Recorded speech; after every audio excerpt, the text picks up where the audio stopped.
and Drifter. Otis goes in. Drifter to the outside. We're ready to go.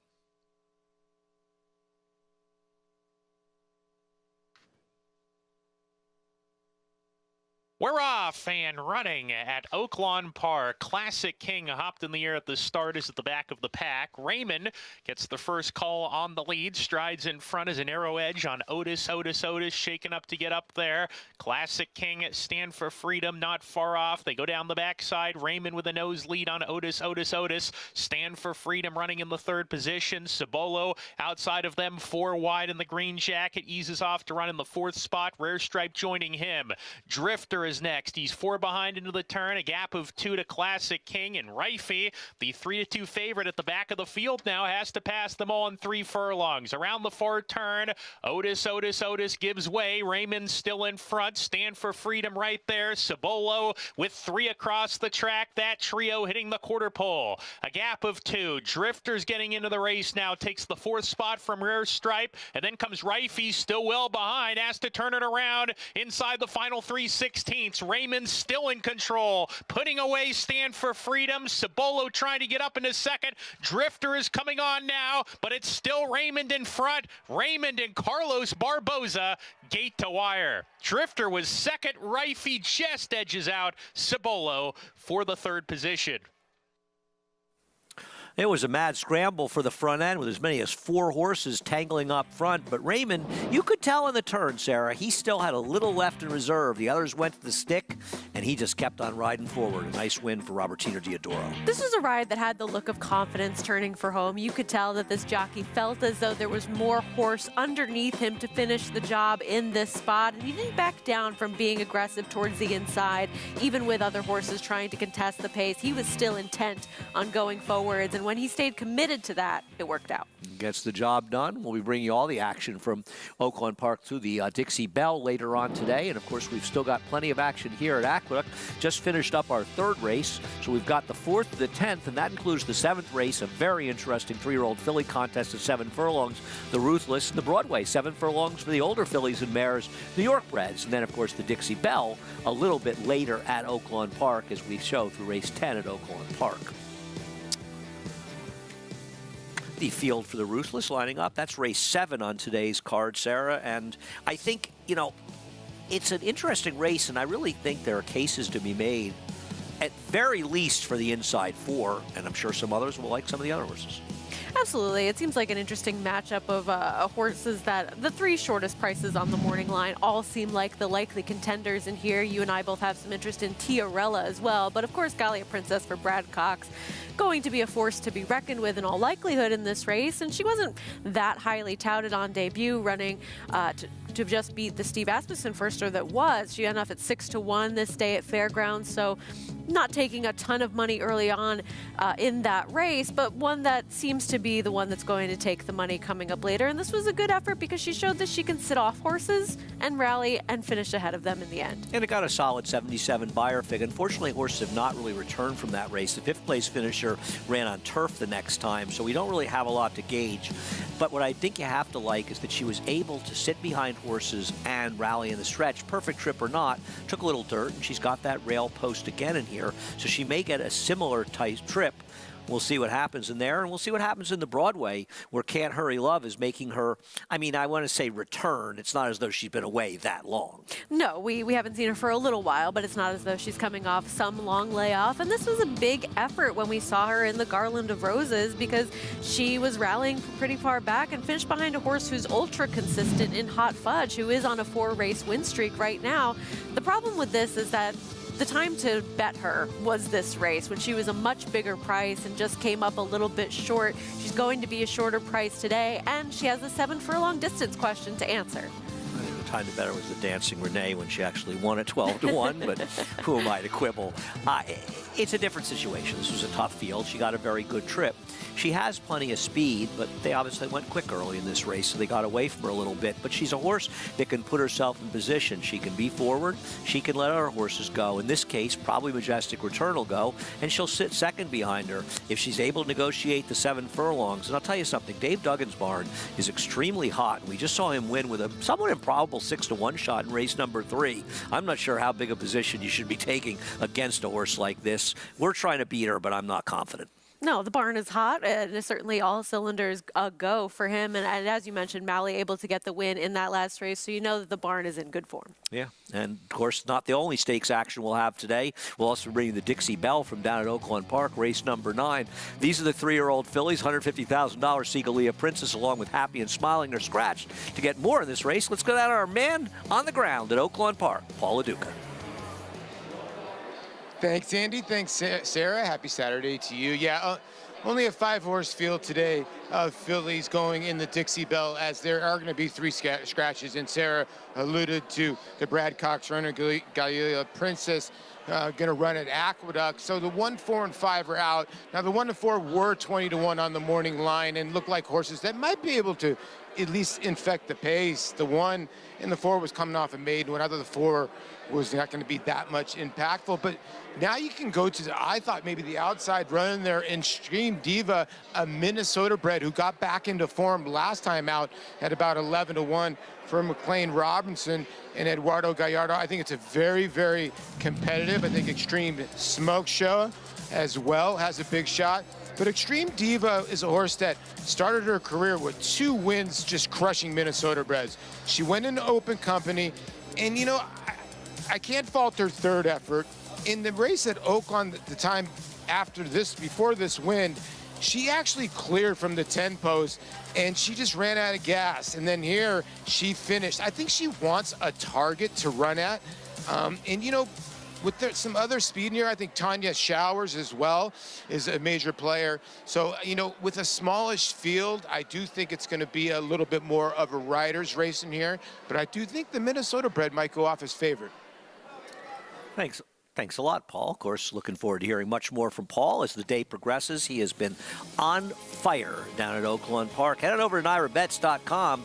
No better time than the present. If you're not a member, play the races on the show. Play the races anywhere, anytime.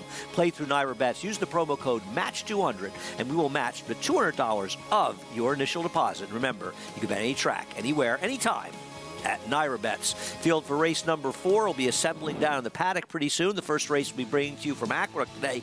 And of all the races today, Sarah, this is the one that was the most definitively affected by scratches, not just because 2 came out, but the favorite and another major contender.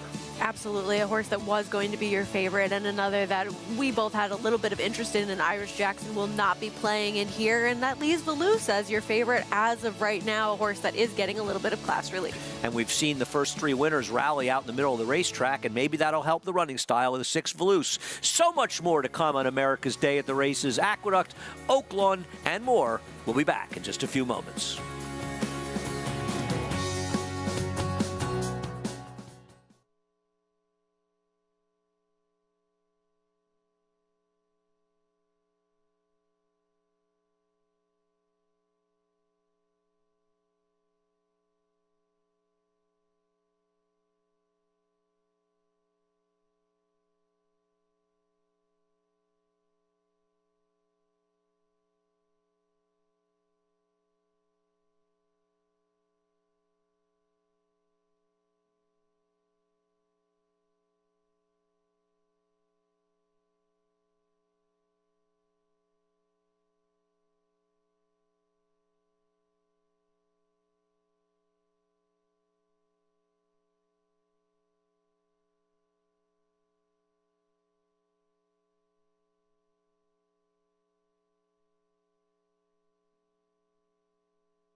back to America's Day at the Races. As you can see, a snow blanketing the infield here at the Big A, but Naira Betts, we're everywhere with Naira Betts. Nice day, though. It's clearing up a little bit. You can see the sun was peeking through a little bit earlier. And no better man to get some information from on today's fourth race. No Richie for this race. I apologize, guys. I thought Mig was there, and there is Valoose, the current 4-5 favorite, Sarah. And look, we talked about the scratches in this race, and that is, of course, leading to her favoritism at the moment. A horse that was always going to be a shorter price, but now taking a lot more of that wagering action. She was helped by the racetrack a little bit last time. This was a day where you didn't want to be on the rail, and she was a horse that was able to tip out fairly wide and ended up finishing third in here. The top two finishers of this race, of course, also being horses that were wide, and so you kind of have to say, well, she was with the racetrack this day. However, now with the scratches, she's just a horse that's also getting some class relief as she was in the N1X allowance level in her last two starts, and just figures to be a logical type because when she's been in for a tag, she's gotten the job done. Yeah, I'm not her biggest fan in here. I think in a scratch down race, she's one of the ones to beat, but I think at 4-5. I mean, let me actually put it another way. What about her speed figures and her races suggest that she's supposed to be a 4-5 shot in this race?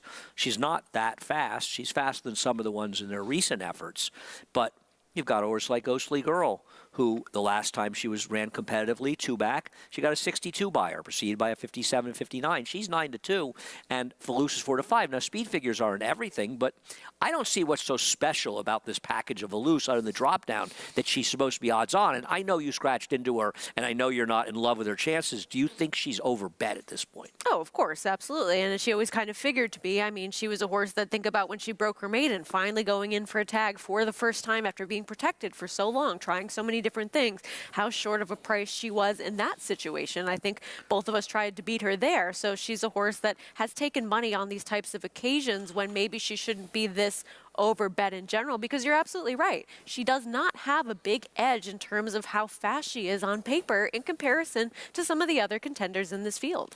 I think one of the things that we don't really have a good handle on is if there's any bias to the racetrack. You know, given the snow and the great job by the crew removing it, so the track is good and there's not a lot of moisture in it, but you are seeing riders stay away from the rail. Whether or not the rail's a place to be, I don't know. And I think Yankee Agate, the 3, is a perfectly interesting alternative to this horse, a horse that could be forward and try to wire the field. But I'm a little worried in liking her that she could end up down on the inside.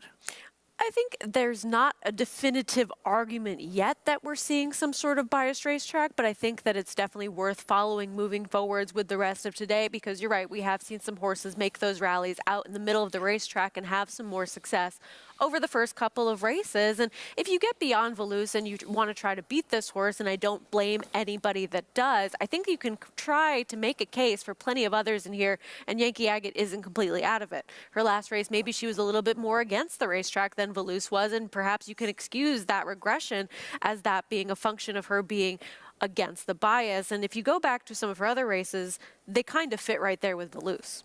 Yeah, I mean, her last time she was engaged in a pace that fell apart. She was towards the inside a dead rail day, and there are some things to like. I also like the rider change on her, and I'm looking for alternatives. The alternatives are 3 and 5, and at the current price level, I'd prefer Yankee Agate at 4-1 than Ghostly Girl at 2-1. Ghostly Girl was another horse, speaking of biases, and we've had a lot of them, who was wide last time against a gold rail. She was, and she was a horse that projected to be forwardly placed 2 starts ago. Couldn't quite hold on that day, but she had some excuses last time out. They're on the track for the race. The number 1, Hypnocurrency, Manny Franco riding for Chris Engelhard, Hot Barn. She has a couple of races that would make her a player here. Last time wasn't one of them. The number 3 is the 2 My Town, My Rules scratch, Yankee Agate, Ruben Silvera riding for Rudy Rodriguez. And maybe you can excuse the effort last time being against the racetrack. A couple starts before that, she could fit. Rafael Hernandez has moved his tack here. He's riding the 5 Ghostly Girl, who's gone by. And let's go to the favorite, the 6 Valoose. Dylan Davis looking for another win, this time for Mike Maselli. Just getting that class relief, but a horse that perhaps is being overbet. And Franny Lou off a maiden win after a layoff for Dave Donk. This is a barn that's starting to pick up a little bit as well, but she would have to improve a bit. She has not yet run fast enough to be a competitor. I was so excited about the possibility of seeing our man Richard Migliori that I jumped the gun a little bit, but not this time. Richie's going to join us trackside. Thanks, Andy. I'm down here in the winner's circle. We got a lot of snow piled up here, and I love the contrast, right? The white snow you have in the infield, so it really makes the racetrack, that rich tobacco brown, really makes it stand out. Let's start talking about horses. The 3, Yankee Agate, she looks terrific, as most Rudy Rodriguez runners do. And you get Ruben Silvera, who's a very aggressive rider normally, and I'm not seeing a lot of speed in here. I got a feeling Yankee Agate has its opportunity to lead them an awful long way here. And, you know, I don't know if the inside is not the place to be. It does feel like riders are avoiding it, but when you have the lead, you're entitled to any part of the racetrack you want. So it'll be interesting to see where Ruben Silvera places Yankee Agate, particularly if she's able to make the lead, which I think she's going to here. The 5, Ghostly Girl, was eased last time. I was talking with John Toscano, her conditioner, and he said that was a period of time the track was just so deep that she just didn't handle it. She was struggling early, and she basically gave up. You get Rafael Hernandez, who is a good rider. He has done well wherever he is. Nice to see him join this jockey colony here. And I think she's going to be very tough to beat. Dave Duggan won the last race with a horse that also, he said, just didn't feel like she handled the racetrack very well. And this track is a much tighter racetrack with moisture in it. So Ghostly Girl will be my top selection. I just think you put a line through the last race, and all her other races make her very competitive in this spot. And then your favorite, Voleuse, she looks great. There's nothing you can knock about her. She looks terrific. Mike Maselli does great work. She gets back down to the $25,000 level after trying much tougher in Allowance Company. She's a major player here. I just didn't think there was a lot to separate the 5 and the 6, except a little better price on the 5, Ghostly Girl. And it'd also be interesting to see if the 3, Yankee Agate, how long she takes him. If she gets loose, she could be pretty tough to reel in. Thanks a lot, Richie. And one thing, you know, that's really good, I mean, the training community and, you know, at the racetrack, everybody complains about everything. They'll complain, and maybe rightfully so, and the track is really deep and tiring, the times are slow. But the good news for trainers is it gives them an endless addition to their excuses for the owner. When the horse doesn't run well, they can say they didn't like the track. Of course. It's like running at Tampa in the Cuppy track. And don't you love having that built-in excuse for why your horse didn't fire? And I know sometimes as handicappers, we look for that as well. If we like a particular horse. Not as much as trainers. Nope. We're not quite as invested in there, maybe not as much as owners either. But you always kind of want to see a reason for why a horse doesn't perform up to the expectation that you have for them, and perhaps those trainers offering some reasons and explanations why their horses just didn't show up on certain days. Reason could be a euphemism for hogwash. You know, reason to them. The reality is also, I think one of the things in racing, and I know Richie would agree with this assessment, the better a horse, the more talented they are, the more reliable they are. One of the difference between lower level horses and stakes horses. Stakes horses are more reliable to show up from one week to the next or one race to the next. Lower level horses, they don't have the quality. Maybe they don't overcome adversity as well. Maybe a little stone gets thrown in their path and they don't run as well.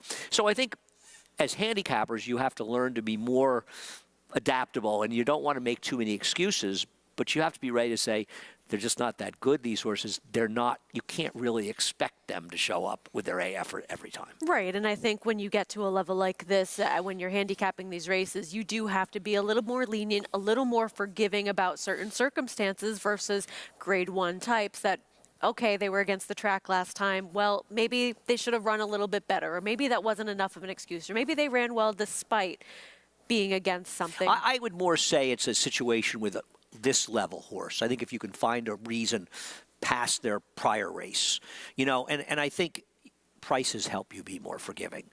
A horse that you wouldn't bet at 3-2, you'd be happy to bet at 4-1. It's all part of the discussion, really, and I think you always have to be ready to be more forgiving to lower level horses. And I think looking at prices right now, the interesting horse for me would be Hypnocurrency, a horse that has a couple of races that would fit with this level, off a little bit of a layoff last time, adding blinkers, getting a jockey upgrade, brought back for the waiver last time. At the current prices, this is the horse I would be more inclined to bet than your current favorite. Yeah, I can't argue with that. I picked the horse second, and Chris Engelhardt's going well. I think it's a good point. I mean, it's a big rider switch to Manny Franco. We'll see what happens. And listen, at the end of the day, Voleuse might just win. I mean, Sure. It's not that, you know, you've picked her, I put her third, I'm trying to beat her, but it would be foolish to sit here and say, I think she's an absolute bet against here, because she is the horse to beat.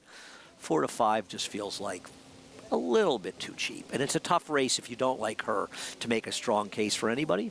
Well, Chris Griffin's going to make a case for all of them at some point during the running. We'll get the call for race number 4 from Chris. Franny Lou to the outside.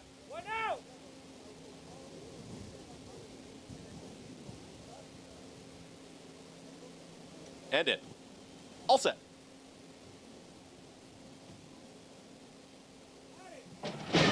And they're off. Franny Lou breaks with early speed from the outside draw, and here comes Yankee Agate from in between horses. Yankee Agate is now a neck in front. It's Yankee Agate who's clear from Franny Lou, and they're the top duo.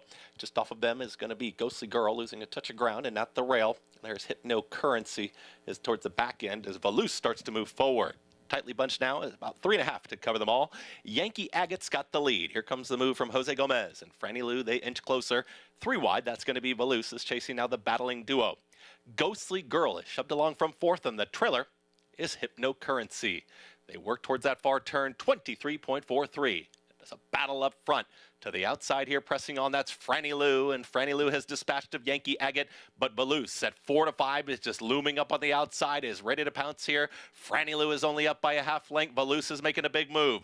Ghostly Girl is now in the clear, got some clear running space and moves towards the outside, is losing ground quickly. There is Yankee Agate, who's back to 4th. Far back, Hypnocurrency. They reach the top of the stretch, and Valoose is very imposing here at the top of the stretch, and Franny Lou battles on, isn't going to go down without a fight.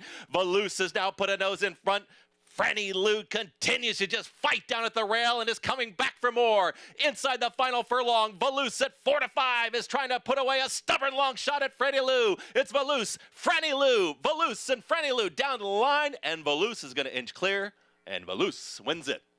Valoose gets the win over Franny Lou, Ghostly Girl, and Yankee Agate in 1 minute 28 seconds flat.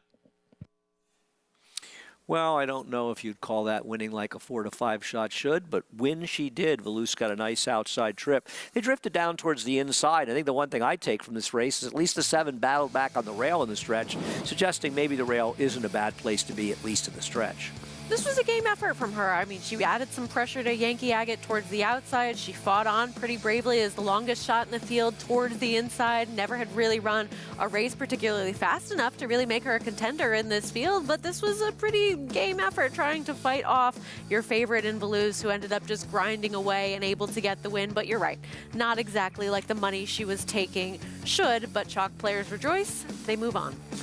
Another win for Dylan Davis on the card. That's 2 already for Dylan, who's been enjoying a terrific winner. I also think Jose Gomez, who rode the second horse, has been riding as well as I maybe have ever seen him ride. And one of the differences has been he's gotten back to being more aggressive. And those are tactics that really worked for him when he was still an apprentice and often on the turf. I mean, there was a turf stakes race that he took with a wire-to-wire effort at a big price. And when he has those more aggressive rides, good things happen. And second at 9 to 1 isn't a bad thing.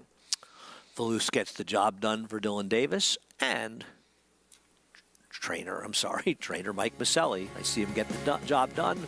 We'll be bringing you a little action from Sunland Park on tomorrow's show, the Sunland Derby, as well as the Sunland Oaks and perhaps some others. We'll talk a little bit about the points on the line in New Mexico when America's Day at the Races continues.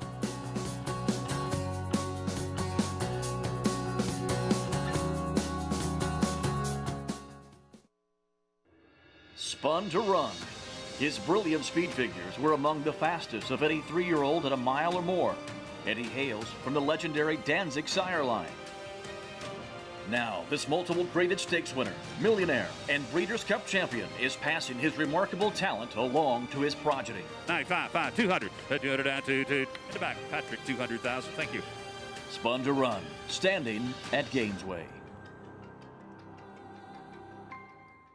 Experience the adrenaline-pumping, suspense-filled action of the Sport of Kings no matter where you are with NYRA Bets. It's fast, easy, and secure. Download the app today and start winning with our lucrative weekly promotions, thrilling handicapping contests, and a one-of-a-kind VIP rewards program.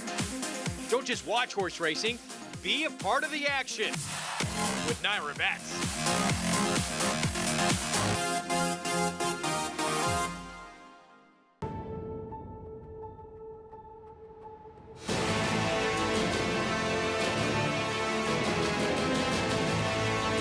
In the Pilgrim Stakes, they come on for the finish.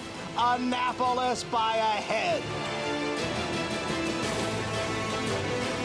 It is Annapolis in front. It is Annapolis to win the Coolmore Turf Mile.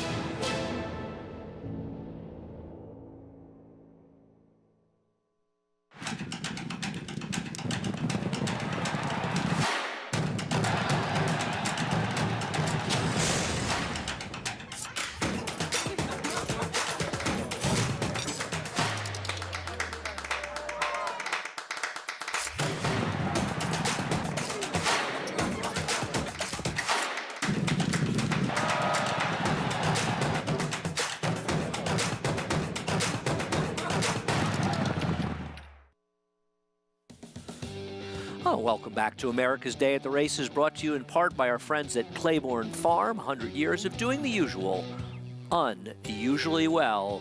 Aqueduct race number 4. You see the winner, Valoose, heading into the winner's circle. Dylan Davis coming in. Some tense moments going into the stretch. Franny Lou put up a good battle, but Valoose able to grind her way to the top in here.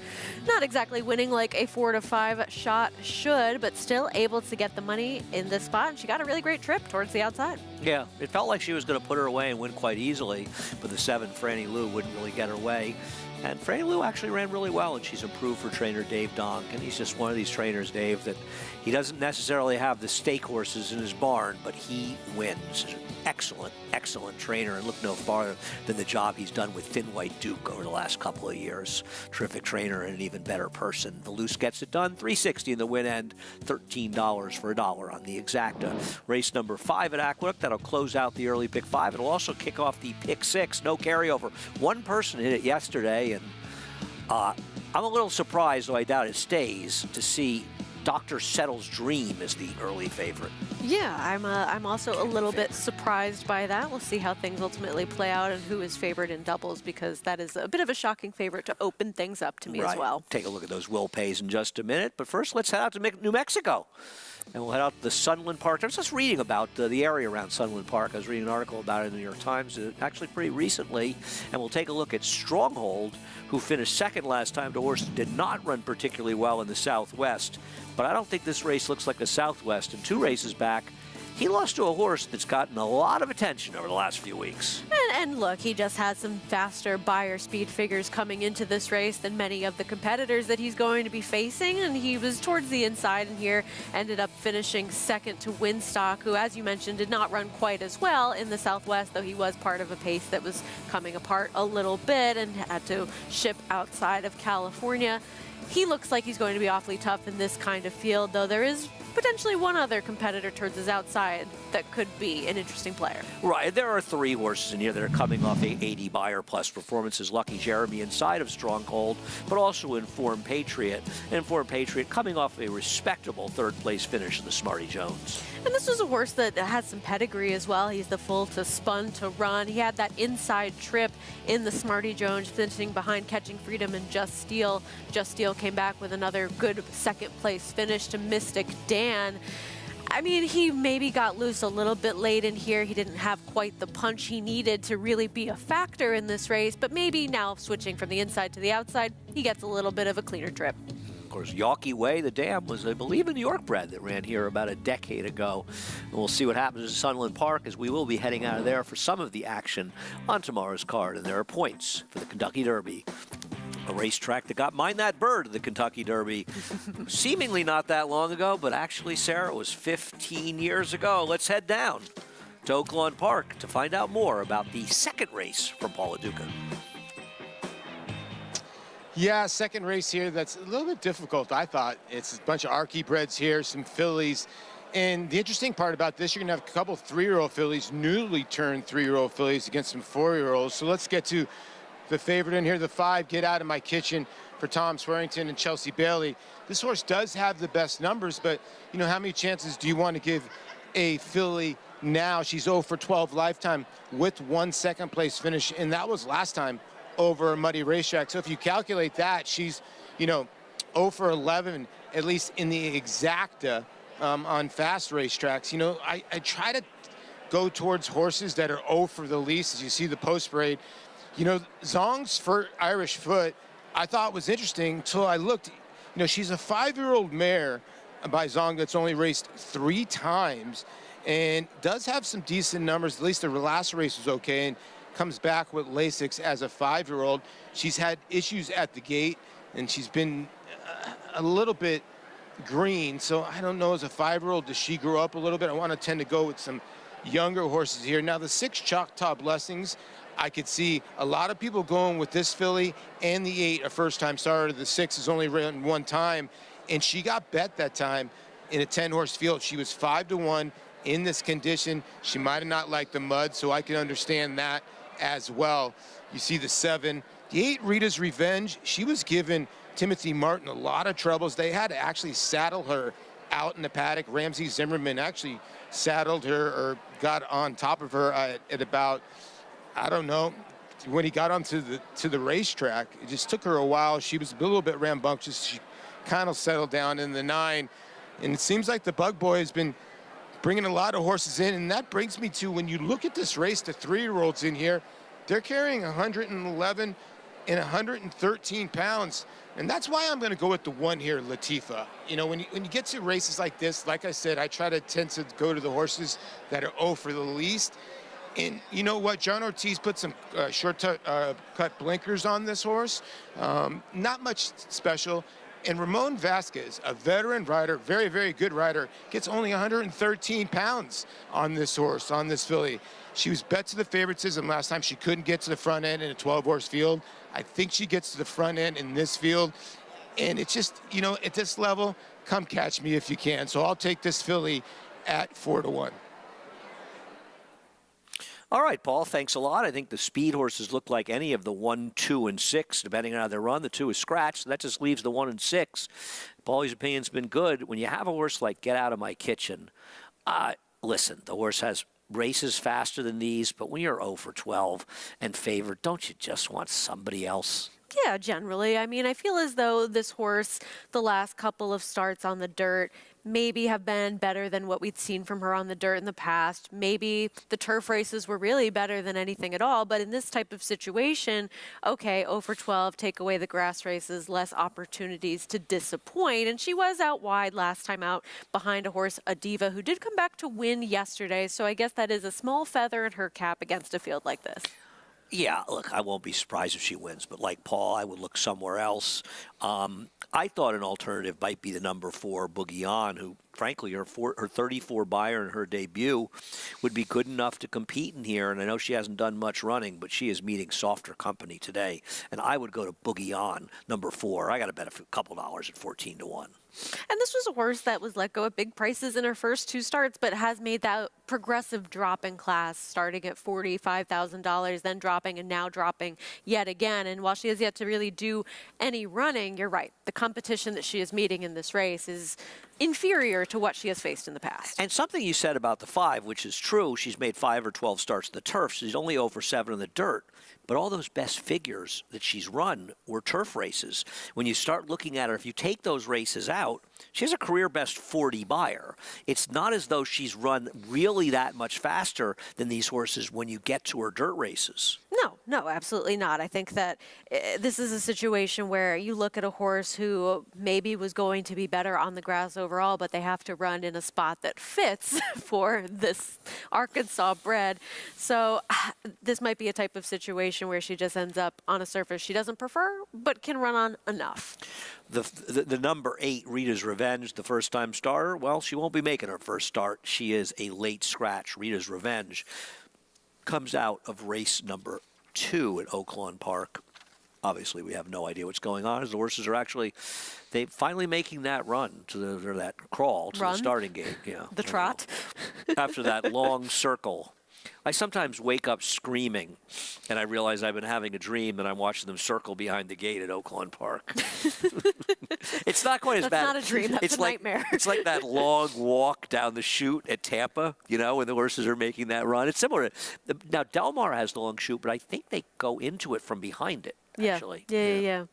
Some people have dreams about not being able to open their locker at high school. You have dreams of being stuck waiting for post time at Oaklawn. I occasionally dream of getting shut out. That's a bad dream. Yeah, you know, you can't, like, get your phone and you always had the winning to bet, work too. or something. I usually wake up before I find out the result, to be honest with you, in a cold sweat. A break from racing, it never you stops. don't really remember that. You don't remember if you would have won or not. You just remember it's not even really about that. The only thing worse than betting,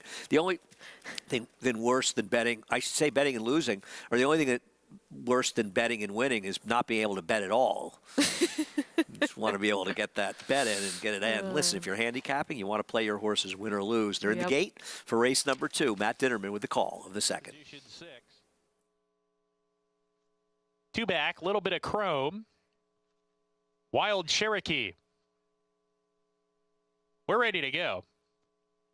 And Leroff, get out of my kitchen, broke alertly today. Wild Cherokee on the far outside getting into it. Latifa on the inside rushing forward. Wild Cherokee with a narrow lead. Latifa's right there. The other gray, Zong's Irish Frost in that mix of horses as well. Choctaw Blessings is going to ease off the leading quartet who line up on the lead. A gap of 3 to a little bit of Chrome and a similar margin to Boogie On, who's the early trailer. Contentious pace here. Zong's Irish Frost emerges from the foursome, has an arrow edge into the turn. Wild Cherokee's there. Get out of my kitchen is 3 wide. Those 3 across the track. Choctaw Blessings trying to creep in from the 4th position, is on the outside out of harm's way. Latifa sent along right behind her, and a big space back to the other 2. We've got to get going as they hit the quarter pole. Battle continues on the lead. Choctaw Blessings making a run towards those leaders on the extreme outside, trying to get to the early leaders who start to give way after that fast pace. Choctaw Blessings, grandstand side, storms to the front. Choctaw Blessings kicking away now. Zong's Irish Frost second, Latifa third on the inside, but Choctaw Blessings opening up late, and Choctaw Blessings to win it, going away by 3.5. Zong's Irish Frost was second, photo for third between Latifa and Boogie On. Second time Choctaw Blessings didn't do much running first time out, but got the money decisively in the second at Oaklawn. They were battling up front. Even a 5-horse pace duel wasn't enough for my 4 to be able to move anywhere better than 4th. And I said to you said, look, he's rallying. I said, no, he's just not decelerating as quickly as the others. If you're not going backwards, maybe you're going forwards, right? More like standing still for him. But Choctaw Blessings, it was a difference of trips for this horse, right? Because we saw all those horses that were forwardly placed, engaging on the front end, everyone tired, and this one was just the one that was sitting behind them. There's number 2 in the books at Oaklawn Park, but there's still plenty of action to go at both Oaklawn and Aqueduct. Manny Franco, there he is, celebrating after a big win. Tis the law. And there, of course, he is celebrating with trainer Chad Brown. America's Day at the Races continues.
Jockey Manny Franco has been no stranger to the winner's circle in his career. Even with over 2,000 wins, including multiple Grade 1s, he continues to stay motivated to be the very best in the game. I'm hungry, I want to win races, that's what I'm here for. Family has always been a driving force for Franco. From his first trip to the track, to jockey school, and coming to the United States, Manny's bond with his father has been a key component to his success.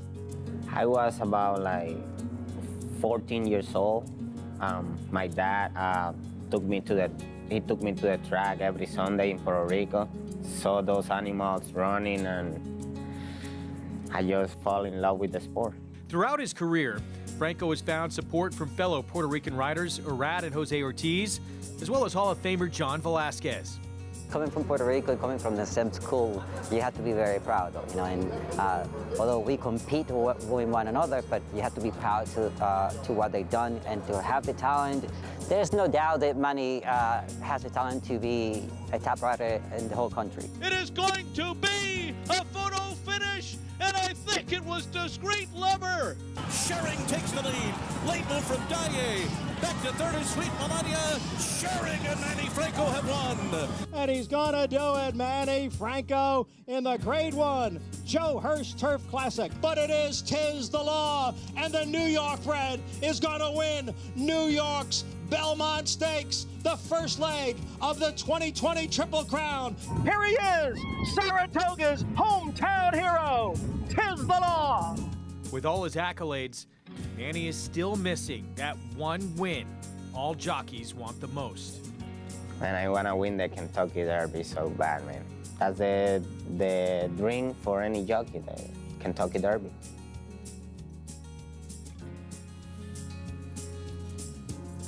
Poor Manny, some of his biggest wins were at the racetrack when nobody was there. But let me tell you, anybody that's paying attention notices that Manny Franco is among the elite riders in this game, Sarah. Absolutely, and I know for a while it was kind of like almost a negative to someone. He was sort of the go-to rider for Chad Brown, and over time I think we've all sort of realized that that was a mistaken idea.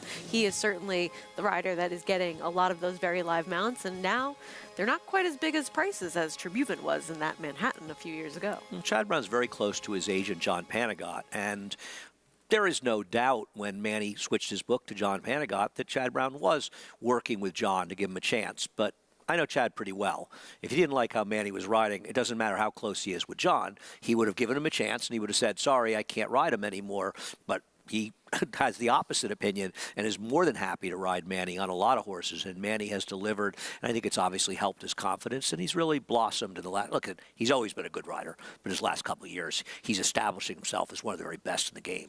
And being that rider that really stays here year-round and sort of picking up that top spot over the winter when a lot of the other riders that we see in the summer have a lot of the big name mounts for bigger barns, go south to Florida or ride in warmer climates, and he's the one that stays here, keeps the business going here, and ends up being rewarded as such. Yeah, no, I agree. That's the situation. I mean, you see it with younger riders. You want to get a chance to ride for bigger trainers, and they go ship horses out of town, get that opportunity, and then it gives you a chance. As you start to develop more and more, you may ride some in New York, and that's the case. Competitive race, we were looking at the Will Pays, where Agility, the 2, is a slight favor of the 1. You better be joking. And my question to you is, you have to be joking. You better be joking is one of the favorites in doubles. Did they not realize that Screaming Uncle scratched out? Is that the case? I don't know. This horse is off the claim for Linda Rice, and nothing would shock me, but it's a tough horse to make one of the favorites, huh? And one that's also stepping up. I mean, Screaming Uncle at least was dropping a little bit. Yeah, no, I was surprised by that. And there is You Better Be Joking with the man of the day, Manny Franco for Linda Rice. Well, a rider that we know is going to be aggressive, a horse that's shown some speed. Is he good enough? That's kind of the question I have. And ability, there was agility, he had the ability to win this, but he's not a winning type. His form has declined as he drops down. Red DGP scratched yesterday for this. And maybe a horse that is being a little bit overlooked. His last race wasn't bad. Honed, who's my top choice, we'll see if he can sprint, or is he using it as a prep? He's a little bit of a wild card, one time highly thought of as he makes a lot of changes coming in here. When Love Takes Over, off the claim for Chad Summers, Matty Oliver. A horse that finally broke his maiden in his last start. He has some good races and some not so good races. Another off the claim, Blue Pay Special, Randy Persaud. A horse that ran third last time out, stepping up a little bit in class. Kendrick on Dr. Settle's Dream. A horse that seemed like a turf horse, though his third place finish on dirt, a little bit aided by a bias that day. The number 8, Scotto, is an outsider here with Sammy Camacho. Absolutely, a horse that is only 1 for 30 in his career, and we'd have to see something we have not seen in quite some time from him. It might be an underlay at 22-1, though I imagine think so. It'll drift from there. As Agility, who I like, where are we going? Number 4, Honed. Honed is a funny horse in here. He was privately purchased, or not privately purchased, purchased at auction in November 23rd. And I just looked up this trainer stat, and I picked the horse. Trainer switches, not claims, but trainer switches. Turning back in distance, Rob Atras, not exactly a win machine.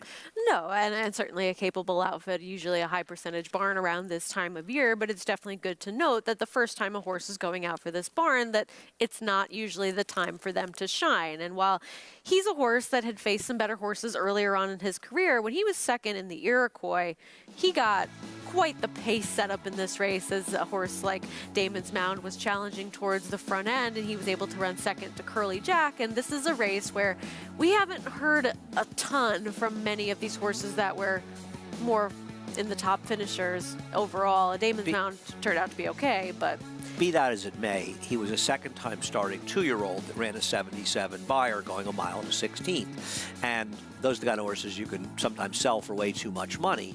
And yeah, good trip or not, he still showed some real promise. Obviously, things didn't work out with him. Given his pedigree, there's an argument, though, that maybe he's a horse that'll be more suited to shorter distances, but perhaps they're using this race to prep to stretch out, and I'm interested to hear what Richie has to say about him and the others as we head down to him. Yeah, Andy, let's start with the 2 agility. This is a horse that's just a big, solid individual, and I do think third start off the layoff, he'll be primed for his best. I think he'll be fit enough. He's also getting some class relief. And you look at the way his work tab kind of, accelerated. His last 2 works, very strong, half a miles. I think he's optimum fitness level today. I do think he's a major, major player here. The 3 red DGP, this horse could play out to be the speed here. He's a horse that showed good speed last time, and he ran on well. Is coming off a bit of a layoff, so it'll be interesting to see if he's fit enough. The track definitely seems much tighter today than it has. The 4 honed. Take a look at this horse. I mean, obviously, we talk about Rob Atras's horses a lot, how well turned out they are. Physically, he looks like a horse is going to appreciate sprinting, even though he's never run less than a mile in his life. Looks fantastic. He could not look any better, and he kind of gets the makeover, right? Returns as a gelding, takes the blinkers off. I think he's very attractive here, particularly at 6-1. He just looks too good to overlook here. And the horse that I'll pick is the 7, Dr. Settle's Dream. I just think getting the class relief. I think he sets up a nice trip from the outside. And he just looked too good to get past. And with the drop in class, I settled on Dr. Settle's Dream. Thanks a lot, Richie. We'll see what happens with Dr. Settle's Dream in this race. I thought it was a tricky race. Sarah, you picked agility. He's not a winning type. He's 1 for 17 with 6 seconds, and his current form leaves a lot to be desired, but he has never been running against a field of this caliber. No, and look, that might just be a situation where the barn looks at who he is now versus who he kind of used to be and thinks that this might just be a realistic spot for him, as he does get quite a bit of class relief. And as you said, he's never really faced a field quite like this so far in his career. He certainly has races that would make him extremely tough in here. The problem is that the last one is not one of them. Now, the winner of that race really improved, switching barns to the Rick Dutrow barn, 10 Cent Town, that is. And he was a horse that was chasing and never really in a comfortable position. But at the same time, there are questions for him to answer. However, in this field, he just seemed like a horse that if he gets back to some of those previous races or even the 1-2 back, he'd be kind of tough. Yeah, he's not the kind of horse I'm inclined to take, but I absolutely understand what you're saying. He's a horse that has run many races better than these. I can't take him off his last race. I picked the race 4-3-2. I just thought Honed was a little interesting at a price. I don't love Honed. He's either a clever pick or a horrible pick, but at least he's 7-1. And I feel like agility is either the right pick or very much the wrong pick. You know what I mean? Sure. And you could just be right. He could just be better than these horses and win and pay $6, and maybe you just took the best horse. It's certainly a possibility, but at the same time, look, if you have questions about him, I don't blame you. And a horse that you kind of expected quite a bit more from him. I mean, he was 4-1 in a really tough field, 2 back. Fortune's Nephew, Icy Flavor, the Institute. Bettors thought that he was going to run a lot better than he actually did. And in the last race, also leaves a lot to be desired. And he's dropping off bad efforts. We'll see. Not an easy one. Kicking off the pick 6, race number 5. Let's get the call from Chris. Scotto to the outside. And in. All set.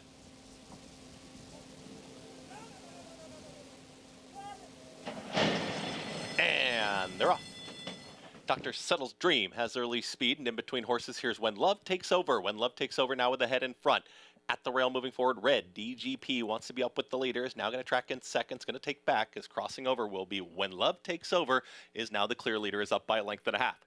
Dr. Settle's Dream is right there stalking from second. Red DGP still waiting for some room. Tugging here at Dylan Davis. Agility wants to go. Orange Blinkers has moved all the way up to third and also brings Blue Plate Special up 4 wide. 23 seconds flat for the opening quarter mile. 4 across the racetrack as they work into the far turn.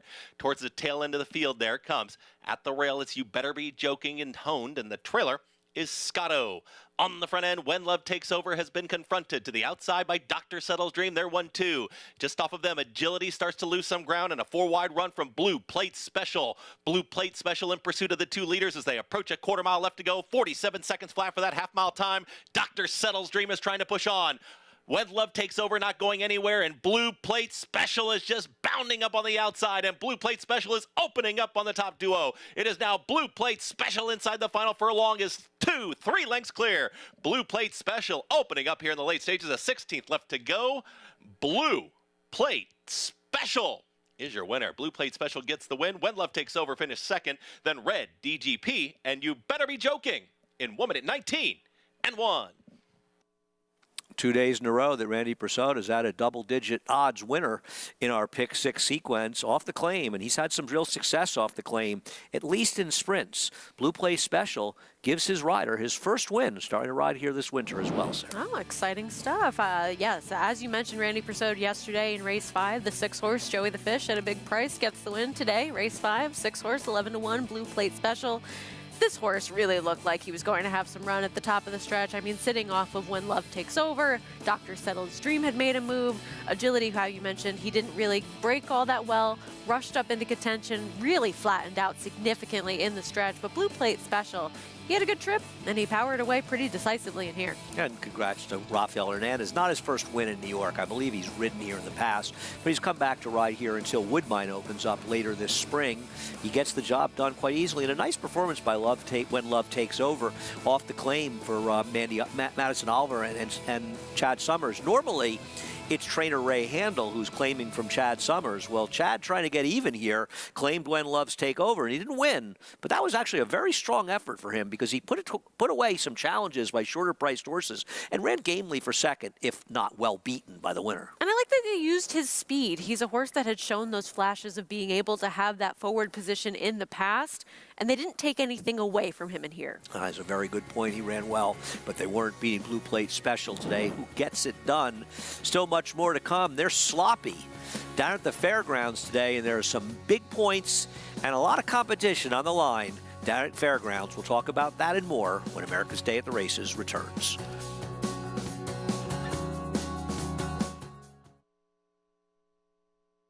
Magic by Sire of Sires Curlin was the sire of first crop Kentucky Derby champion Mage, one of 3 Grade 1 winners to date, along with Muth and Blazing Sevens. In 2023, with just 2 crops to race, Good Magic ranked 21st on the general sire list with $9.5 million in earnings. 2-year-olds sold for up to $2 million, and yearlings sold for up to $725,000. Good Magic, the classic sire. Tickets are on sale now for the Belmont Stakes Racing Festival at Saratoga Racecourse. Save 10% with a 4-day admission pass June 6th through 9th and be part of history. Visit BelmontStakes.com/tickets to purchase your pass today. RaceLens is the most in-depth product in horse racing with unique features found nowhere else. True odds, predictive analysis, and pace projection. RaceLens. It will change the way you follow horse racing and take your game to the next level. They're off in the 2023 First Crop Sires race. Maximum Mischief makes the lead with the most 2-year-old maiden special winners by any sire. On the backstretch, Mitoli and Omaha Beach close the gap. With stakes performers from coast to coast, Vino Rosso finds his best and leads on the turn with 4 Grade 1 colts on dirt. But it's Mitoli with his 3rd TDN Rising Star, your champion freshman, leading an impressive Spendthrift Superfecta.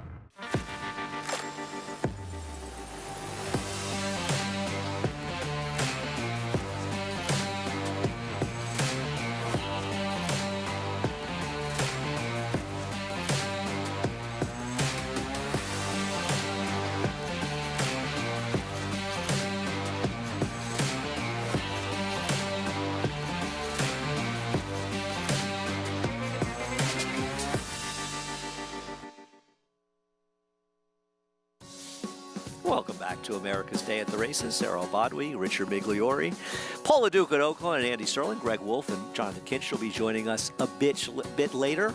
Right down in the winner's circle, where there's the long shot, Blue Plate Special. I hope you finished off the pick 5 with this one. Pick 4, anything. 24-20 as Rafael Hernandez gets his first win coming back to New York to ride.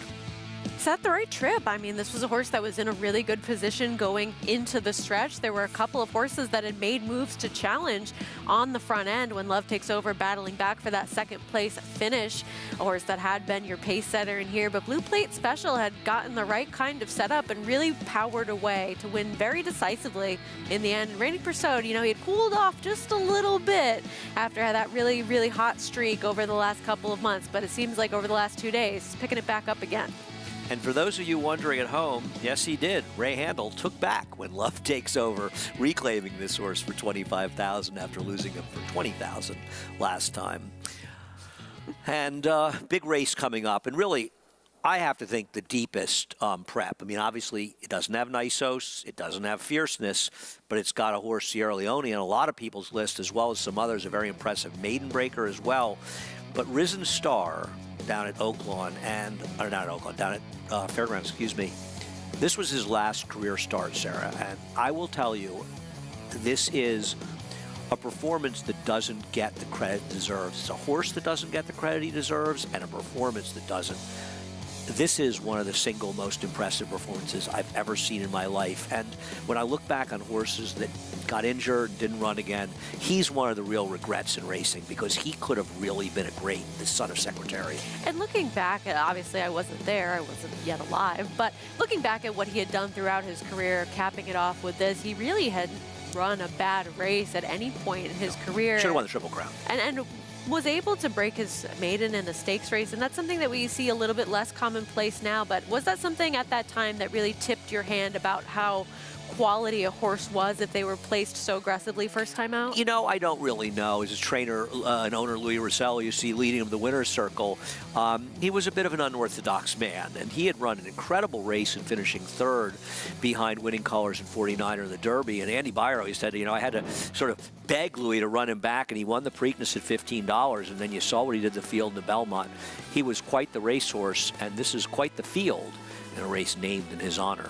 And really, you could make a strong case for many of the contenders in this 12-horse field. A lot of horses coming in with some merits to their credit. And Sierra Leone, of course, one of them that many have their eye on. And this was a situation in the Remsen where Dornoch had the benefit of being the inside speed on a day where that's where you wanted to be on the racetrack. And Sierra Leone, of course, against the flow of the racetrack that day, making this wide bid towards the outside. He had saved a little bit of ground prior to that.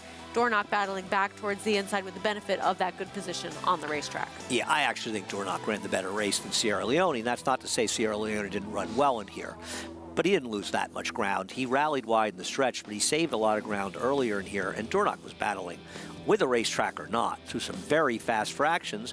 But right now, both of those horses are the top of a lot of people's lists as potential Kentucky Derby horses. Yeah, absolutely. And until proven otherwise, it makes sense that they are, because we've had some of those disappointments from other horses that were at the top of those lists. And so then you're left with horses that have yet to disappoint you going forwards. And while Track Phantom won the stakes, the Lecomte, and got the points a little bit later in the day, there was a maiden breaker early in the card that ran a faster race. And you've got two of the most expensive purchase prices you could find, $2.3 million for Sierra Leone and $1.4 million for Hall of Fame, and this was a Hall of Fame performance. And he did it while handling a route of ground as well, and this was a strong effort in terms of what the Beyer speed figure came back. I know there was a lot of buzz about May Moon out in California, a horse that earned the same Beyer speed figure sprinting to break his maiden, but Hall of Fame really crushed this field and did it while showing that he can handle the distance as well. And of course, now stepping up to face winners for the first time, he's a player based on his last race for sure. No question about it. And listen, he had a very easy trip,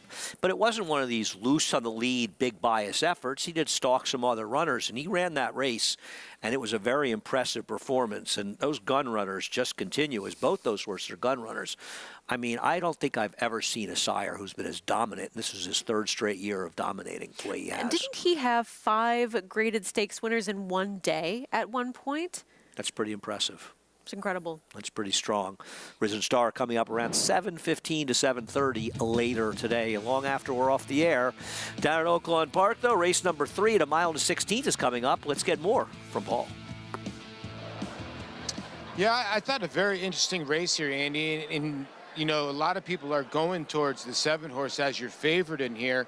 And a horse that I get where they're kind of going, Stoic Luna. I mean, the horse did run well last time out. The last 2 times, I guess, if you look at numbers-wise. But the horse had run some turf races, I guess, that were competitive. But right now, at 8-5, I just don't know if you want to take 8-5 as Undecoded goes through the post spray. That one for Timothy Martin, I thought was very interesting. The last 2 wins, Christian Torres was aboard. He has not ridden this mare since then. Here's the 3 Invaluable for Joe Sharp. If this horse can get back to the form in Mike Maker's barn, she's a very, very competitive in this field. But she's 7 now. A lot of these mares are getting up there in age. Hissy, Missy, I would think would be showing some speed here on the stretch out with Walter De La Cruz. Miss Distinctive, another one with the bug boy Carlos Barbosa that could be showing some speed on the stretch out. There should be some pace in this race. I thought this horse was the overlay in here. Pritis, this mare won really nice last time out, settling, and she really had never settled going long before, but she was behind horses and finished in a race that had a tepid pace. There's Stoic Luna. Now, Joey Bellemare is only getting 118 in this race. Last time when this horse won, he was getting 107. I thought this horse was very interesting in here, Beachgrass, because this horse kind of runs the same number at Golden Gate, Fresno. For a lot of people who don't know Fresno's like a bull ring type of racetrack. Then at Golden Gate, Del Mar, Pleasanton. I mean, the fair circuits in California, and the horse keeps running the same number, and it's kind of competitive in this field. I just think the 7 at 9-5 is just not a good wager. I think Undecoded, the 1, I get it. The trainer's 0 for 44, and you're getting your prize. But Christian Torres, I think, will be able to save ground. And I'm hoping that he gets the W here, like the last 2 times that he's rode this mare at a nice little price at 8-1. I have a question that's been bothering me most of the meet. When you're done doing your thing on TV, do you turn around and converse with the people sitting behind you? Because you feel like you're sitting on somebody's lap in the dining room. Yeah, a lot of people. It's actually a packed house here today. The grandstands are loaded. This is probably one of the busiest crowds we've had here at Oaklawn. But yeah, some of the people start talking to me, and I have to tell them, hey, wait a second, I'm going to be on air. And one thing, Andy, you know, whispers at the racetrack, you got to have earmuffs on. You get a lot of whispers here in the owner's boxes. I'm sure you do. Well, thanks a lot, Paul. I had a great time when I went down to Oaklawn a few years ago. I was able to go and have lunch in the club. They had a really nice spread up there as well. Oh, very I availed myself of it. It might surprise you. That doesn't really surprise me all that much. I regret actually not hitting the dessert tray as much as I should have, you know, but I got a lot of shrimp. Yeah. I had a lot of Good, shrimp, yeah. Good. I'm sure Maggie will be looking forward to the dessert tray next weekend when she is there. She's got quite the sweet tooth. She does, but the thing is that Maggie's a little more active than I am, so that's why she does get her steps in. She rides. I'm just going to start smoking again and get back to my smoking day weight. So I always tell my doctor, he tells me I should lose a little weight. I said, would you like me to start smoking again? He quickly shuts up. I thought the number 6, Pritis, was a little bit interesting as an alternative, and Paul mentioned this horse. But, of course, he's gotten bet down from 6-1 to 4-1. I should have looked at his double price.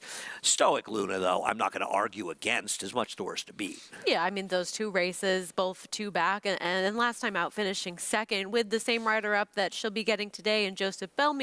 Those are just numbers that really kind of tower over this field. And while you do have a big effort last time out from Pritis, that 75 Beyer speed figure, you kind of wonder, that's not really the typical number that we see put forth by this horse. But now going first off the claim, John Ortiz certainly a capable trainer, and he's had some success so far at the meet. Yeah, I respect John Ortiz and thought it was an interesting claim. One of the reasons I liked him, and the public agrees, he's second choice now. And you mentioned the apprentice Joseph Bellemare, who's now a 7-pounder. He won those 5 races to go from 10 to 7 pretty quickly. And I'll tell you, I have been impressed from what we've seen. He is not riding down there like a guy who just started riding. And having a rat rider really gain the confidence that he has so quickly with the kind of horses that he's been able to ride, being on a short price favorite in a spot like this, getting more of those live mounts, really building your resume going forwards. it's just possible that he's going to go from the 7 pounds down to what is next, 5? Yes. I think you have to win 30 or 35 to get down to 5. Soon enough. You know, I mean, obviously for him, that would be an incredible meet. And Oaklawn's not a bad place to be piling up the wins. And I guess you got about a year to have your bug. If he's lucky, he'll have his bug for a lot of Oaklawn next year. They're heading in the gate for race number 3. Matt Dinnerman with the call of the 3rd from Oaklawn Park. Hissy Missy in the red and black. 2 back. Stoic Luna and Beachgrass to the outside. We're ready to go. And they're off. Good beginning from Miss Distinctive. Hissy Missy on the lead too. Invaluable not far off. Takes a hold now. Starts singing.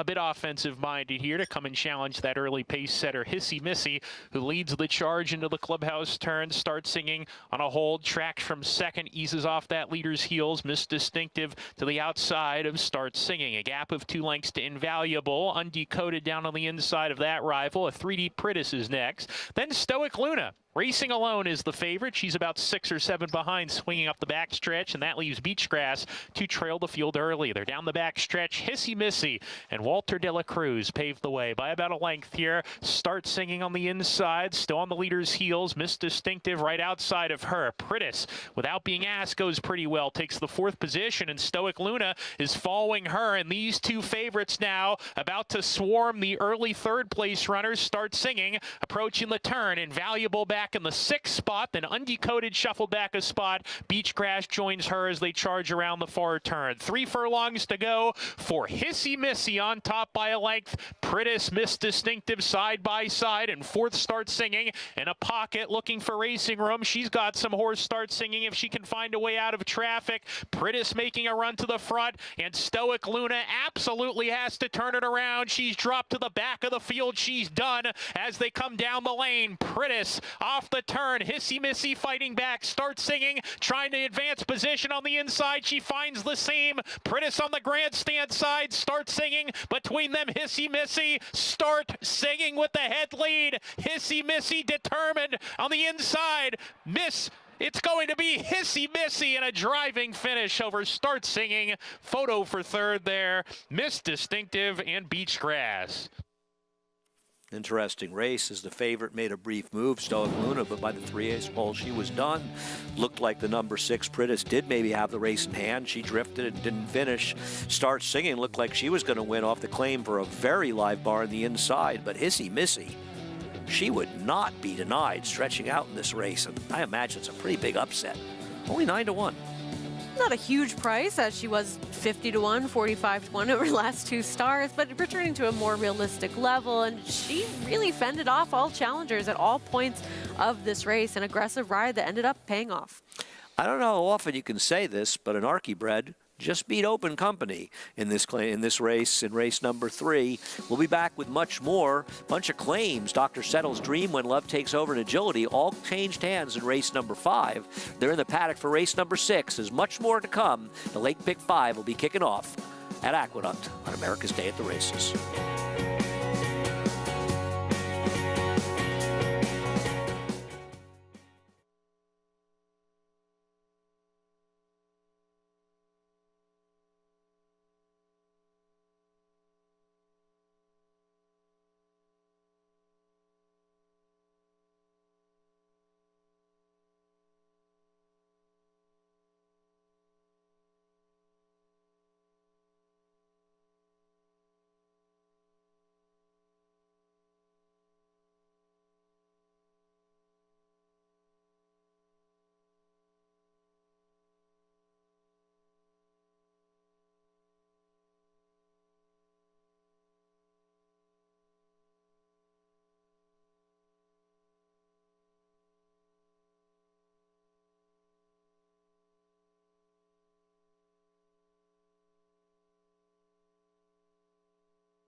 Central Banker is a Grade 2 winner whose well-balanced good looks helped him attract full books every year since he launched his career at McMahon Thoroughbreds of Saratoga in 2018.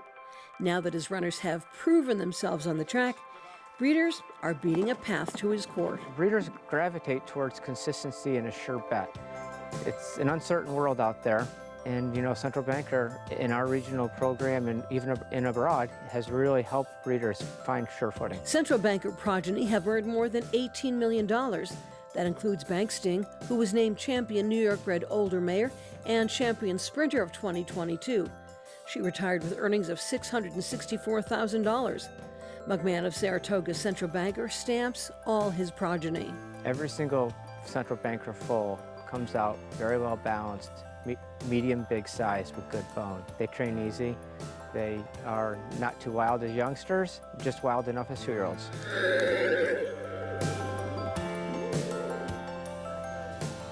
I got nothing but love for my good friend Central Banker, who's been doing a terrific job since he's been standing stud up at McMahon Thoroughbreds in Saratoga. They have Salamini as well.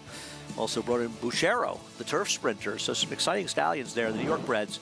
I mean, it's always been a great program to be involved with, but with a 19% bump in the purses for the maiden races in a couple of years, an even better time to get involved with the New York breds.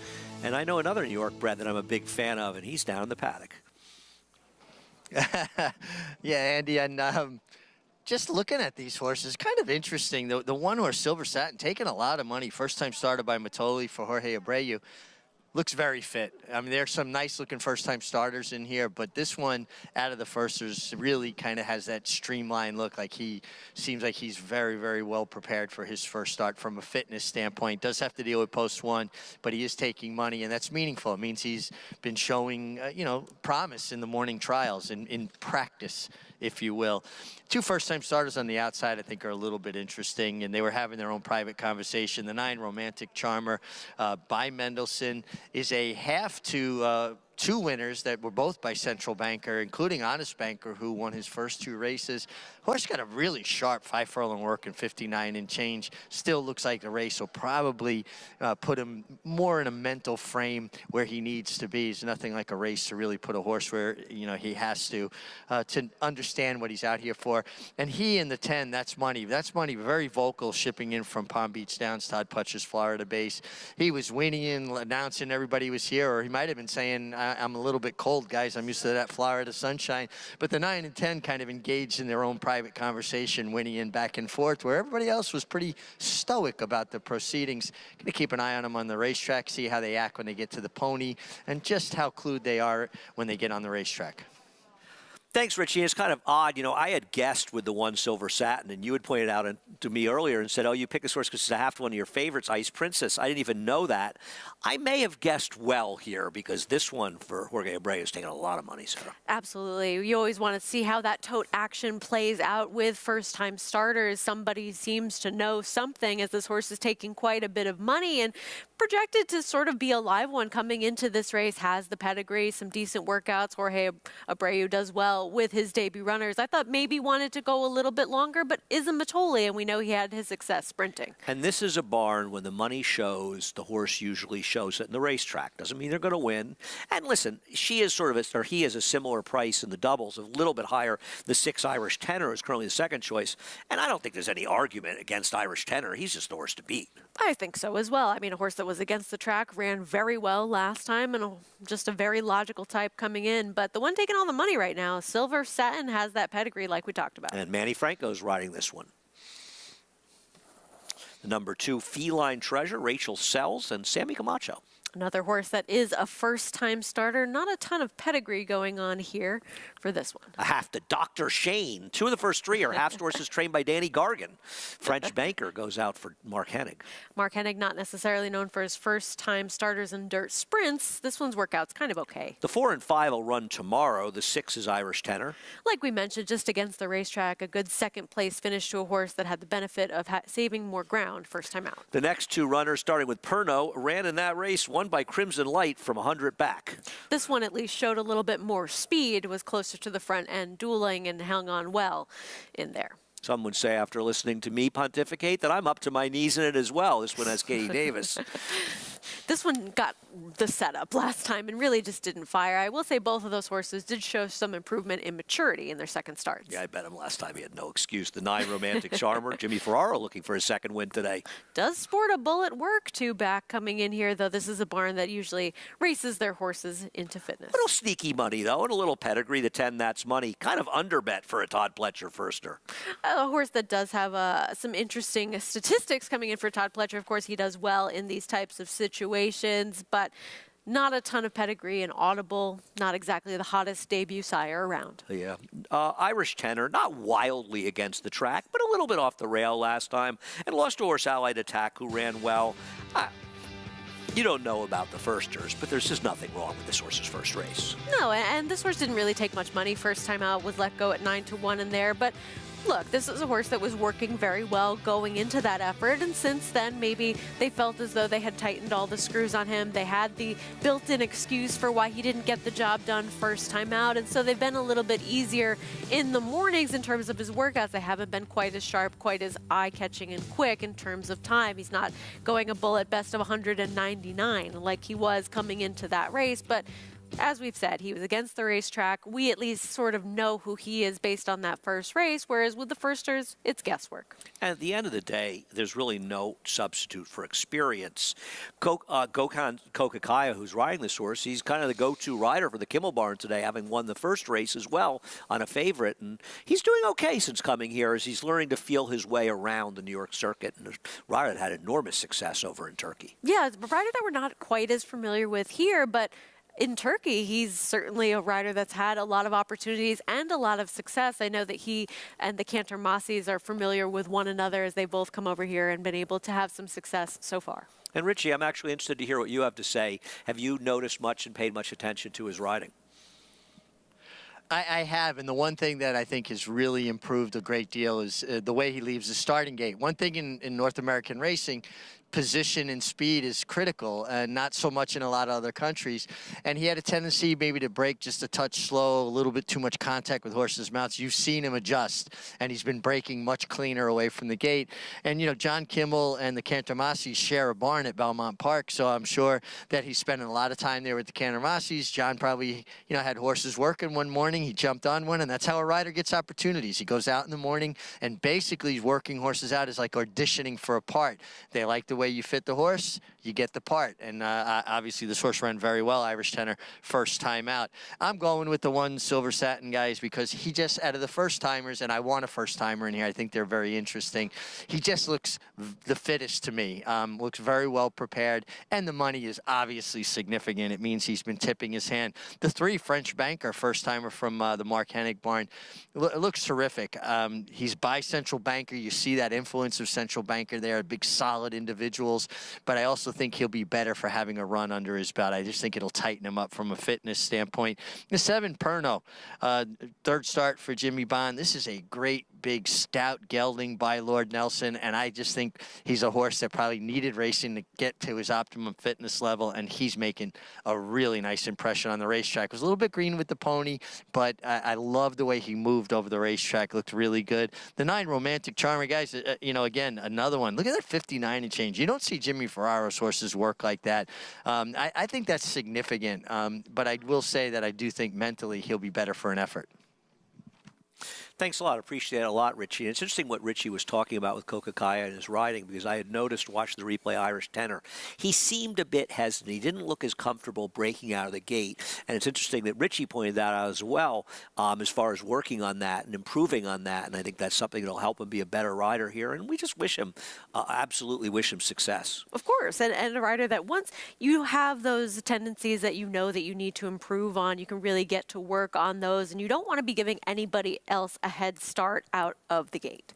No, it's tough, and it's, you know, you come from a completely different place to ride here, and I know it's the winter, but you're still riding with some of the best riders in the world coming here, and I think sometimes, and I know I'm underappreciative of the riders in general, and then I watch some other tracks. Anybody that's watching the racing down at Tampa knows what I'm talking about. First one that comes to mind. Much bigger appreciation of the riders here. The money continues to pour in for Silver Satin. We'll see if it's the firster taking all the money or the more experienced Irish tenor or somebody else, as Chris Griffin will have the call of today's 6th, kicking off the late pick 5. That's money to the outside. That's money goes in. All set.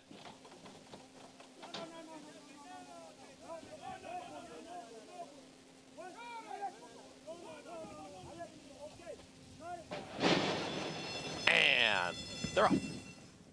In between horses, here's Irish Tenor, who's flashing early speed. Perno right towards the outside. They're 1-2. At the rail is going to be French Bankers trying to progress forward. Is back to 5th. Is up on the far outside. That's Money. Is secured 3rd. Up to My Knees in it. Is now back to 4th. In the 6th spot, that's the purple cap of Silver Satin. Is now 3 off the lead. Towards the tail end is Feline Treasure. Is there with the trailer a Romantic Charmer. A two-way battle for the front. 23 seconds flat for the opening quarter mile. It's Irish Tenor and Perno. They go at it. They are head and head into the turn. That's Money. Kendrick Carmouche, they're on the move. Now 3 wide and in 3rd, coming after the battling duo. At the rail there is French Banker. Lane Leslie waiting for room. Just in behind them, Silver Satin is under a drive here from 5th. Far back to the rest right now is trying to rally on Up to My Knees in it as they reach the top of the stretch, and Irish Tenor is ahead in front. Here comes That's Money rolling down the grandstand side and diving down towards the inside. Silver Satin has found clear running room, is moving through at the inside. It's That's Money who's got the lead. Irish Tenor is game in 2nd. Silver Satin down at the rail. It is That's Money who's well out into the center of the racetrack, but is clear, is up by a length and a half. It is all That's Money. Kendrick Carmouche, give him another one. That's Money gets the victory over Silver Satin, Irish Tenor, and Romantic Charmer in 1 minute 13 and 1. Maybe he had some pedigree to go longer, but Todd Pletcher Barn gets him ready first time out. That's Money, and Kendrick Carmouche get the job done. Silver Satin may be his own worst enemy, a horse that wanted to lug in, and maybe it prevented him from doing his best running, but he was second best today. He was, but I mean, certainly a good effort to build on next time out. An Irish Tenor, the horse that we had talked about with that experience, ran well, but it was ultimately 2 horses that we had not seen anything from as of yet that were able to upstage him in this spot. That's Money, the lesser fancied one when all was said and done. Yeah, gets it done on the outside, but this one took money. Those Pletchers always do. Getting it done. Another win for Kendrick Carmouche, who's got a couple wins in this card as well.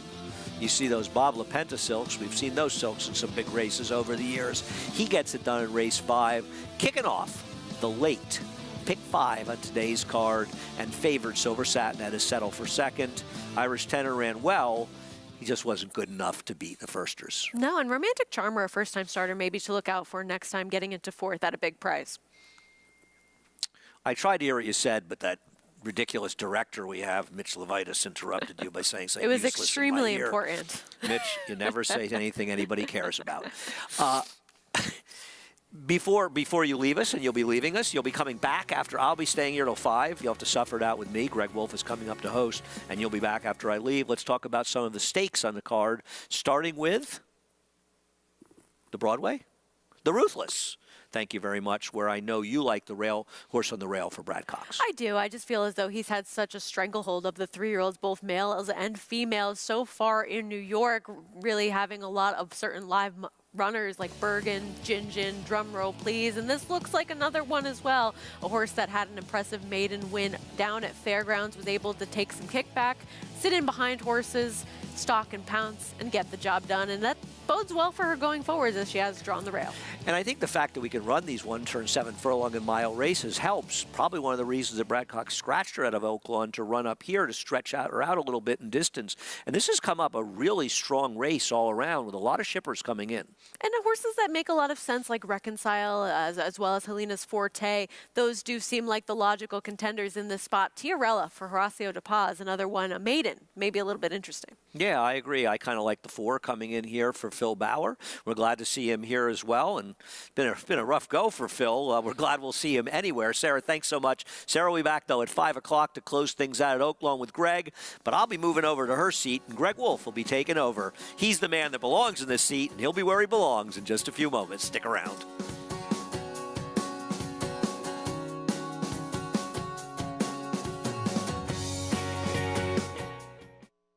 Twirling Candy, proving Lane's End's stallion-making tradition. Twirling Candy has seen success on the track and sales rate, siring multiple Grade 1 winners and millionaires, including Exalted, Beyond Brilliant, Gear Jockey, and reaching 7-figure yearling and 2-year-old sales by the legendary Candy Ride. Twirling Candy, a leader of his generation. Experience the adrenaline-pumping, suspense-filled action of the Sport of Kings no matter where you are with Naira Bets. It's fast, easy, and secure. Download the app today and start winning with our lucrative weekly promotions, thrilling handicapping contests, and a one-of-a-kind VIP rewards program. Don't just watch horse racing, be a part of the action with Naira Bets.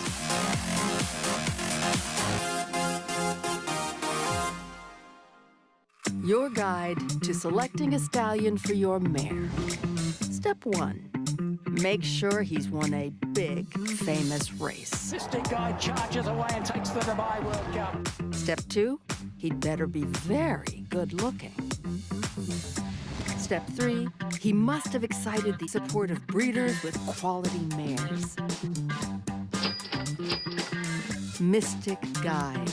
He's unmissable. Call Darley. Racetrack Television Network brings you every race, from every track, on every screen, every day. With monthly packages starting as low as $5, RTN gives you great value and access to more live HD streaming and race replays than anyone. Visit RTN.tv today to sign up and watch on almost any device, including Roku and Amazon Fire. RTN has packages that start at $5 per month.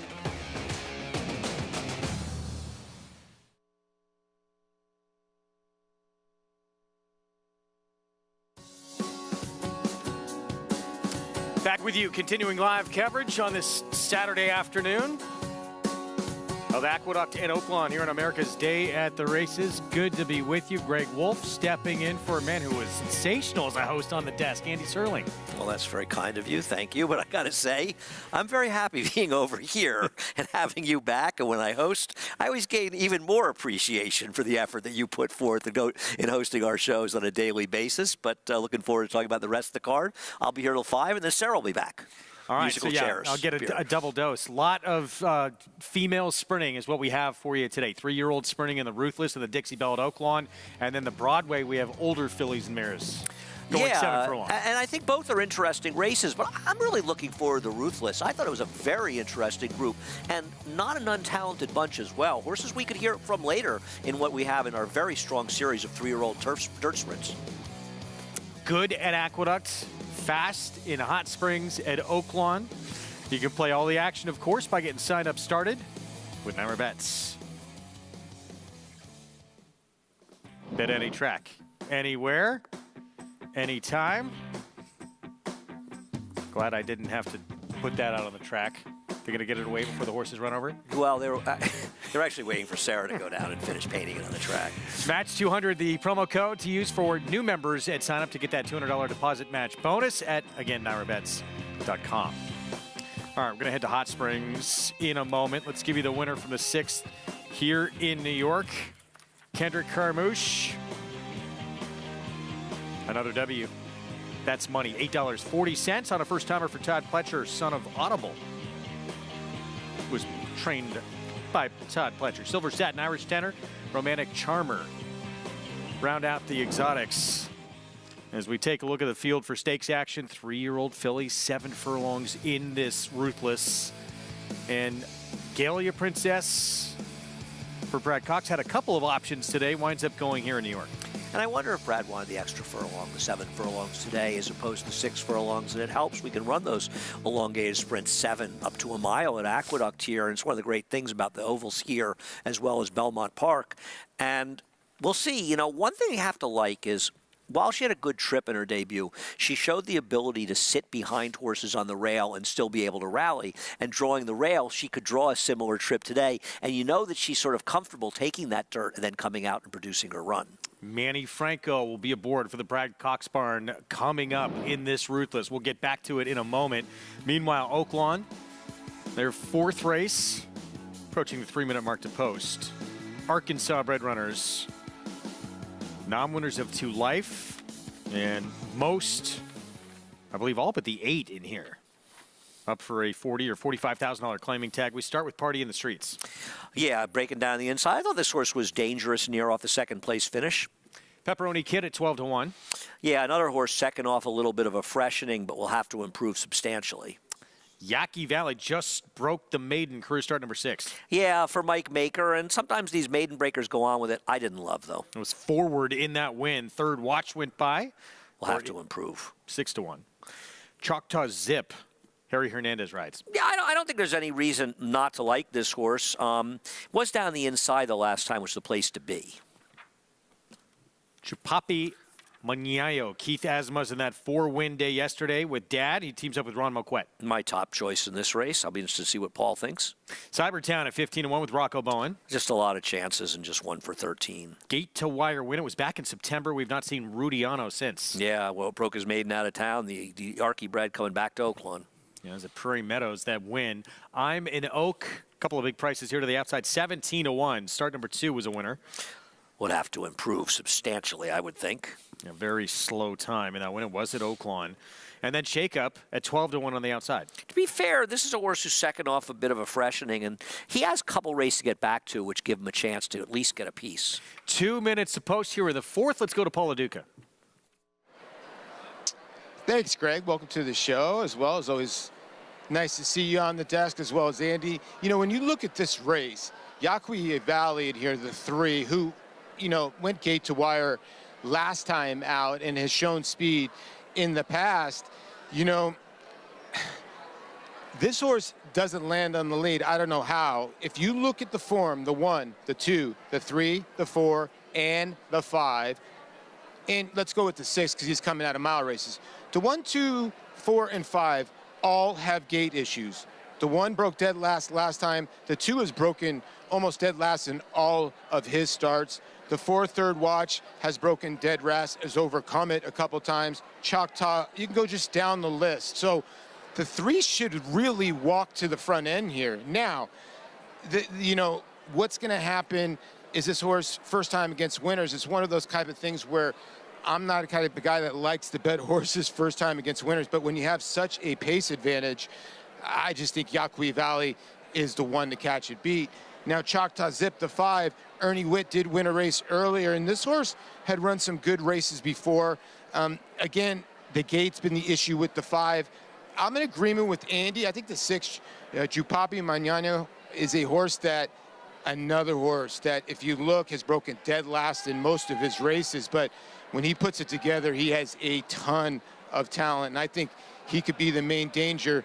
One of those horses has to get out of the gate, and I have a feeling is one of those horses tracks. Maybe the 3 in here could be in a really good spot, and I don't know where that really comes from. I just think the 3 in here has such a pace advantage with all these other horses with gate issues, and I'm just going to go with the Mike Maker runner. That is the 3 at 3-1. I mean, you do have Rudiano last time out, but that horse usually went gate to wire in that win at Prairie Meadows. Doesn't usually show speed, and it was a lower level where he was able to get to the front. Yeah, I was surprised that he was projected to be in front with the 3 and the pace projector because, like Paulie, I thought the 3 was probably a little faster.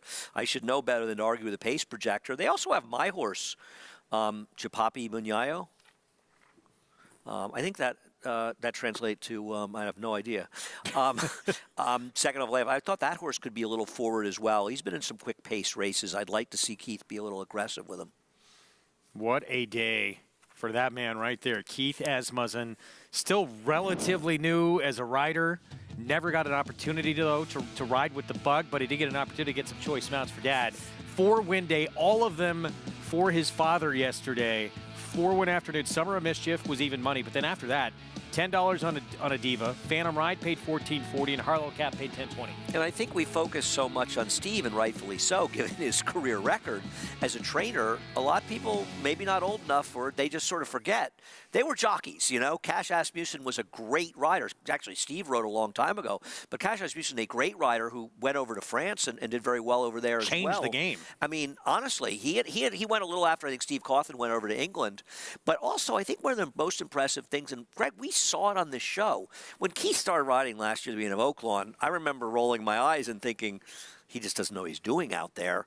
And it wasn't long before he very quickly adapted, and we saw him improve in leaps and bounds last year. Right before our eyes. I mean, he grew up fast, and he's earned all these mounts he's getting now. Right. I mean, you know, last year you would see Steve ride him on some things, but he wasn't riding that many, and maybe he wasn't riding for other owners. But at this point, watching Keith ride, he came together as fast, if not faster, than any rider I have seen. That's a good point. We're going to see him here on the 6, teaming up for the Ron Moquett barn, Chupapi Muñayo. See how forward that horse is, but it could be Yaqui Valley, the 3 alone in front. Matt Dinnerman, the call. Here's the 4th from Oaklawn Park. Third watch in the purple.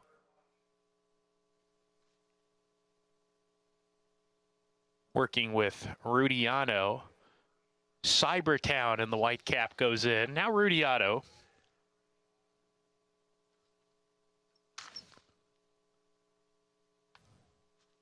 Choctaw Zip. Hyman Oak. And Shake Up to the outside. 5-2 for both numbers 3 and 5 at this point. That could change, but that's where we stand, and we're ready to go. And we're off. Yaqui Valley rockets out of post 3 on the lead early on. Shake Up alongside, and those two get acquainted. Yaqui Valley with a half-length lead on Shake Up on the outside, pressing the pace. A gap of 2 to Choctaw Zip. Then third watch, Pepperoni Kid in the black jacket, easing off the speed, is 7 behind, being joined by Rudiano in the gray Party in the Streets. Another 2 to Hyman Oak at the back of the field with Chupapi Muñayo and Cybertown, who's 3 deep with that group into the 4-turn run. Yaqui Valley wheeling back quickly after a maiden win just a couple weeks ago, has a half-length lead on Shake Up, sent along from the 2nd spot. Choctaw Zip rides the rail around the 4-turn, is 3rd, 4 lengths ahead of Rudiano, who's come under pressure. Third watch has lost position. He's done. Chupapi Muñayo trying to split horses now, but still has 7 or 8 to gain. At the top of the lane, Yaqui Valley challenged by Shake Up, who just ran right by. And Shake Up and Eduardo Gallardo kicking on now. Choctaw Zip on the outside trying to reel him in. It's Shake Up, Choctaw Zip chasing 2nd. Yaqui Valley back in 3rd. It's Shake Up at a price 18-1. Shake Up shakes things up in the early pick 5 and early pick 4 sequences. Choctaw Zip was 2nd, Yaqui Valley 3rd. Chupapi Muñayo ran 4th. Huge number here in the 4th. Shake Up, 2nd win from 11 career starts. Tough one to find. I didn't really consider him a win candidate. We mentioned in the post parade that he does have some back races that the figures gave him a chance to be effective here. But a nice job getting in position. And obviously this horse not only needed a race off the layoff, but did not like that sloppy sealed track a couple of weeks ago at Oaklawn. And glad to see Oaklawn getting a little nicer weather, Greg. And I'm hopeful for them they can get a nice stretch of weather, because it just seemed like almost every single weekend was a sloppy track. They deserve it. And yeah, on some of their biggest days as well. Ruthless coming up at Aqueduct. 3-year-old fillies traveling 7 furlongs. Alina's forte. Will the 2-time runner-up at Stakes Company find the 3rd time a charm? Coming up, we'll find out next.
Back with you on America's Day of the Races on our FS2 coverage. Bally Sports SoCal and San Diego as well.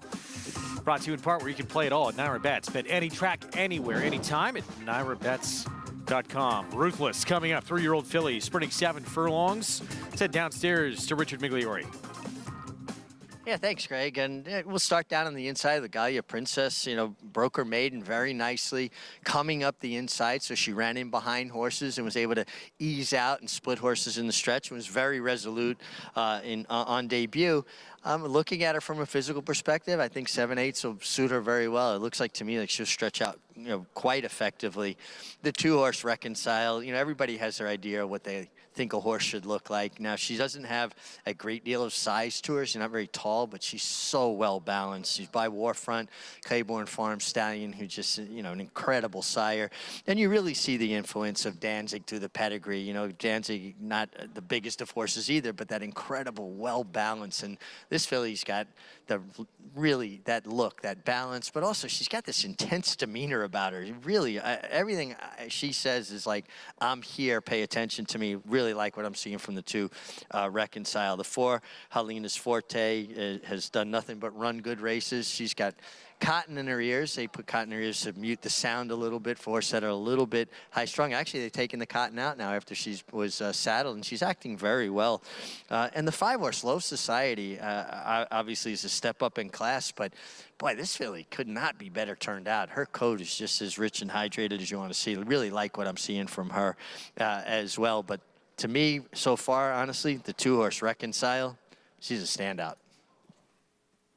And she is quick as well. Second in a stake after a win in the debut here in New York. This 2 Reconcile for Linda Rice.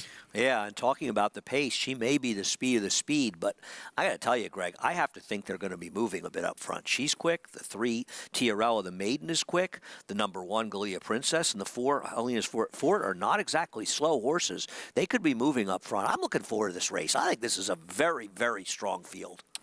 Let's go back to the favorite. So here's Helena's Forte, Matoli filly for Phil Bauer, private trainer for Rigney Racing. First time out wins, and then 2 runner-up finishes in Stakes Company. And she had an easier trip in this race than the winner. Now, the winner was a heavy favorite for Brad Cox. Had some trouble. I thought it was a solid effort. You're talking about a horse that ran mid-80 buyers in her first 2 starts as a 3-year-old.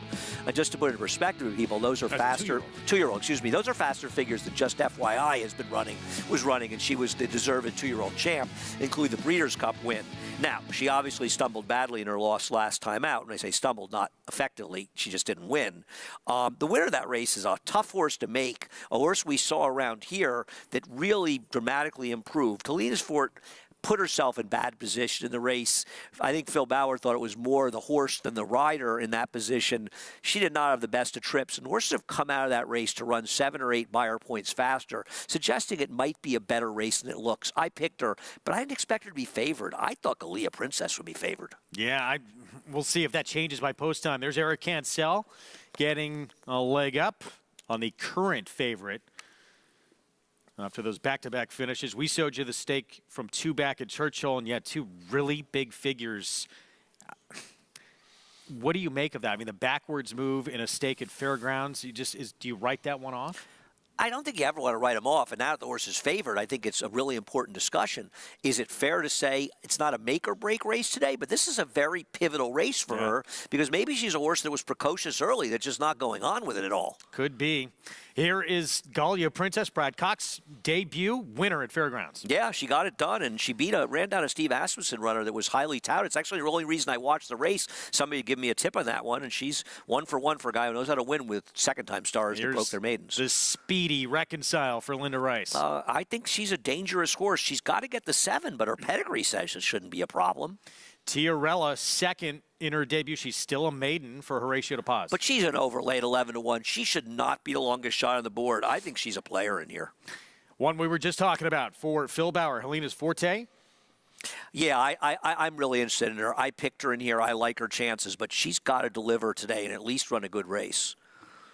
Low Society, Dylan Davis, it's Mike Maker's second off the claim. She's a big price if you like her, and she did run well last time, but she took advantage of a racetrack favoring inside runners.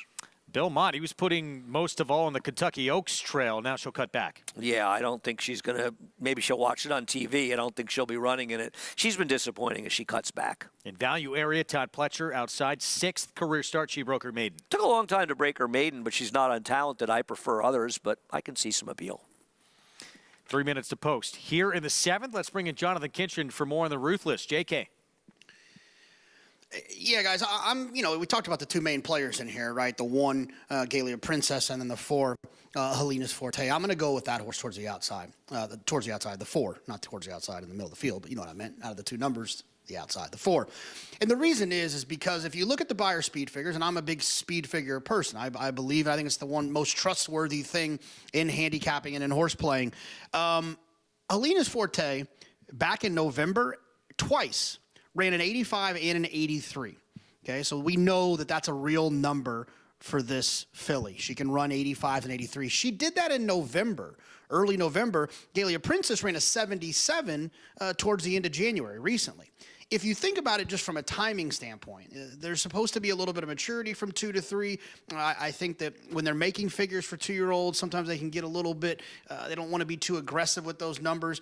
The point I'm trying to make is the 4 was running faster than the 1's running now when the 4 was 2. So I'm going to look for the 4 to improve off of that. Sometimes you can expect 10 to 12 points. It's not a big enough window probably to get that 10 to 12 point thing, but I do think that you can at least expect a little bit of an improvement. Richie, I'm going to go with the 4, Helena's Forte. Well, I think very sound logic. Obviously, her first 2 starts really pointed her out. And, she's a filly that's versatile, too. She can sit just off the pace. A couple others that just stood out to me a little bit more from a physical perspective. And the one, Galia Princess, and the fact that she showed so much professionalism on debut. She should be able to sit kind of right in behind the speed. Has a look of a filly that, will have no trouble stretching it at another furlong. And I think beyond that as well. Being by American Pharoah, but just looking at her from a physical perspective, the 2 Reconcile will be my top choice. I loved her in the paddock. I've loved the way she's warmed up. She's just got an intense demeanor. She does have a pedigree that says 7 furlongs should not be a problem, being by Warfront out of a Tappet mare. And again, when I'm in doubt and I'm looking at horses and I do think this is a very competitive race, I'm always going to lean on the horse that stood out to me physically, and that's number 2, Reconcile. Big thanks. So appearance, all systems go with Reconcile, the Linda Rice filly who projects to be on the lead, or at least one of them in here. As we go back to Galia Princess for Brad Cox, that inside post, and she's the least tested really of anybody in this group. I know the Tiarella is still a maiden. It only has that 1 start as well. Going gets a lot tougher after you break your maiden. But these numbers are just outrageous. I mean, he's coming back and winning at almost a 40% clip. And, okay, the ROI is $2.54, I think, $2.53. But these horses that are paying, $6.60, they're winning at a high percentage in stakes. I think he's 9 for 19. And we see it over and over again, how hard it is to get maiden breakers in their debuts to come back and win their next starts. And in this case, probably improving quite often. It's very tough to do. And almost, it was 38%? Yeah. I mean, that's unreal. 21 for 55 with incredible. A big sample size. I mean, Brad is the best trainers are not. Listen, Brad gets a lot of good horses, and he'd be the first to admit it. But the best trainers are the ones that can get their horses to improve. It's not so easy to win off wins. You face tougher competition a lot of the time, and Brad has shown a great consistency in doing it. And I think what that stat says, if you like this horse, based on the first race, there's every reason to expect she's going to run back to it. If not better. Yeah, if not better. Good point. Manny Franco on board here as she's about to load up. So 2-1 along with this money for the 4 has remained for this Phil Bauer filly. And we've got a great series of stakes. I mean, I understand people have their eye on Kentucky Oaks, but you think of races like the Victory Ride, the Grade 1 Test, one of the biggest races for that division every year. And then you think about the Prioress. These are big, big races for 3-year-old filly sprinters. And I won't be surprised when you and I are talking about this later in the year, and we'll be remembering today in the Ruthless that if 1 or 2 of these horses are in those kind of races, I think it's a good bunch. Oh, year in, year out. I mean, you talk about the entire Saratoga meet. The Test is for a lot of people one of their absolute favorite races that all meet long. An important race as well, and a very valuable race. You look at the list of winners of that race. You look at what some of those horses have sold for subsequent in their, later in their careers as broodmares. It is one of the most important races for 3-year-old fillies in the country. 7 furlong Ruthless, first of 3 stakes that we'll see in this ladies division between Aqueduct and Oaklawn on this Saturday card. Let's go upstairs. Chris Griffin with the call. Goes in. All set for the Ruthless. And they're off. Good speed from Helena's Forte, and also Reconcile is right there. They're the front two. Value Area up on the far outside has now been passed from in between horses. Tiarella is trying to join those leaders, and at the rail, there's Gallia Princess, now 3 across the racetrack. At the rail, Gallia Princess now applies pressure with Reconcile the Gray in between horses, has now put a nose back in front. Just well settled off of them is Tiarella on the center of the racetrack. Helena's Forte and Eric Cancel, they're out wider too. Then comes Most of All, who's towards the back end of the field with Value Area. The early trailer is Low Society. 23 seconds flat.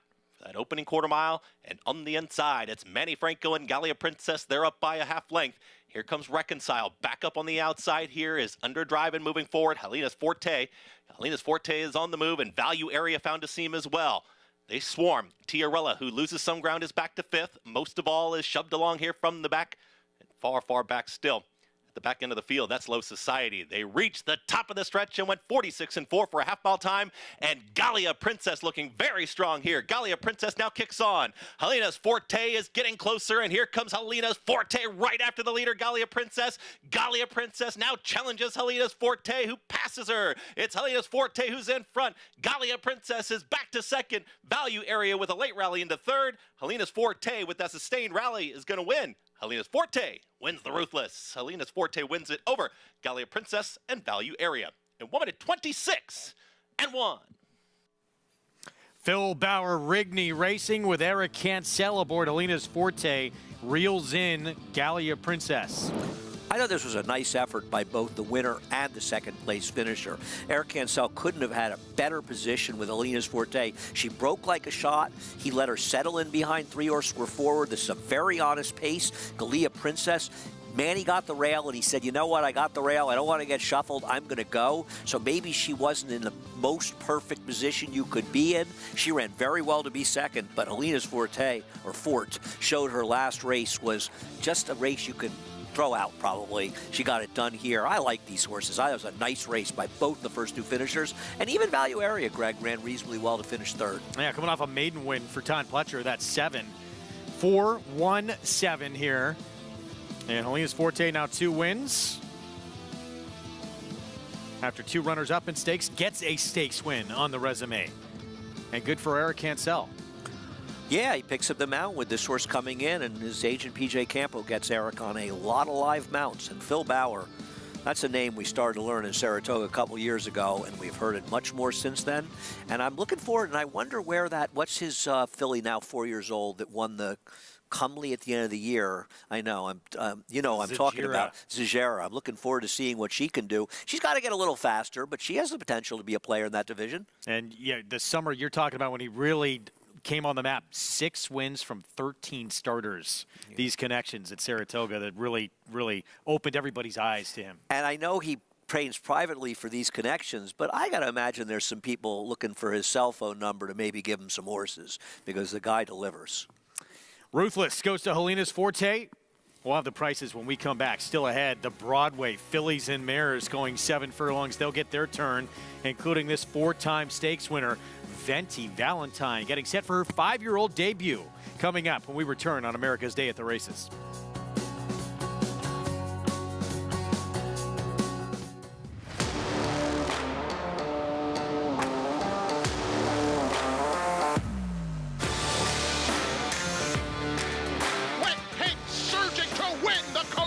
American Oaks. Forte to win the Breeders' Cup Juvenile.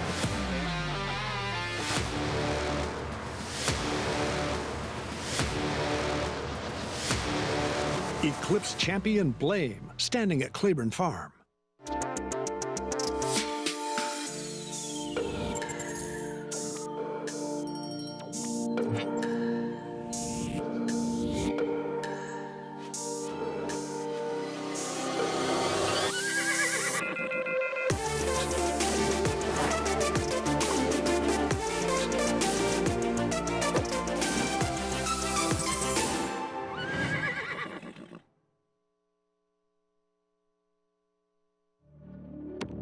Cyberknife was a very talented horse from day one. A very gifted, fast horse, a lot of speed, able to carry it around 2 turns. Looks a tremendous amount like Gunrunner, same ability and talent, beautiful physical, outworked every horse on the board. Holds the track record in the Haskell. He won it in impressive fashion, beating a very good group of horses. And Cyberknife has won the TVG.com Haskell over Tama. Jack Christopher finished third. The Arkansas Derby was one of his best. Showed how much talent he really does have and stamped himself as one of the best 3-year-olds in the country. Cyberknife ranks up there as one of the most talented horses I've ever had in training. Multiple Grade 1 winner, brought it every time you let him over there. Excited about him passing on his durability, his soundness, and his talent. And if he does, he could definitely be a breed-shaping stallion.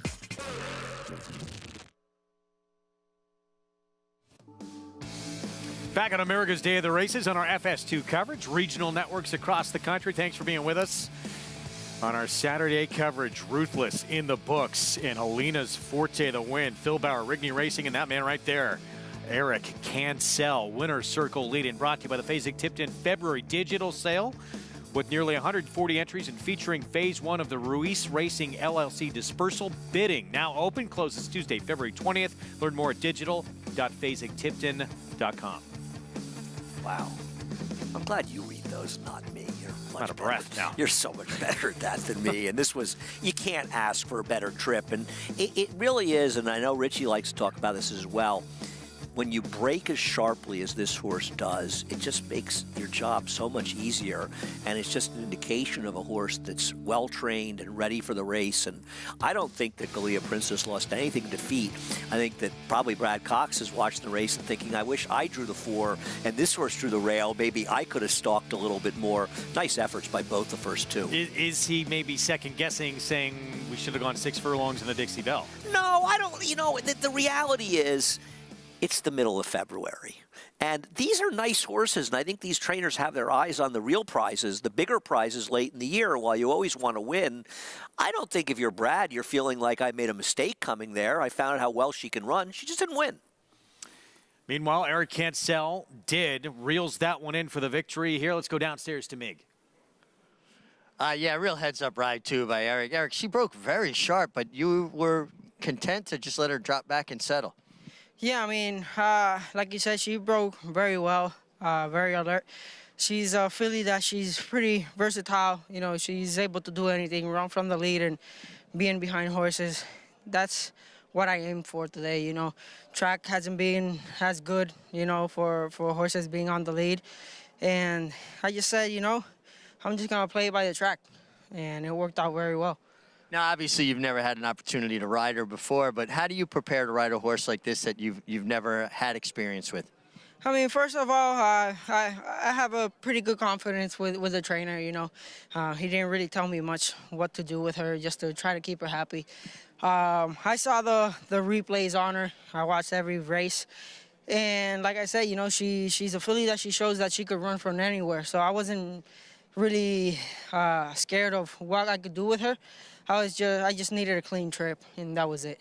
Well, you worked out a great trip. Congratulations. Thank you very much. Guys. Eric Cancel, big opportunity to ride for this barn and deliver. Obviously, Helena's Forte absolutely ready to run today. No, she wasn't. Able to get past that poor performance down at the fairgrounds, as we see Dairy Farms Dave Grenig and Marietti, who works for us upstairs as well down there, talking to Eric Cancel. And you want to see her put that in the rearview mirror and on to bigger and better things. $6.20 for the victory. And as you said, we may be hearing more from Gallia Princess down the road, especially from this barn for Brad Cox. Broadway still to come. Dixie Belle ahead at Oaklawn, where we'll hear the voice of this man from the Bay Area.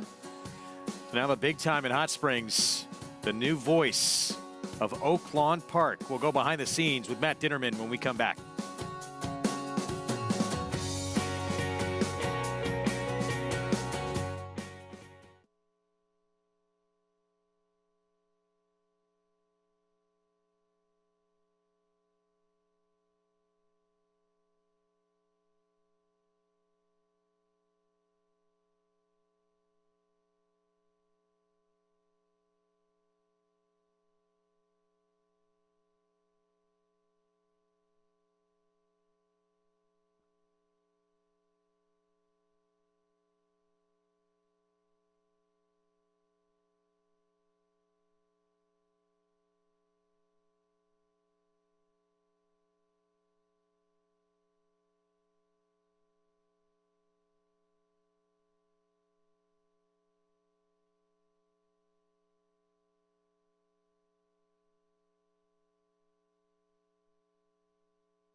second, Union Dame third, and that's how they'll finish.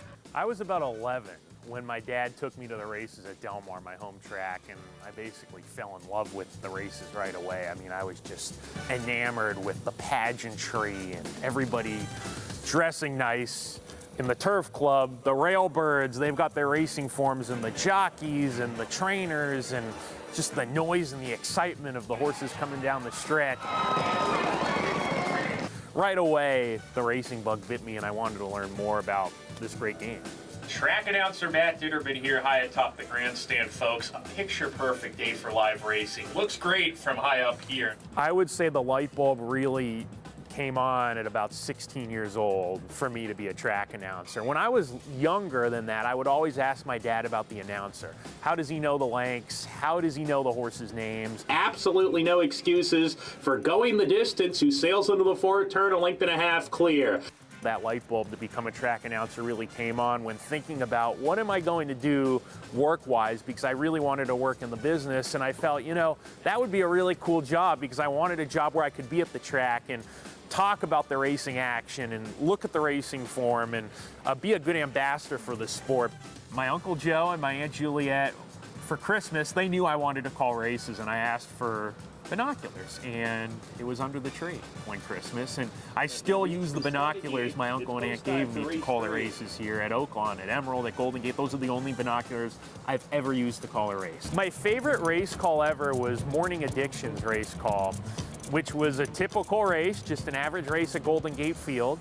She was 3 ahead around the far turn, decided to just stop running. But now, Morning Addiction, I don't know what happened there. She just stopped running. I don't know if she spooked. I didn't see it in the binoculars, but she's dropped to the back of the pack. The race call itself was not famous, but the race itself, it went all over the world. But look at Morning Addiction. She's coming back. Can she get there? She's going to try to split them. Here comes Morning Addiction off the inside. Morning Addiction, and a photo finish with majestic hoops. That was unbelievable. I think I did my job of calling that race the way it needed to be called, and I was really proud of that call. And we're off.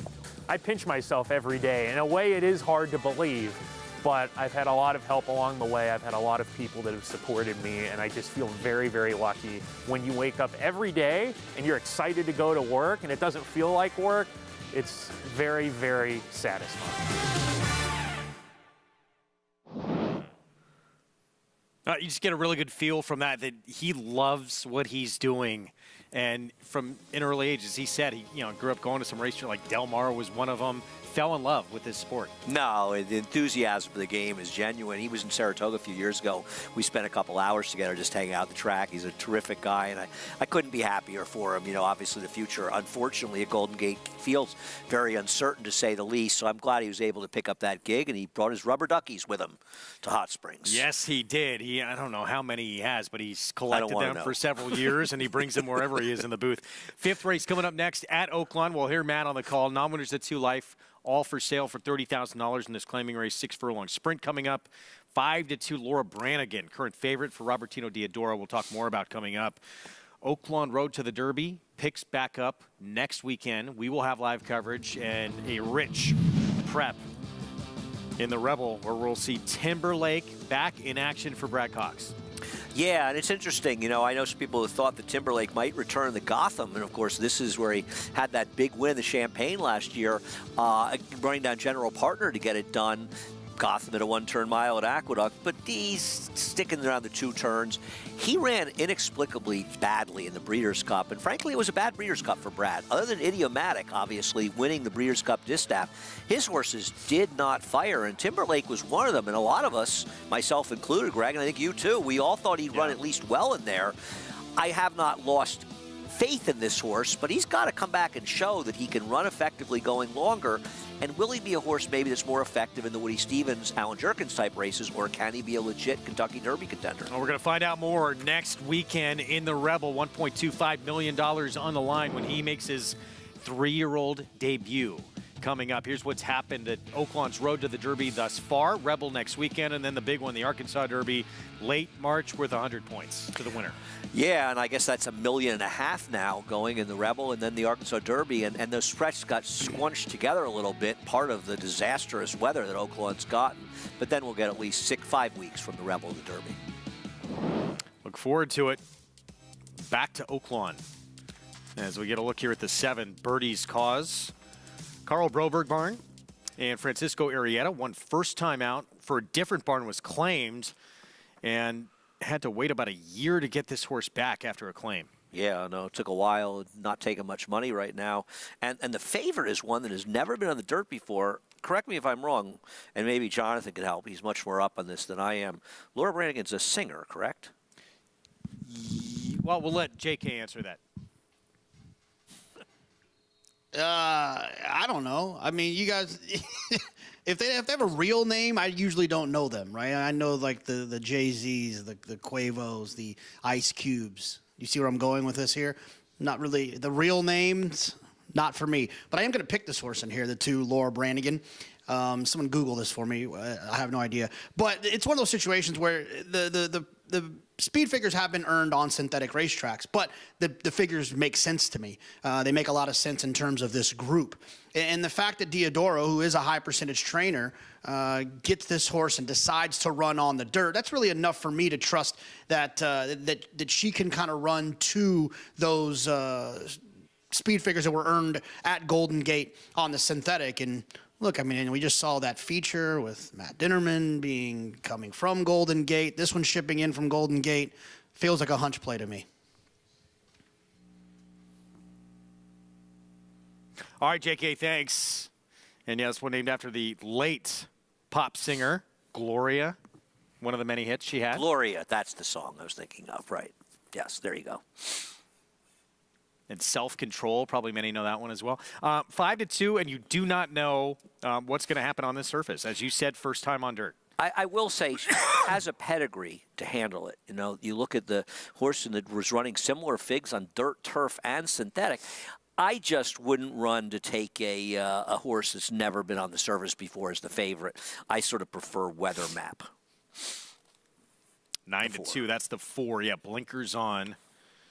One first time out at Churchill, claimed out of that race, claimed out of the next race where it took money and did not early speed and then backed up. But first time, similar level. First time in the dirt for I was hoping for Norm Cassie maybe would get her to run a better race. And this is Norm at a good price.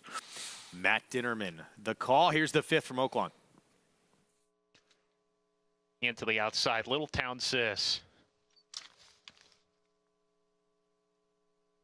We're ready to go. And Laroff. Good beginning from the 2 Broberg entrants, Greek Eris and Birdie's Cause. Floating a little bit quicker, though, and Floating's on top by a neck from Greek Eris, presses the pace. Oh, my God, finds room on the rail, and she comes charging forward to challenge for the lead along with Weather Map, a contentious pace. Oh, my God, on the inside with the lead now, 3 parts of a length ahead. Weather Map second with Floating in a 4-deep Greek Eris down the backside. Those 4 tussle for the early lead as they approach the 4-turn run. There's a gap of 2 to Birdie's Cause, who's gotten a great set up here. A similar margin back to Laura Branigan, and Lil Town Sis is well behind now as they round the far turn. A real battle here on the lead, and in the 4-path, Greek Eris is coming up with Floating as Oh My God and Weather Map, both runners under heavy pressure. Birdie's Cause is going to get outside of the stablemate Greek Eris at the top of the lane. She's in with a good shot. They're down the lane. Birdie's Cause and Francisco Arrieta pounce on Greek Eris. Now Laura Branigan's asked for her best. Even Little Town Sis from far out of it coming late. It's Birdie's Cause. Laura Branigan's charging after her. Birdie's Cause digging in. Laura Branigan second, hanging in that second position, and Birdie's Cause gets it. Birdie's Cause over Laura Branigan. Third home was Little Town Miss, and 4th was Greek Eris. Well, as we said, this 5-year-old mare, she won her debut. She was claimed. She didn't run again for a year. The comeback was not very good. 3rd start, much better. And people who are wondering, perhaps, you see the waiver first time. Now, in New York, you get that waiver if you're running back for higher or similar to the last start. for one start. You get 2 starts at Oaklawn Park. So that's why she wasn't running for a tag again today. And they were right. They didn't want to lose her. They kept her. She got it done. Congrats. Francisco Arrieta gets the win. And Laura Branigan, she looked like she could get there, and she hung a little bit at the end. 7-2-8, maybe the 6. It was close with the 5 for 4th. But Birdie's cause, how about 10-1 here in the 5th? Getting it done. Back to New York. We'll have those prices coming up from Oaklawn momentarily.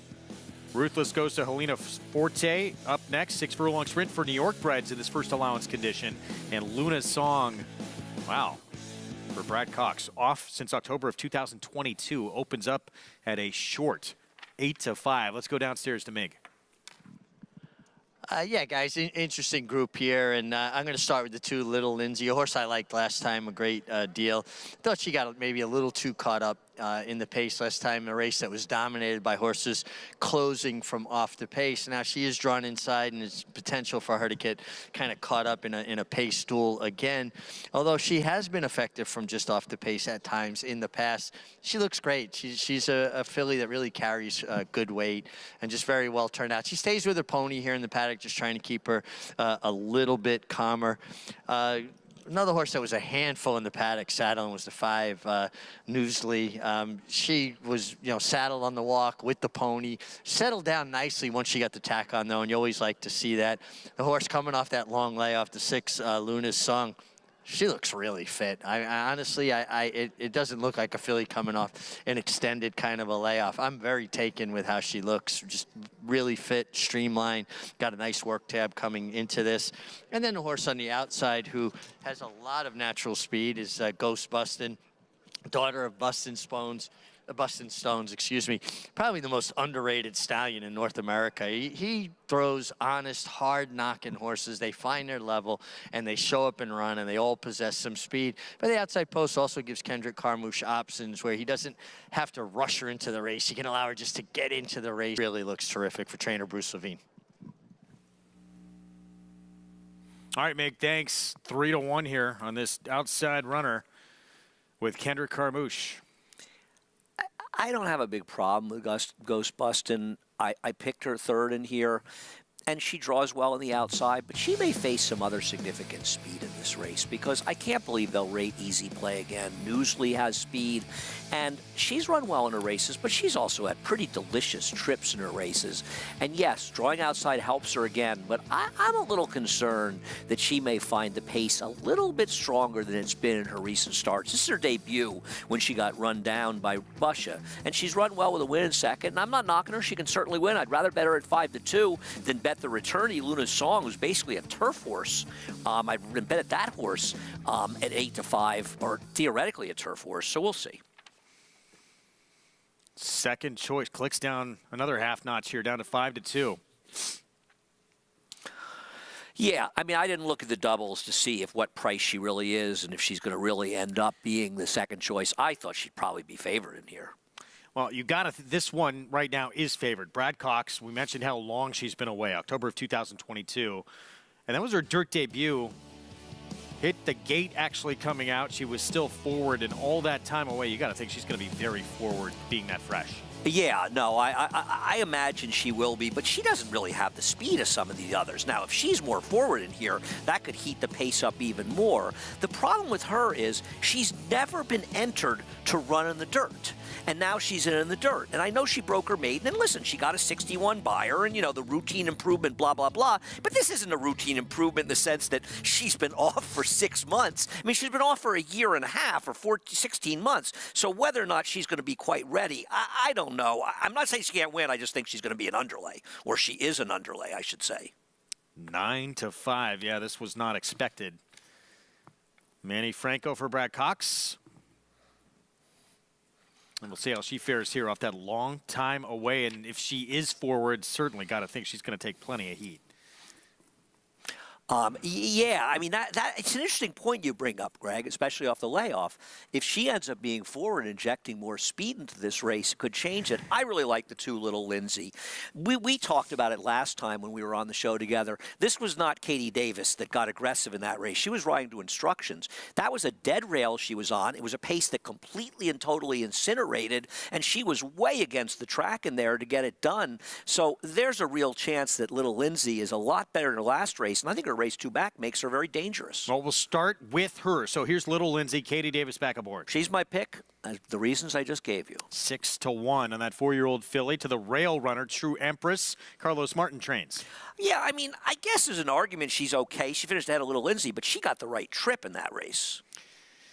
16-1 as we go to easy play. I think she's going to be more forward. You know, Greg, I don't love her, but she's a bit of an overlay in her odds right now, isn't she? She's not that bad, and I think they made a mistake in rating her last time. Yeah, she's been competitive against True Empress. She's quick, too. Yeah. Is it Busha? 14-1? I'm assuming it's Russia with a B. Perfect trip to get it done. She's going to have to improve. This one's quick, the 5 at 19-1. Yeah, she can be forward in this race. Whether or not she's good enough is another question. The long layoff. Brad Cox filly still favored, the 6. I'm as big a Brad Cox fan as there is, but I think she's an underlay in here. Quick power nap coming off back-to-back wins at Laurel on the turf. But isn't she just a better turf horse? Seems that way. All 3 of her wins on the grass. Here's Mim with Jose Gomez. I think Mim's a little interesting, especially I think his pace is going to heat up. She could be there to pick up some pieces at the very least. And Ghost Bustin, 5-2, gets that cozy outside post and has always been in the mix all 3 starts. Yeah, I mean, I think she's supposed to be favored here. I don't have a knock on her except to say that at a short price, she's a horse who's had very good trips. But she makes a lot of sense in here. 3 minutes to post, 8th at Aqueduct. Let's go to JK. Yeah, look, I mean, the 6 Luna song, this horse could run off the screen, and I wouldn't be shocked, wouldn't text anyone, can't believe that horse won. Got it, right? But at 2-1, I just feel like there's some other opportunities to look elsewhere. I'm going to go to the 8 Mim that Andy just mentioned. It's really kind of based off of the last 3 races, right? This horse switched to Jimmy Ferraro, ran sneaky good that first start, going a mile. Then decided to cut back. Didn't run particularly well, but that's fine. Got an excuse, and then comes back and runs well again. So maybe, just maybe, this horse is kind of getting figured out now for Jimmy, and this filly's going to run extremely, taking a step forward, run a little bit better than she has been running. And if she does, if she can kind of match her last effort, I think she could be right there. She was wide all the way around there last time. I think it's much better than it looks on paper. And at 9-1, I'd be willing to pay to find out if she can take another step forward. All right, JK, thanks. We will find out shortly here. Jimmy Ferraro barn with Mim 9-1. Yeah, I mean, I think Jonathan makes valid points. I know this is an interesting horse. Now, it's a little. My reservation there, I picked her second, is she had a pretty good trip to pick up some pieces last time, but she didn't get the kind of pace she wants to run into, and she should get more pace today. I think she's a giant overlay at 10-1 for a horse that just finished ahead behind Ghost Bustin', and I think there's an argument that she ran at least as well as Ghost Bustin' because Ghost Bustin' was able to control in there, and I just don't know if she's going to control here as she comes down from 10-1 to 7-1. Let's head downstairs to Mig. Yeah, guys, just watching the horses warm up. I mean, I really liked Little Lindsay in the paddock. I am a fan of the horse, and I agree with Andy, everything he said. It was just last time the racetrack played against her, the pace scenario plays against her. I'm really hoping that she sits in behind the speed today. You know, she's fast enough to get position, but I just hope she doesn't get overly involved from the inside and works out a little bit of a different trip. She looks great. Jan Derschmidt, I talk about her a lot. They do a great job, and they breed a nice horse up there in Pine Plains, New York. Little Lindsay will be my top selection, hoping for a little bit of a different trip. Going back to the 6 Luna song, I know it's an extended layoff, but I'm seeing a very fit daughter of McLean's music here. I really don't think that the layoff is going to be a factor here as far as from a physical perspective. And Ghost Bustin' looked great. Got a very aggressive warm-up under Kendrick Carmouche, and it's going to be interesting to see how he plays the break in the first 1/8 of a mile. He's very good at allowing horses to kind of almost sneak into the race and have a little bit something left for the stretch drive. Richie got to mention Bustin' Stones and the Dershmans today. I mean, he is having a banner day. It's made his day. Post time coming up here for the 8th. Broadway to come next for fillies and mares going 7 furlongs. Still favored. This Brad Cox returnee, the 6 Luna's Song. Let's go to Chris Griffin. Ghostbustin' hesitates briefly. Now in. All set.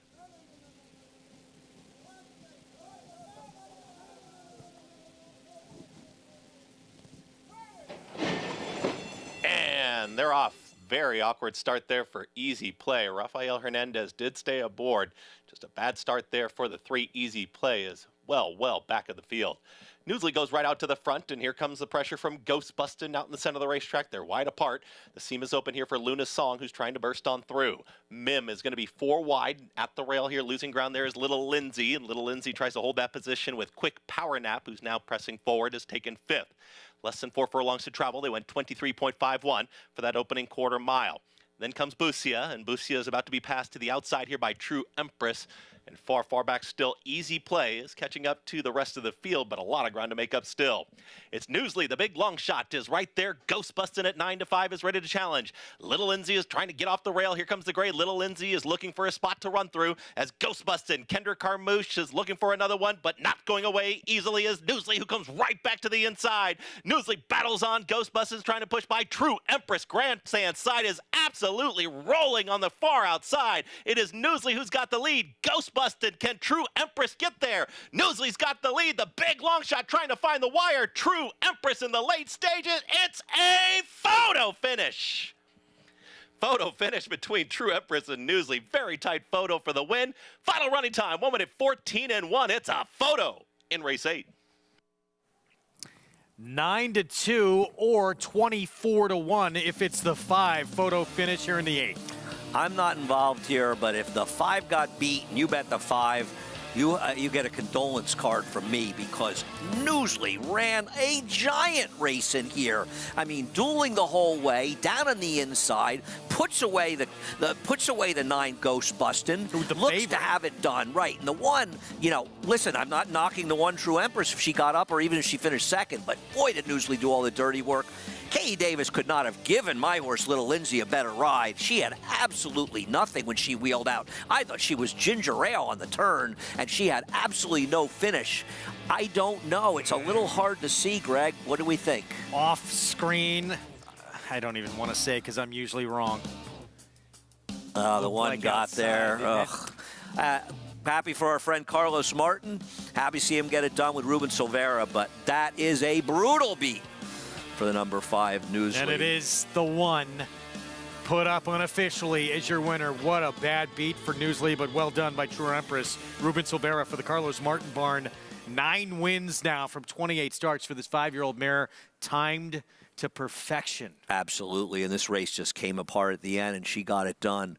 Tough beat for Newsley, and Ghostbustin' didn't run badly, but you have to compare Ghostbustin's effort to that of True Empress. Now, there's an inquiry, but that's involving, I'm guessing, the number 3 who appeared to stumble at the start, and I'm assuming that was about, and that horse, I think they're just making sure that nothing unfair happened. Let's go back to it. Yeah, keep your eyes on the 3. Ooh. How in the world did Rafael Hernandez stay on? Unbelievable that he stayed on that horse. I mean, that horse went down, and I just think it was bad luck. I don't think there's anything by that. Wow, what incredible horsemanship that was. Wow. Can we see that again? True Empress. We're going to tweet that out. We just saw it on another view. That's about as bad as a horse could go down with a stumble. I mean, Incredible. What a job staying aboard on that horse. Shows you what kind of athletes these jockeys are. Keep your eyes on the 3. Unbelievable. Wow. It's quite an eventful start for him coming back to New York to ride. He had a win earlier today, but staying on that horse was very impressive. Not only are these jockeys tough, they are tremendously gifted athletically, as you can see from that vantage point. True Empress, Ruben Silvera, though, Carlos Martin, J&M Racing Stables in a thriller here in the 8th to just get by this 24-1 long shot.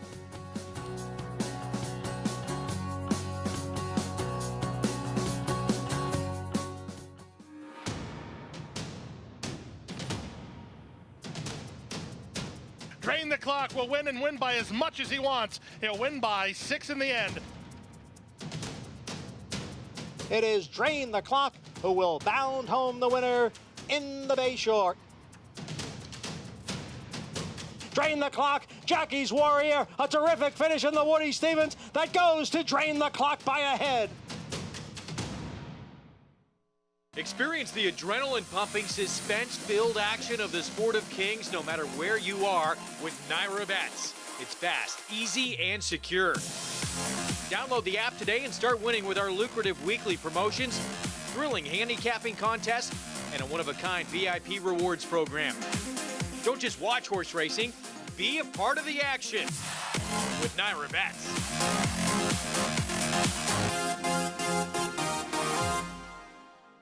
At Three Chimneys, our name is our promise. Our commitment to quality, our customer, and most importantly, the horse, is at the heart of who we are. For over half a century, the storied Stallion Station and Nursery have been a place where dreams are born. From Horse of the Year, the mighty Seattle Slew, to Horse of the Year and modern-day breed shaper Gunrunner, we've been defined these past 50 years by the company we've kept. Three Chimneys, where dreams are born.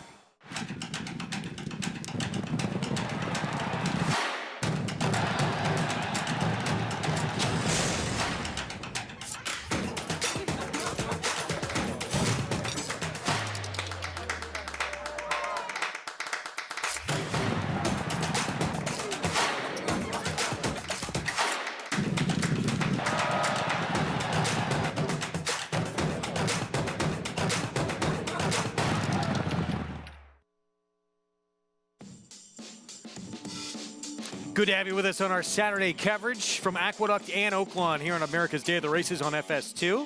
Regional networks out in Southern California. Thriller in the 8th, unless you backed the big long shot to 5, who just gets nailed at the wire by this horse, True Empress. Yeah, and a nice job, and congrats to our friend Carlos Martin, who joined us a couple of weeks ago.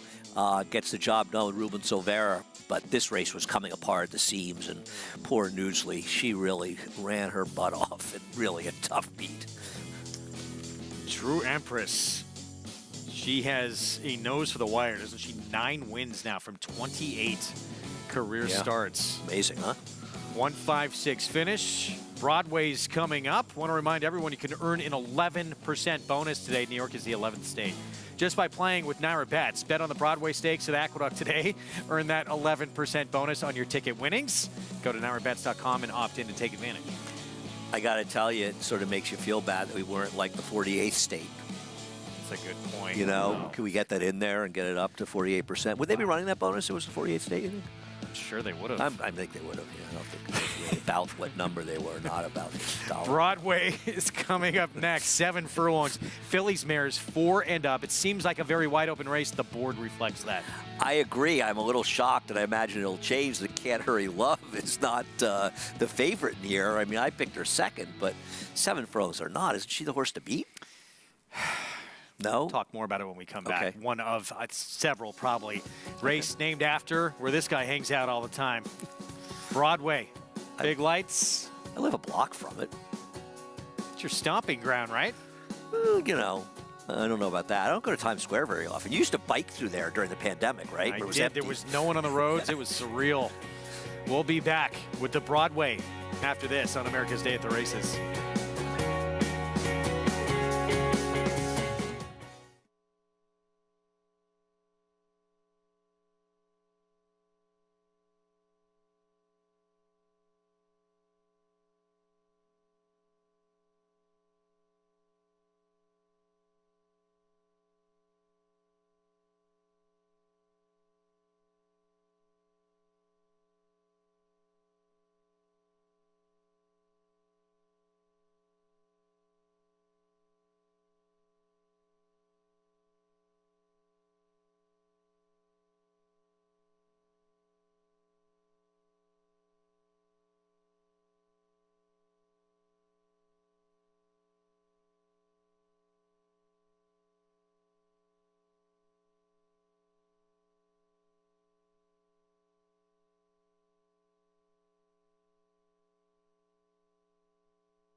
and it's La Verdad with a 4-length lead. Sunny Desert now moves into second as they pass the 8th pole. It's La Verdad in front. Sunny Desert down on the inside is Hot Rendezvous, then Make the Moment. La Verdad, a front-running score in the Broadway. Dominant win in the Broadway from La Verdad, and there was a lot better and bigger things to come from her. Yeah, yeah, to say the least. She was really a fan favorite, too. She ran a lot. She was consistent in her career. I mean, it's pretty amazing, right? She's got the 16 wins and 25 starts, which includes a DQ, or DQ purse money, so actually finished first 17 times. And we were just talking about it, how she got the Eclipse Award despite never winning a Grade 1. She had lost to Wavell Avenue in the Breeders' Cup Sprint, but in fairness, she had beaten her in the Gallant Plume before that, and she probably had a better overall resume, but a very popular horse around here for sure. This year's edition of the Broadway, current favorite, Venti Valentine. For Jorge Abreu, who early on in her career had some big efforts against Open Company. It seemed like she was potentially even going to be a player in the Kentucky Oaks. Did not pan out. I picked her. I never thought she'd be close to the favoritism in this race. I'm hoping betting back to a Harrow drier track would help her, but not at a short price. This is Can't Hurry Love. In Open Company, in the Garland of Roses. I think we both probably expected her to be favored, right? She is favored in doubles, so she probably will be favored by post time. And I think some are worried about the 7 furlongs, myself included. But having said that, she's such an adaptable horse. If the pace is moderate, she can be forward. If they're going too fast like last time, she can rate and still effectively finish. I'll be honest with you, Greg, I don't know what there is to not like about her. Okay. I'm with you. She deserves, to be the one to beat in this spot. That was the Garland of Roses, Open Company, just missing against Hot Fudge. As you said, though, look, 7 furlongs, she's only tried it once, didn't hit the board. It is a question. Yeah, no, and she's, I mean, I think they wanted to run a 6 furlong race. They couldn't ship down to Laurel because of the situation. But, listen, I thought she'd be like 8-5 or 2-1 in this race. So I took a little shot against her. To be honest, if she's 5-2 or 3-1, I think she's a very fair price. She is, to me, the best horse in the race and the most reliable horse. I'm going to try to beat her with Venti Valentine, but if they're comparable prices, I would prefer to bet on Can't Hurry Love. All right, we'll have that coming up. Broadway next here in New York, back at Oaklawn, late pick 5. Coming up in the 6th race, 2-turn mile. Claiming race, 4-year-olds and up who have not won a race since October 17th of last year. Otherwise, weight allowed. And we're going to kick off the post parade with Cozy, my boy, Carl Broberg, part of an entry. Carl Broberg looking for back-to-back wins. This one off the claim, but running against Cheaper. Turn on the magic, the other half of that entry with Keith Asmussen. Another one is running against Cheaper. They're taking a lot of money, but entries do. Make noise. 2 starts back, an effort that puts this one right in the mix. I agree. A barn has been struggling at the meet, but I can't argue with any of that. Man on the Moon, Wade Rarick. Yeah, not familiar with these connections. Claimed Cheaper, but ran in a little bit of a tougher spot, I think, last time. River Boy, trained by Gennaro Garcia. Just feels like he's probably not quick enough to me, at least. Hottest barn on the grounds right here. Jonas Gibson, and this one claimed off of Robertino Diodoro. Well, that's my question. Now, Gibson I think they just had a second-place finish here earlier in the card, but they've been setting it on fire. Leader of Men, dropping down in class. Yeah, off avoided claim back in November. Yeah, I'm not sure why this horse is such a big price. See what Paulie thinks. 14-1 on the 8 here, devoted to you. Didn't look good enough to me. Speed with Smokin' Hot.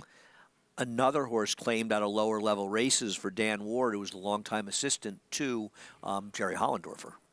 And Baba's Boy, long shot outside. Yeah, it just looks a little slow, especially with the recent efforts. Let's go back to Man on the Moon. 6-time winner. Over $150,000 in earnings for this horse. And this was back on December 15th. 2 starts back, second beetle length. Yeah, I mean, my concern with this horse is the significant drop in buyer figures off the claim. And while I know that, you could say, well, it was tougher company last time, the horse was 8-1, I just don't like seeing a horse that's running as well as he was. I mean, don't forget, this horse had been in the barn of Phil D'Amato, who wins at a pretty high percentage, and the horse gets claimed, and okay, wasn't supposed to win that race, but supposed to run better than a 66 buyer, and I just worry about that a little bit. One I wouldn't be playing here. Right now, 4-1. Let's go to Paul LaDuca for more. Yeah, I'm kind of in agreement with Andy, which means we'll probably put the 4 in the winner's circle. And they made this horse a sprint last time, and maybe he just wants to go a longer distance to ground. When you look at the entry in here, the 1 and the 1A, they're getting played in here. You're getting 2 for 1 because I think you're getting Carl Broberg, who just won the last race, and Steve Asmussen. I think Cozy, my boy, is the more fancied one. He looked really well on the racetrack, and right now they're about like 6-1, somewhere in that area. Also in agreement with you guys is the 7, Leader of Men. I understand the voided claim hasn't been seen since November, but this horse has numbers to just go back to 1 for 14 the last 2 years. Sometimes you have to ignore that when you just look at a horse that just fits in this group. I mean, that's just the bottom line. I also think the 9, Smoking Hot, cutting back for that mile in the 16th race, to have enough left just to hang on for Cipriano Contreras. Now going to try a little bit tougher today. I just don't know if the 9 can clear, but horse did show some heart last time. But, it surrounds the 6. Listen, Flurry Racing Stables trying to win this meet. Jonas Gibson is having a monster meet. But let's not forget, this horse won at 30 cents on the dollar for Diodoro. And Jonas Gibson claimed this horse. There was like a 14-way shake for the horse. So now this horse goes back to Louisiana Downs, ships back here in a month. I get it at 9-5, maybe the horse to beat. I just got mixed feelings. I think the 6 is probably going to be tough in here, but I would just be really tepid. And I think the 7, Leader of Men, is at least the horse on the board, or the 1 or the 1A. You're getting better value than you are with the 6. The 6 I just don't know. Just something about the horse. All right, Paulie. Well, he is 7-year-old for, as we again said, the hottest barn in Hot Springs right now. Jonas Gibson is just lighting it up with what he's been doing at this meet early on. This horse yet goes out of town, as Paulie says, claimed. Jonas Gibson takes him to Louisiana Downs. Bullet, 47-1, 4 furlong drill. Since that last start, now he brings him back to Oaklawn. Yeah, no, and here's the question, and I don't really know the answer because I was really thinking about this when I was handicapping the race. The Diodoro barn has not been lighting it up the way we've seen him do in the past, and at times he's been a tough trainer to claim from. But maybe right now, I mean, he's not having a bad meet. He's just not winning at those extensive numbers. Maybe now it's a little easier to claim from, and I guess the way the Jonas Gibson barn is going, you shouldn't be worried about things like that. Making all the right moves. I didn't see, did you, that much disparity between the 4 and the 6? Or did you? Well, I like the fact the 4 is speed, but don't you think the horses towards the outside, both the 9 and 10, could be forward? And I worry about the pace getting hot. And to be honest, I don't want the 4. I could be wrong, but I don't want an ex-Phil D'Amato horse that was claimed by a trainer I'm unfamiliar with that took such a huge drop in figure off the claim. That concerns me a great deal. Now, I mean, I'm looking at some others. The 3 has a real drop in this race. He could be a little bit interesting. I think the 7 is dangerous because there's a lot of pace in here. Doesn't have any speed, but what about Leader of Men as a horse closing? Yeah, price has come down, but even 5-1. He's facing a lot easier today, the 7. Seems very generous to me. Matt Dinnerman, the call. Race 6 here at Oaklawn kicks off this late pick 5. Here we go.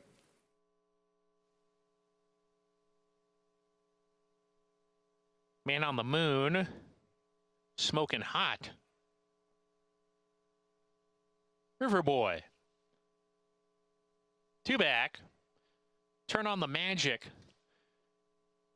And Baba's Boy to the outside. Remember, folks, this race starts and ends right over there at the 16th pole. Working with Turn on the Magic.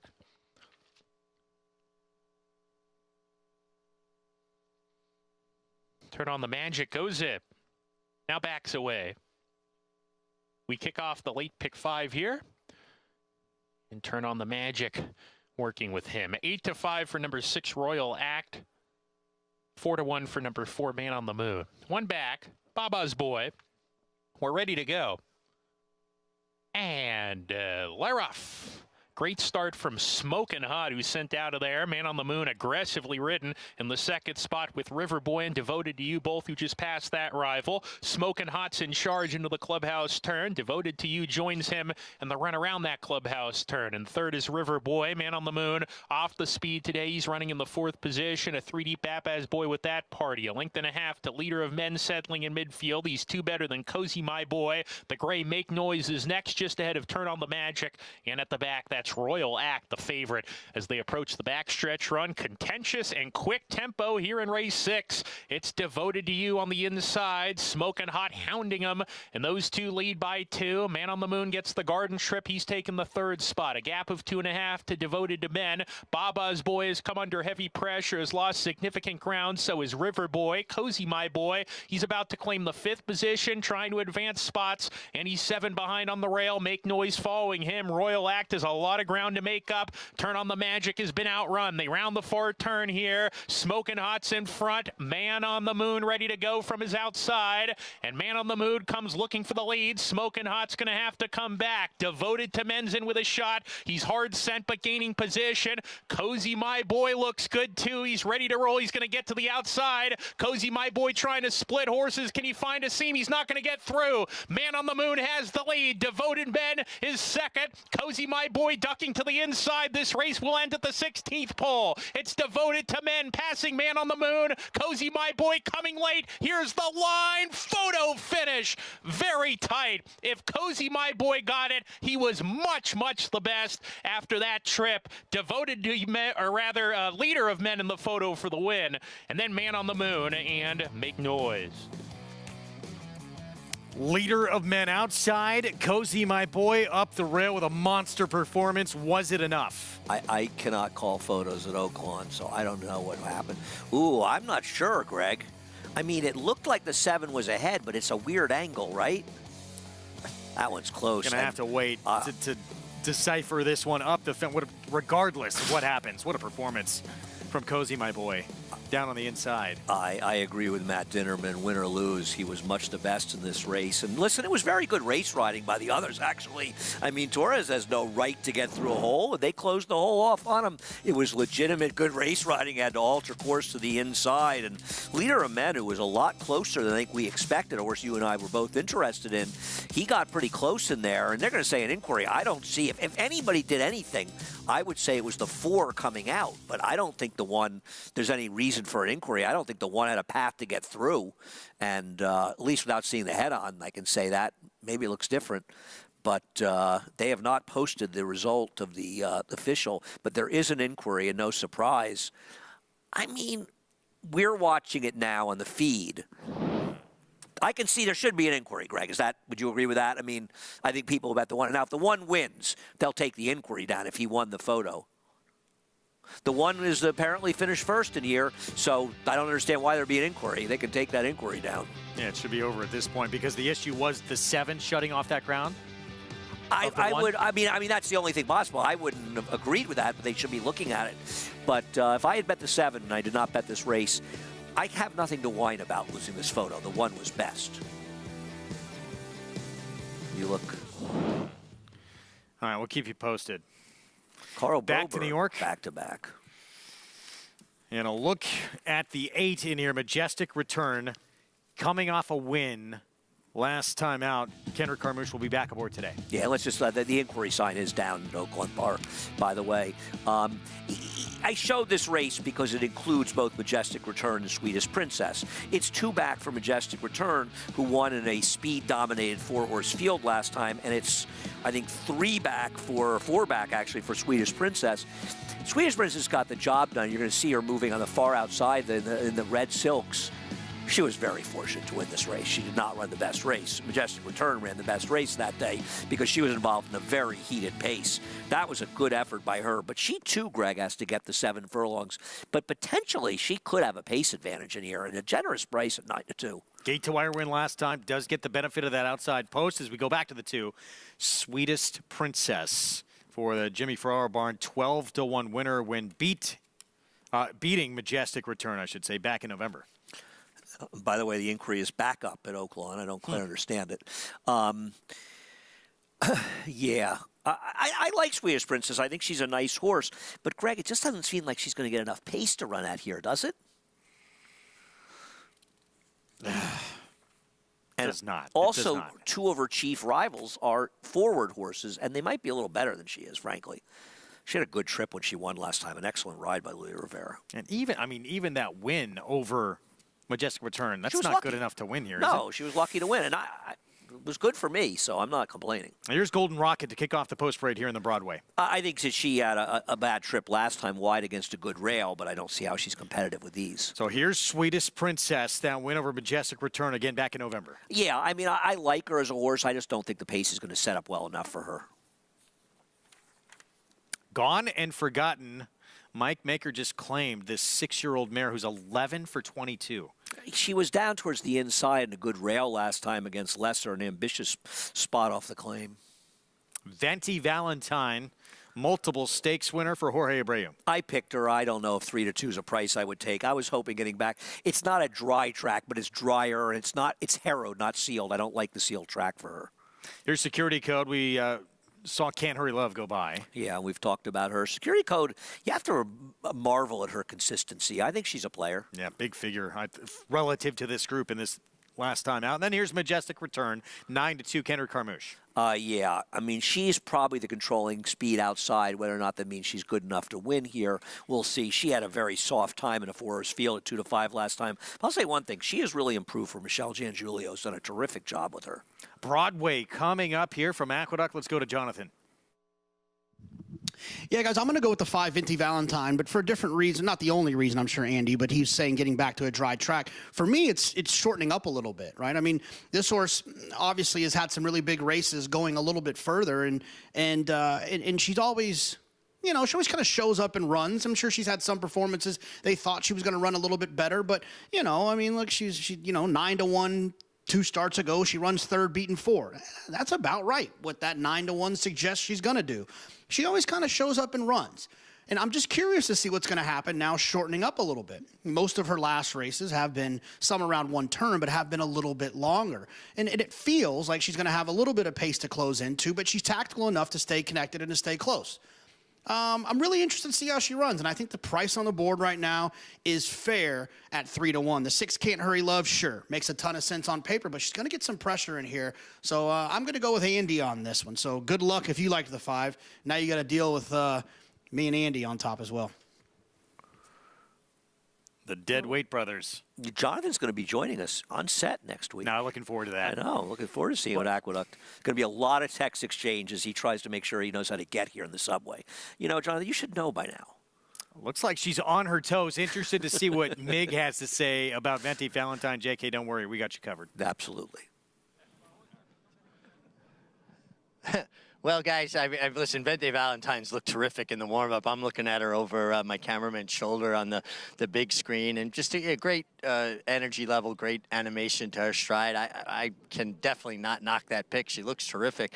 I will start with the 2-horse Sweetest Princess, who, you know, for a horse that made 13 starts last year, it just carries tremendous weight, and Jimmy Ferraro's done a terrific job with her. I agree with Andy. I think, you know, this is a little bit tougher, and she might not get the pace scenario she needs to be most effective, but I really am taken with how hardy she is and the weight she carries. She really looks the picture. The 6-horse Can't Hurry Love, she's going to be my top selection. I do think 7 furlongs could be stretching her to her outer limits, but she has shown now the ability to rate as well, and I think she could sit like a perfect stalking kind of trip, and it could help her get the 7 furlongs. And Security Code, she's just such an attractive daughter of Frosted. She's got nice size to her. She's always got this elegant look to her, and she just continues to hold her physical form. She just couldn't look any better for trainer Phil Serpy. And she's another one that could sit the nice kind of trip. I'm with Can't Hurry Love for the hot Dave Duggan barn, though. All right, Mig, thanks. Positives with the way Venti Valentine has become your favorite, 5-2. The way she looks on the track, she did look like she is really ready to roll today. There she is again. I'll be honest. If somebody told me, and I don't know if the odds are going to stick, at 3-1 on the 6 and 5-2 on now the 5 is 2-1, I would never have picked the 5 at 2-1. Not in a million years. I would absolutely have taken Can't Hurry Love at 3-1. I think she's a much better bet. Venti Valentine at 2-1, and I picked her. But I never imagined in a million years she'd be this price. Can't Hurry Love, the 6, 5-2, coming out of Open Company, just missed in a stake against Open Company and against New York Breds here. And this is her 5-year-old return to the races for David Duggan, Trevor McCarthy aboard. Chris Griffin, the call, the Broadway here from Aqueduct. Majestic return to the outside. All set.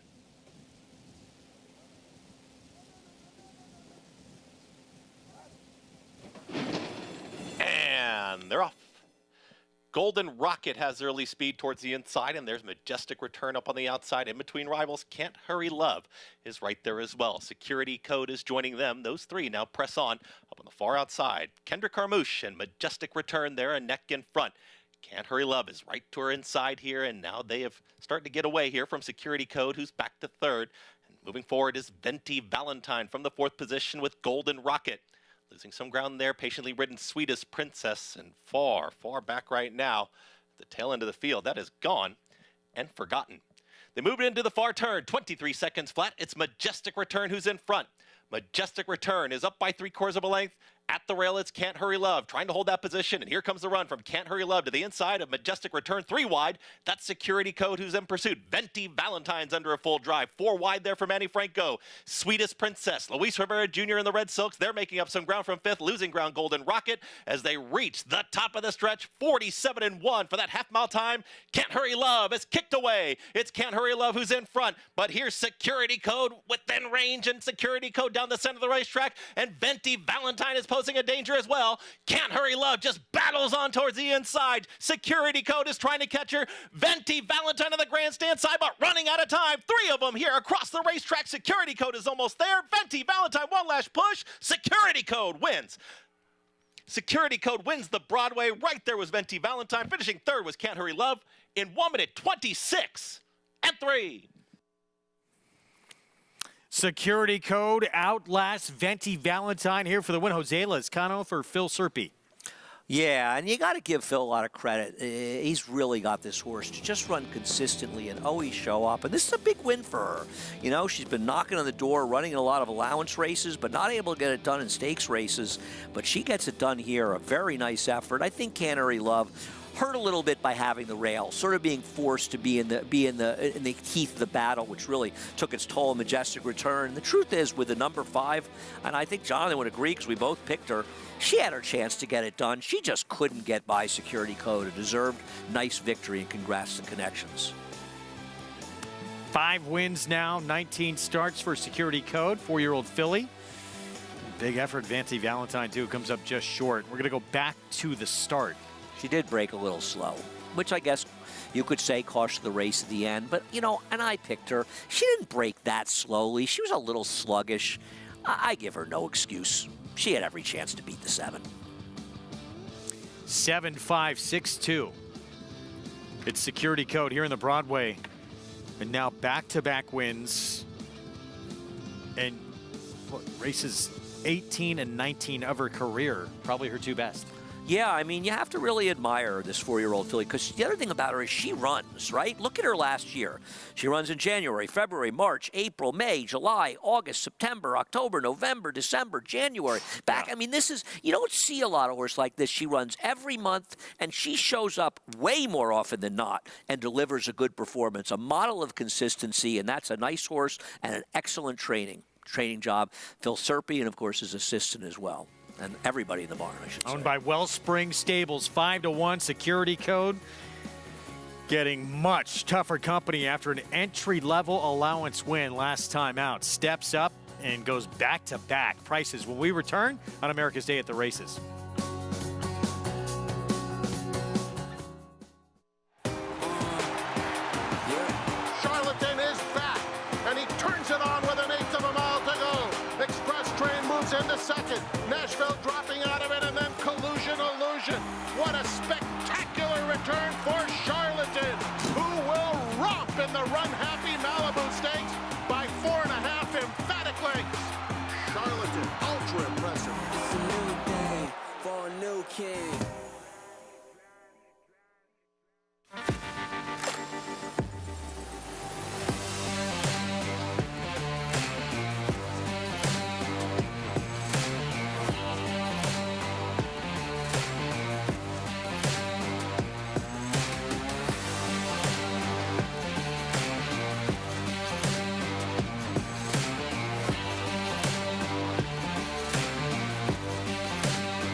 Jackie's Warrior quickly in front here by 2 lengths. Here comes Jackie's Warrior up the inside to take over the lead from Life is Good. Jackie's Warrior remains undefeated here at Saratoga, and he wins an unprecedented Grade 1 stakes at the Spa for the 3rd straight season.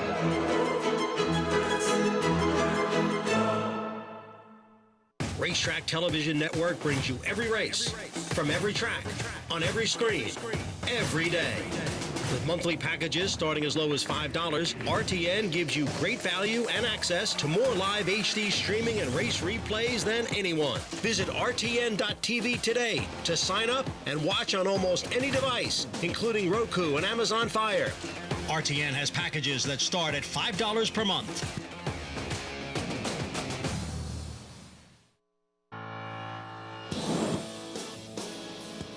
Back with you on America's Day at the Races.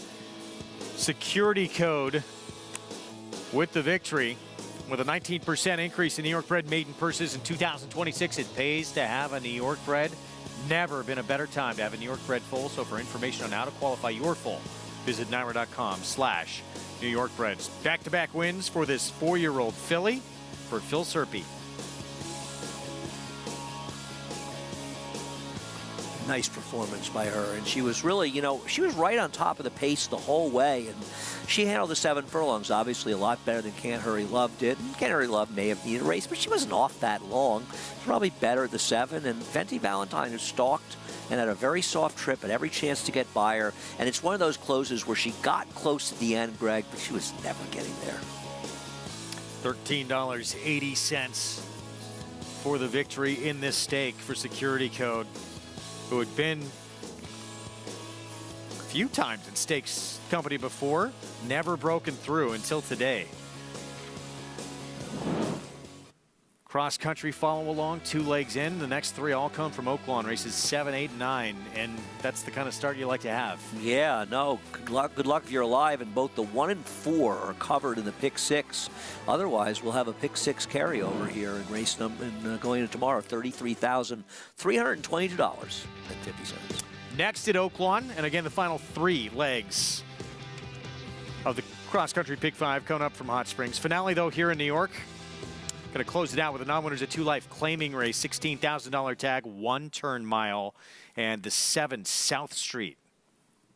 I don't think South Street's going to be favored. That's going to change. I think that will change. Be an answer to a trivia question if he's not. Little silly in the early wagering. We're going to take a time out. We'll be back. A lot more coming up. Big race with a lot of money on the line coming up in Saudi Arabia. Whydah Barrio, Whitney Classic winner, returning for this one in a showdown with National Treasure, the Pegasus winner. We'll have a preview with $20 million on the line when we come back.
Back with you on America's Day at the Races. $20 million Saudi Cup coverage coming up Saturday, February 24th.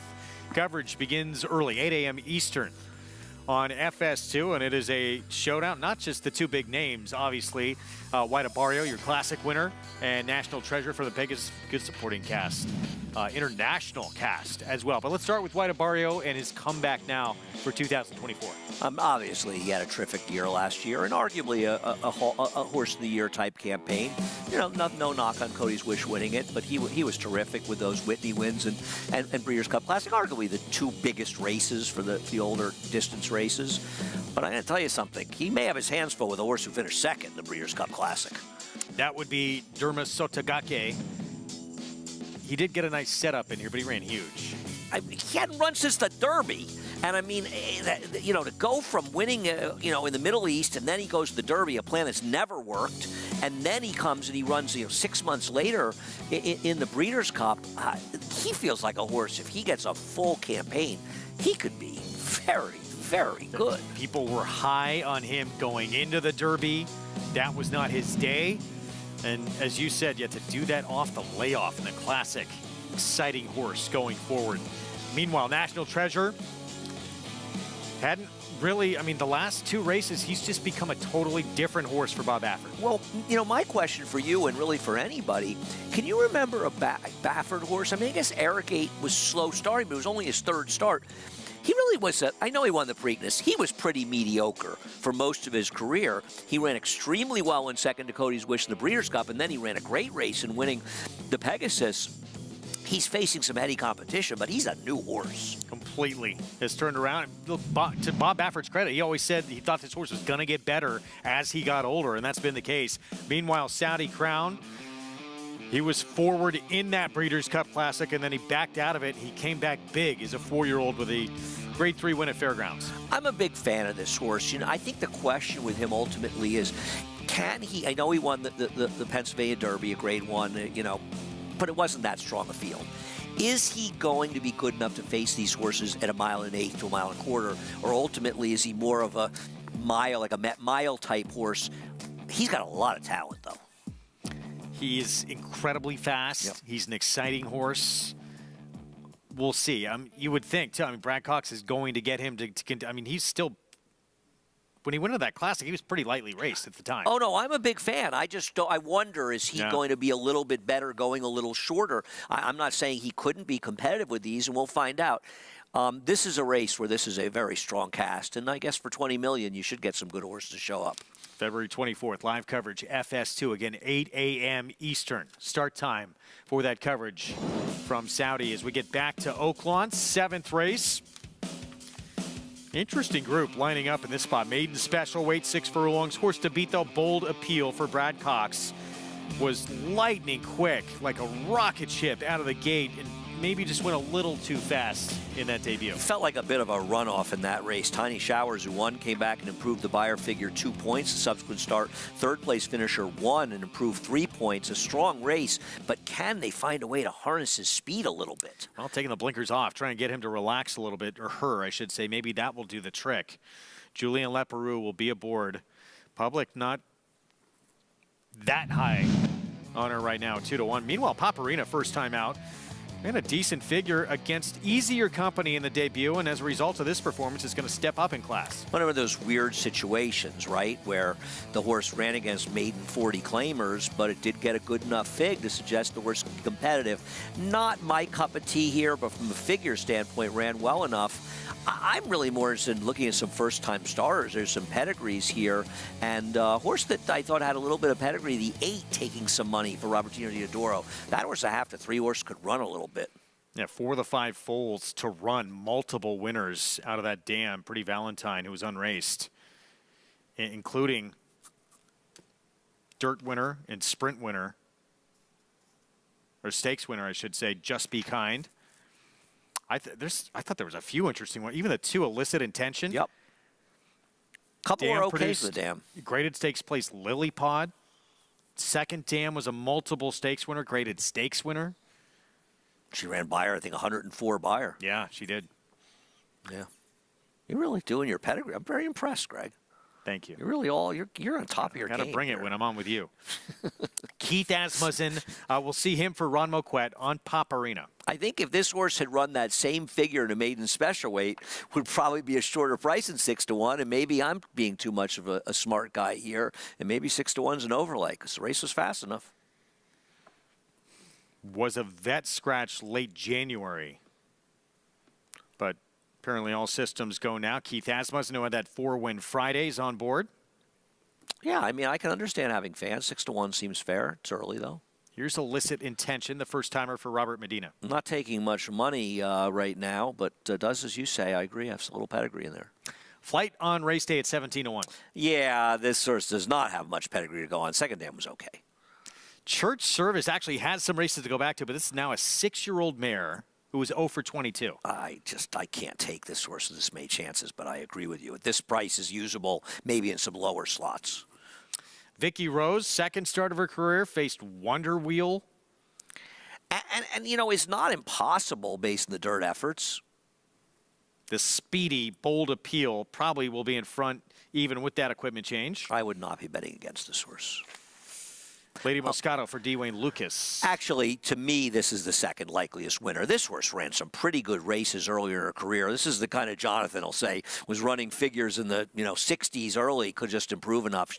She may be the biggest threat to the Went favorite. to the spinaway. She was running so good at Saratoga as a maiden. Well, Bellagio, first-time starter for Robertino Diodoro. We are talking about Lukey. She could be back in the Rebel next week. She could. Or whatever other filly stake, the Honeybee. The Diodoro horse has pedigree and is getting bet a little bit. I don't understand 15-1 here. This horse ran very good against Blue Squall, had the rail that day, and had to battle on the front end with another horse. And now draws an outside post, so can be in a stalking spot. You're right. This horse should not be 15-1. I don't think either of us is saying we expect this horse to necessarily win. This is too big a price on her. Let's go to Jonathan. Yeah, guys, I'm going to go with the 8. But before I get to the 8, and to Andy's point with the 7, Lady Moscato, he's absolutely right. I mean, she does have those figures as a 2-year-old that make her competitive of what these horses have run. And putting her up against the horses that have run, I would favor the 7, Lady Moscato, getting the blinkers and also getting Lasix for the first time, likely to take a step forward. But I couldn't get away from the pedigree from the 8. A full sibling to a horse by the name of DRC's Pretty Sky. This horse won first time out and also won a stake at one point with pretty close to a triple-digit buyer. The pedigree in here for some precocity to be able to run first time out is absolutely there. You get Diodoro, and then you're drawn towards the outside with young horses. It's always something that I don't think it necessarily has to make a huge difference, but it definitely doesn't hurt. And if things go a little bit tricky in terms of popping away from the gate, I'd rather be drawn in the 8 hole than in the 1 hole, when you're hoping for a horse to run well first time out. She is a 4-year-old, so I guess that is a little bit of a concern. But she seems to be working pretty consistently. She's worked almost at least every 7 to 10 days-ish since October 19th. So they've been trying to get her ready, and I'm hoping, Paulie, that she'll run well here in about, 3 minutes? Yeah, I mean, I can't disagree with you at all in here, JK, because you make a good point. Sometimes you look at these kind of races and you go, okay, I find some knocks in other horses, and let's go with a horse that's 0 for the least, so a first-time starter.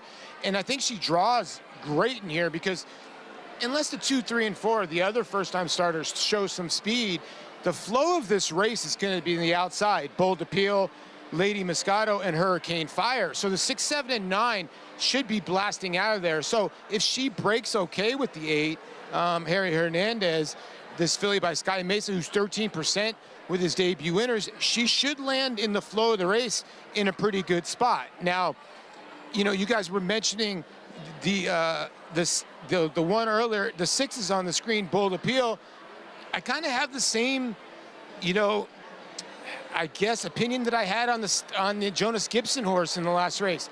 I don't trust this horse. This horse ran off last time. I get it. It was a loaded race. Tanya Showers, is going to be in the Dixie Belle a little bit later, but I do not like horses that blow leads, 3, 4 length leads. Now, I understand she ran off a little bit on Fravian Platt, but Brad Cox's horses usually don't stop like that, and it just worries me a tiny bit. There's a lot of other speed in here. She's probably the speed of the speed, but I think Lady Moscato will be right on top of her. I do think the first-time starter, the way she was placed, at least in the morning line, that she'll have some pace too as well. So, with that all being said, my cup of tea also is not betting horses going from maiden 40 all the way up to maiden special weight, but I thought the one ran well last time out, showed a little bit of, at least I thought a little bit of education and got a little bit out of it. So I'll go with the one here at 7-1. I just do not trust the 6, and I can get on board with the outside horse, the 9, as a long shot as well. Yeah, I think we're all surprised that price on the 9, way too big a number. I agree. I bet the 7. I bet Lady Moscato. I just wonder if maybe she just got a little over-raced and sort of worn out, gets a little bit of time off since that last start, and Lasix and blinkers on. I'm going to give a shot to her to take a step forward, but I agree about the 9. I mean, I just don't understand why she's 16-1 in this race. And I'll just go, look, Barnes 7%, but with the 2, Dam produced a first-out winner who became great at Takes Place. Second Dam was a debut winner who was 10 for 27 lifetime. There's win early, certainly, in that pedigree. 19-1 right now. Well, I mean, the horses just got lost here. I mean, you could say, well, maybe it's just a bad sign the horse isn't getting bet. Or maybe you could say, this is getting lost. Where are you going to go? Then the first-time star, the 8's getting bet a little. The 7 horse clearly taking some money. The 6 is an obvious horse to take money. So maybe that's why horses like the 2 and 9 are big prices, because they can't, horses get lost in these races. And maybe they're just getting lost. I don't, the horse has enough pedigree to maybe be a runner. We'll see. I don't have any opinion one way or the other, but if you listen, if you like horses at big prices, you bet them. You don't care what you think or I think or anybody thinks. I mean, one thing you got to know in this game, if you like a horse at a big price, you've got to bet them, because you're not going to be able to live with yourself if they win and you didn't. Doesn't matter what other people think when you like prices. And, going back to the favorite, Bold Appeal, this horse was just so incredibly quick. Not just early, but out of the gate, just so quick. The Dam also produced Concert Tour, who started out 3 for 3 for Bob Baffert, won the San Vicente, won the Rebel. It's one of my favorite phonies. Concert Remember him Tour? Was running? Yeah, no, he was fast, but yeah. You know what? Here's a question. Now, I will caveat for. There may have been somebody in his last race or her last race taking a lot of money, but a Brad Cox firster at 570-1. It's kind of a negative, right? I mean, he gets bet first time out. And obviously she showed a lot of talent. And now you're saying, well, I'm going to bet her off the race she ran. But it's not like based on the money they expected her to run well. So maybe she's just a horse that's got uncontrollable speed, but maybe she's a horse that's also going to not be able to finish her races. Maybe the case. Tanya Showers, who won that race, was second in a stake. The Mockingbird beat only a half length next time out. There were 2 next out winners in that race as well. Blue Squall, who we're going to see in the stake later today. Another horse, you see the nightcap at Aqueduct, right-hand side of your screen, just 7 minutes to post, by the way. This non-winners of 2 Life claiming race. What are they waiting for at Oaklawn? Any idea? Taking their time. It's the start of a pick 4. They're a lot more relaxed there than they are here. You want to talk about Aqueduct for a minute, since we're going to be right on top of the race? I picked Arabetto, who I have no confidence in. You know, Arabetto, the 2. 8-1 right now. Off the claim. Thought this is a horse that at one time was good enough to win. My problem in this race is at Aqueduct. Memphis is 2-1. Do you really want Memphis at 2-1, even though he's probably the horse to beat? Distant second, dropping though from 25 to 16. He's the horse to beat. Yeah. But it's just not that inspiring, and that's why I sort of went elsewhere than there. I mean, what about a horse like Guard of Honor getting, onto a non-sealed track after running on synthetic and ran an impossible spot first time out? Could he be a sneaky one? No? Yes? I don't know. I just don't want to take short prices in here. Just want some alternatives. There's Guard of Honor. That's just it's a stab horse. I mean, Uncle Waterflow at 7-2. Pat Reynolds Barnes going well. I guess he's not impossible, but not my cup of tea. It's the kind of race, look, nature of this condition, no one's going to excite you that much. Everyone has a maiden win. That's it. And there's a lot of awful records, to be honest, of the runners who are putting together resumes of losing races. I do think Uncle Waterflow is a little interesting. Oh, he's definitely a potential player in this race. Still wish I knew what was going on at Oaklawn. They're about 5 minutes after scheduled post time here. And we'll get to the post parade when we're done here at Oaklawn. This race kicks off the late pick 4. And I thought really, I know you're leaving in a little bit, some really intriguing races coming up next. If Robertino Diodoro does not win the next race with Mazingo, that race is completely wide open. The Dixie Belle with the scratches in there, and I didn't like Sharp Tune for Team Asmussen, is the absolute lone speed in that race now. I just didn't look. I knew I wasn't going to be on the air past this, so I have to admit I did not look at those races as they're finally going to the gate at Oaklawn. They're actually on the track at Aqueduct as well. Yeah, 3, by the way, out on the board. I don't know if that was a late scratch. It was just announced a late scratch. It was, okay. Yeah, maybe that's why they were delayed, because posts were supposed to go off 5 minutes ago. But 6-5 favorite, Bold Appeal. Brad Cox, second time out. Blinkers coming off. Julian Leperoux will ride. Let's go to Matt Dinnerman. Vicky Rose into the outside, Hurricane Fire. We kick off the late pick 4 here. We're ready to go. And Laroff. Hurricane Fire on the far outside. Bellejue. Those two are quickest. They hook up in the first furlong or so. Bold Appeal off of them running in third with Vicky Rose and Lady Moscato, who's 3 deep. A gap of 2 to Paparina. Then Shirt Service at the back with Illicit Intention. Down the back stretch they race. Bellejue, the first-time starter, has the lead a half length. Hurricane Fire backing off just a little bit, but is pressing the issue on the lead here. Bold Appeal's 3 deep. Lady Moscato 4 wide into the far turn within 2 lengths of the lead. Another 2 to Vicky Rose, who rides the rail around the far turn. Paparina 5 or 6 behind, sent along just a little bit. And then Illicit Intention at the back with Shirt Service. Around the far turn, Bellejue. Hurricane Fire right there to challenge. A 3 deep Lady Moscato joining the fun. Here comes some closers. Paparina has a lot of run behind horses searching for racing room. So does Vicky Rose behind the leaders. Bellejue weakens. Here comes Paparina now. Paparina pouncing, taking the lead away. Hurricane Fire second. Bellejue completely gives way. It's Paparina kicking away. Paparina, Keith Asmussen drawing clear for a big effort. A big maiden score for the daughter of California Chrome. Paparina by 5.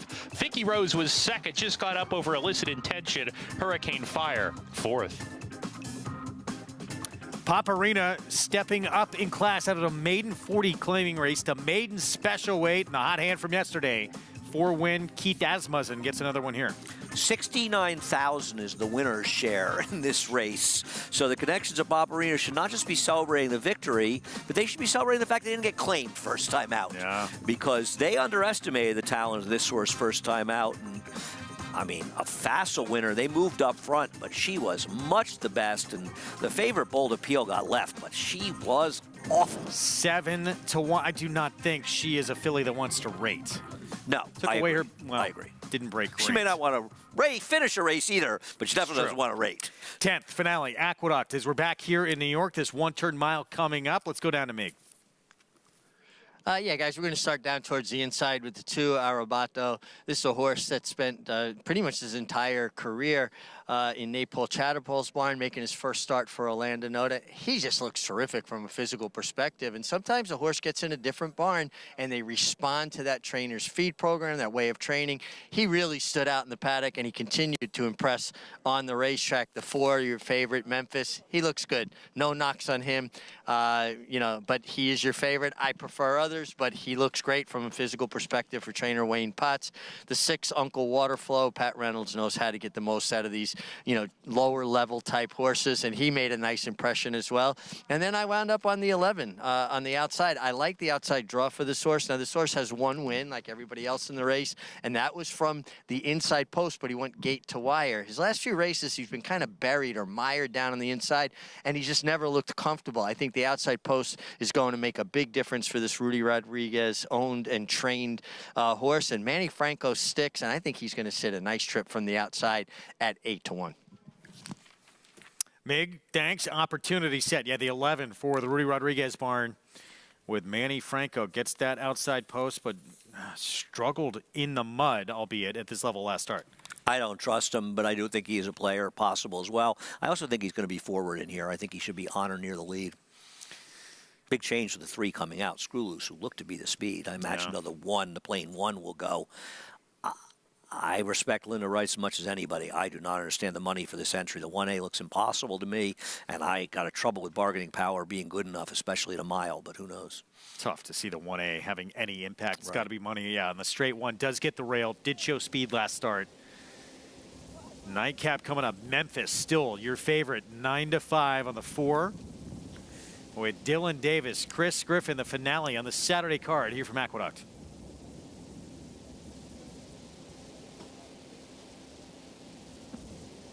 Opportunity set. Goes in. All set for the 10th and final. And they're off. Good speed from Arabato towards the inside. It's right there, and bargaining power moving through at the rail. There's bargaining power now to put ahead in front. Arabato, but they are lined up very tightly bunched here on the front end. Memphis is in that early mix, going to get squeezed here as Connect the Brox is in the green cap now moving forward, is bringing Guard of Honor and also Opportunity Set, who's looking for a way to tuck in as they are 5 across the racetrack and very far apart. Here comes Memphis, who settled off that early tempo, now has a seam and comes through at the inside and now takes third. They went 23-3 for the opening quarter mile. Mid-pack is going to be Uncle Waterflow, and then towards the back end of the field there's South Street with the trailer Deputy Connect. It's Bargaining Power who's in front. Bargaining Power's got the lead. Arabato chases right here from second. Memphis is gliding here at the rail in third. Up on the far outside, here comes Opportunity Set. Did get over, is now 3 wide as they work into the turn, but they went 47-3 for that half-mile time. Here comes Guard of Honor, is making a move, is from 5th, and South Street, who is off that early tempo. Green Sleeves is starting to make that move. A sustained rally up on the far outside, but wide. Also under drive, Uncle Waterflow, trying to run from the back, Connect the Brox, and still the back, Deputy Connect.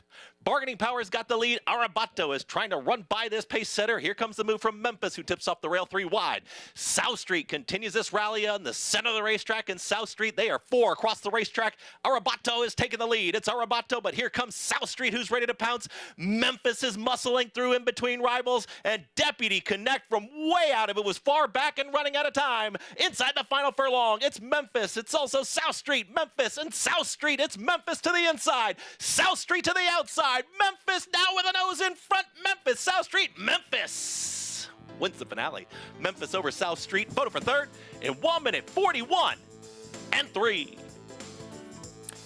Memphis outduels South Street for the win here to close things out at Aqueduct on the Saturday card. Worked out an absolutely perfect trip. I mean, I guess the only thing you would say is maybe even a little bit more forward in his benefit is this pace completely incinerated. They went way too fast up front. Arabato taking the worst of that and couldn't finish in there, but Piercy got it done. It does seem like there was some drifting there, but without seeing a head-on, you wouldn't know.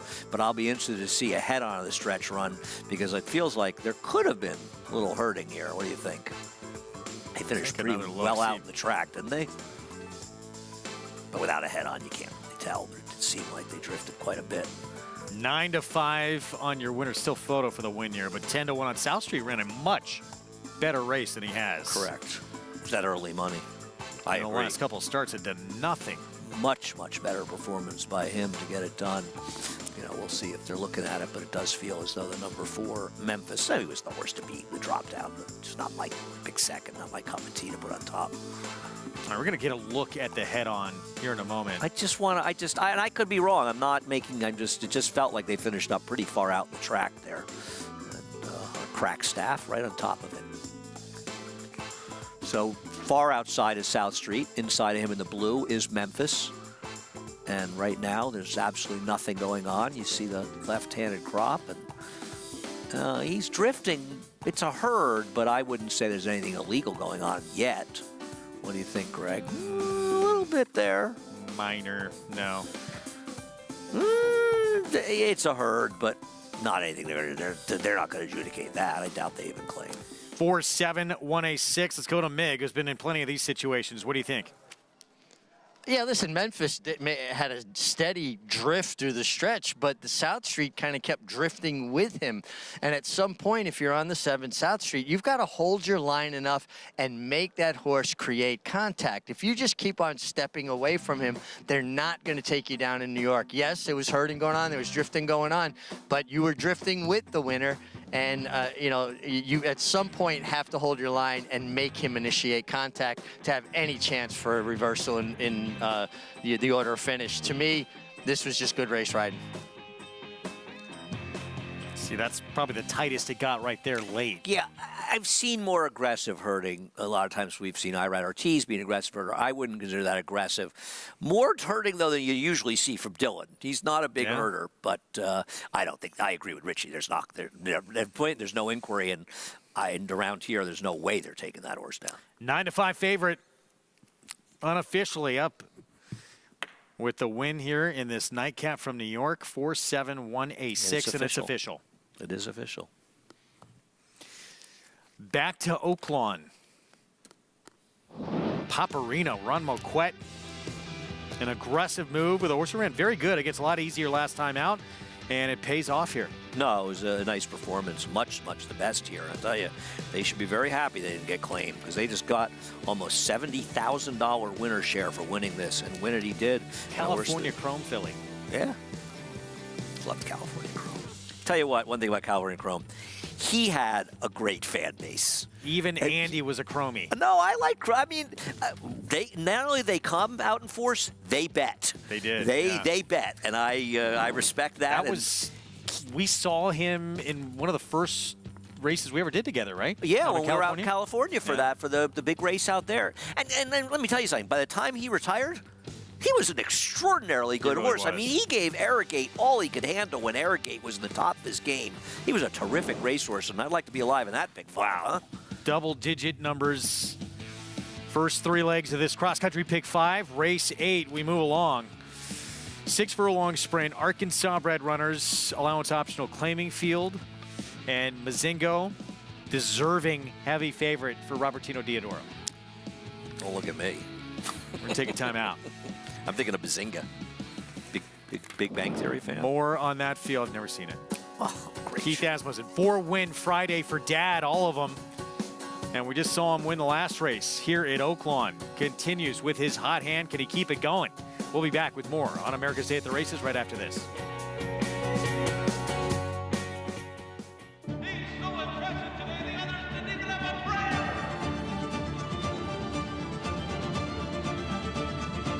Catholic boy rolls in the run. Happy Travers.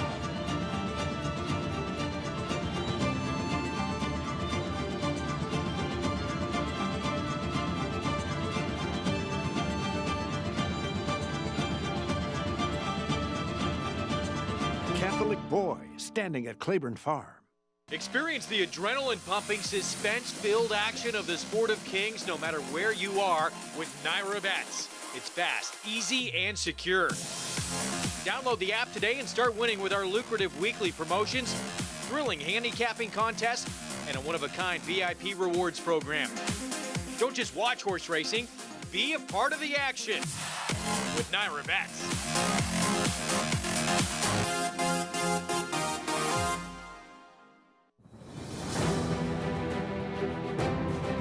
Early voting comes inside. He wins the Preakness by elect. Disarm takes the Met win.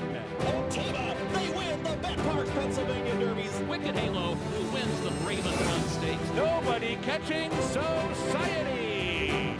Group 1, Cybernite has won the Haskell over Tava and Ghana in the Forgo. Echo Zulu wins the Next-Gen Breeders' Cup Jump Facilities. General admission tickets are on sale now for the Belmont Stakes Racing Festival at Saratoga, June 6th through 9th. Admission is just $10 on Thursday as well as on Sunday for this historic event. Visit BelmontStakes.com/tickets today. RaceLens is the most in-depth product in horse racing with unique features found nowhere else. True odds, predictive analysis, and pace projection. RaceLens. It will change the way you follow horse racing and take your game to the next level. Back with you on America's Day at the Races, brought to you in part by Nara Bets. Bet any track, anywhere, anytime. Wow, those people are moving fast. They are. You know, It's a it gets a busy little city. hectic. It is. And on the left there, those. That is actually how Andy walks around Saratoga. 50 years ago, those were OTB windows. You could bet at those windows. Were on the they left. really? 100%. When I first used to come in, I'd take the train, and the train used to come to Grand Central. My grandmother would pick me up, go right over the OTB windows and bet. I remember betting Another Dance Spell. Another OTB that used to be in service right at the top of my street. I tell you what, the OTB on the corner of Sackett and Court. Where I lived near where Greg lives now. Back in the city in the mid '80s, that's one of the greatest OTBs ever. But I've had some stories about that. It's Memphis in the nightcap. Dylan Davis for Wayne Potts is the 9-5 favorite. Yep, gets it done. A little bit of hurting, but gets the job done over the bigger price. But the favorite closes it out. Memphis. Dylan, 3-win Saturday afternoon. Good day for him. Good day for him. Been a good meet for him. South Street, where'd that performance come from? I think he found the right field and got the right trip. Pick 6 hit for 33,000. Oh, that's right. 322, pick 5, just over 1,300. And that concludes the Andy Serling portion of the program. It's been real. Enjoyed it. As did I. It's been a lot of fun. I'll see you again tomorrow. All right, sounds good. Sarah Elbabwi joining me after a short timeout. More coming up, including the feature Dixie Belle, 3-year-old fillies sprinting at Oaklawn. That is coming up. We're 12 minutes to post in their 8th. Before we get to that, Dixie Belle, we'll be back.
Nestled behind the gates of Hillendale Farm at Alapa, you can find a cabin-like 5,000 square foot home called the Treehouse. It's a new one-of-a-kind getaway destination located in the heart of horse country. The home offers hewn beams, flooring made from lumber harvested from Maker's Mark's original rickhouse. A room with vintage horse saddles, the collection includes one that belonged to the king of rock and roll himself, Elvis Presley. You can enjoy a drink or a meal on the back screened porch or one of 4 decks that overlook the tranquil Stoner Creek. Upon request, reservations can be purchased to experience an inside look of a working thoroughbred farm with a tour of Hillendale. The Treehouse now offers a unique place to stay on the grounds that house the famed Kentucky Stallion Station and Thoroughbred Nursery of Hillendale at Alapa. Incredible grounds out there. Our program brought to you, Bart, by Hillendale at Alapa, as we get set for more coverage coming up from Hot Springs, including the feature of the Dixie Belle 3-year-old fillies to come, sprinting 6 furlongs. We'll get to that. First things first, race 8 next. Joining me on set, Sarah Al-Badwi. And final 3 races here coming up from Hot Springs, and we have a heavy favorite here in the 8th. And a horse that makes a lot of sense, of course, the rail horse Mozingo. If she runs anything like her last race, she's going to win this one. Second back off the layoff, for Robertino Diodoro, and just a much stronger figure than anyone in this field really has. 8-5, there she is. Christian Torres will be aboard for certainly one of the best claiming trainers in the game, and a man that usually dominates year in, year out. At Oaklawn, it's been a little slower going for this barn this year. And maybe we're so critical of this barn because we have these high expectations for what we usually see from Robertino Diodoro, really anywhere that he runs his horses, but especially at Oaklawn. You know that he's a trainer that really points for this meet and has the stock to bring to it to be successful. So maybe not seeing the same level of success that we usually do. They're kind of slowly finding their feet at the meet, though. Obviously, the 8 with speed in this race, but with the rail and Mozingo can be close. Drawn inside, how aggressive is Christian Torres going to be? Well, I think he needs to at least try to establish some position out of the gate. When you're drawn more towards the inside, your hand is kind of forced about where you're going to be early on in a race because you don't want to be shuffled back, especially going a sprint distance. And I think that he'll look to be forward with this horse. She wasn't that forwardly placed when she finished 3rd last time out, but I think that he needs to try to find some position out of the gate. Meanwhile, I know we have a moment. The next race coming up, that feature, that Dixie Belle, with the scratches in there. A filly who was quick last time out but faded in the stretch is the lone speed in that race for Steve Asmussen with his son aboard. Does Sharp Tune become a lot more interesting now?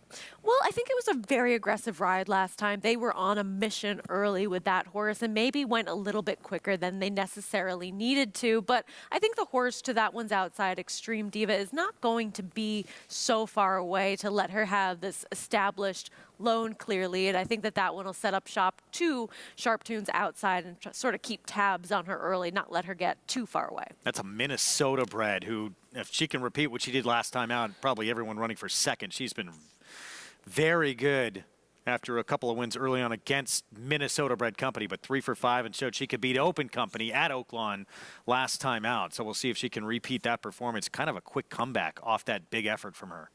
And you kind of want to see it again, and maybe that number sort of at first glance looks like a one-off based on what we sort of saw from her prior to that, but at least you know that she was byring in the 80s when she was able to defeat Minnesota breds in her second start, and she's still a young, lightly raced horse, so perhaps there's some room for even more of an improvement going forwards. Anything like that last race makes her very, very tough. Post parade here coming up for the 8th. That Dixie Belle will be race 9. Want to remind everybody you can play all the action with NYRA Bets. Get signed up, started. New members, take advantage of that $200 deposit match. New customer bonus with that code right there, match 200 at sign up. Again at NYRABets.com. So we're going to see first the 8-5 favorite. And if Mozingo does not show up, does not run a race, I don't know what's going to happen in here. I mean, it's really wide open after that because you have a lot of horses that have taken turns beating each other.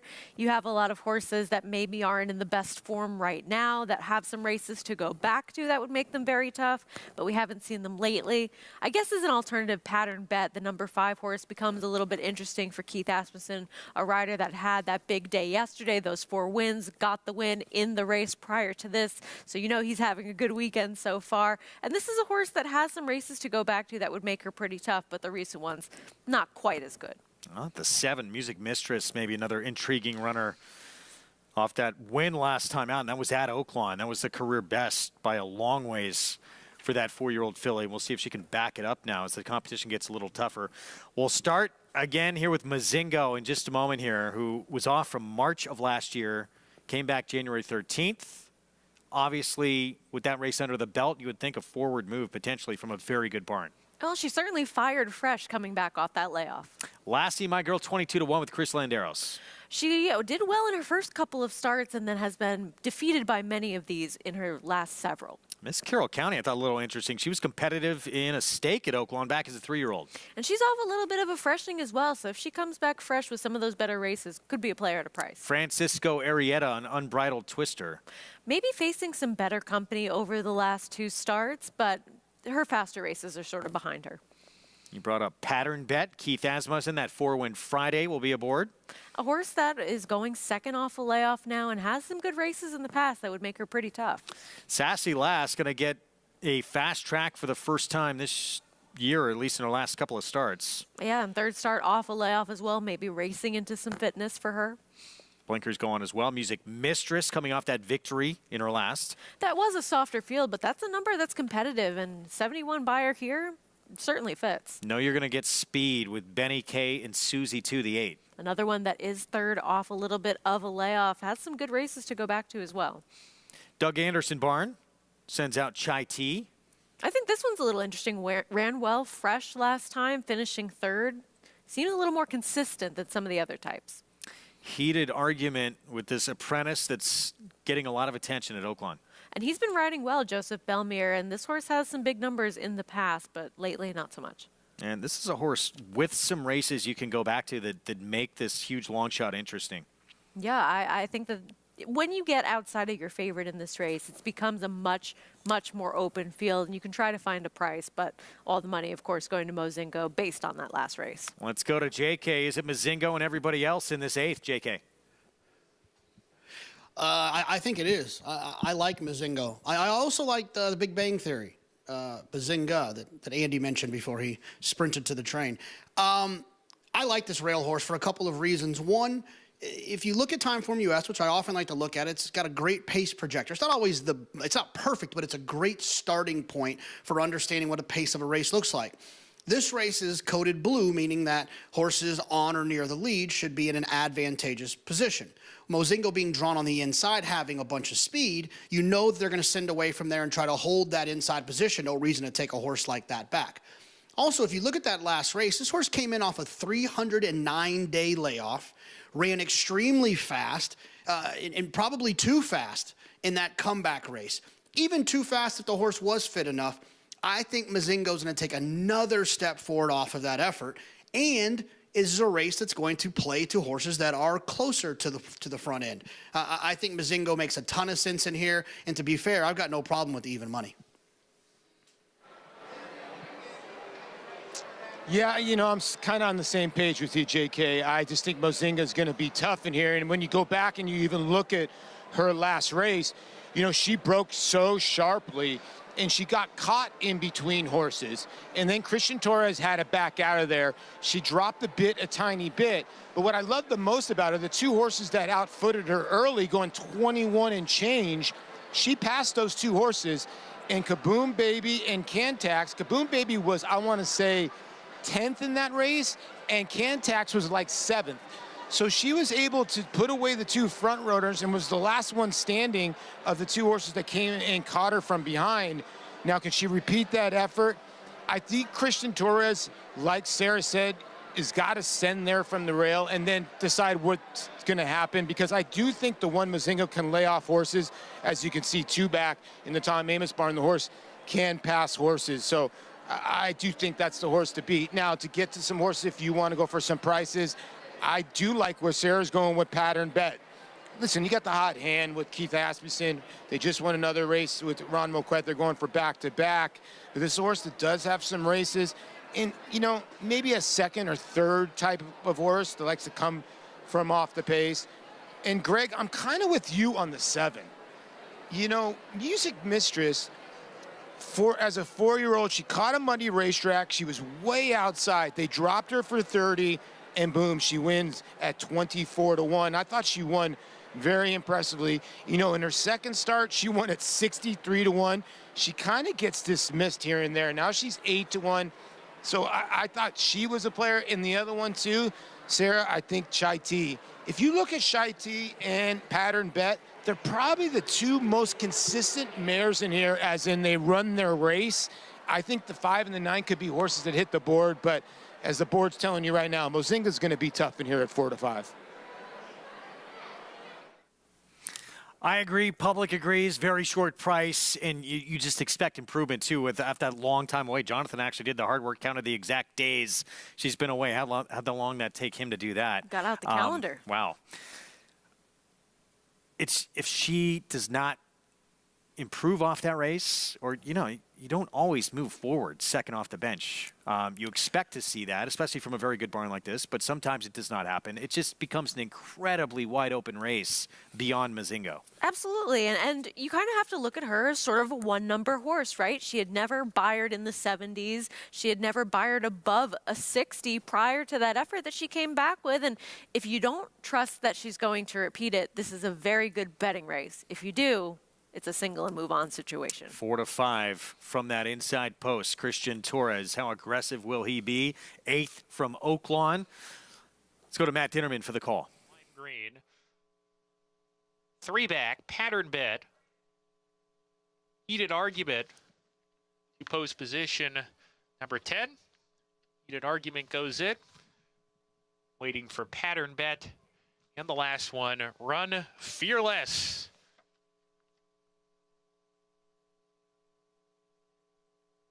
We're ready to go. They're straightening out Miss Carroll County in the gate.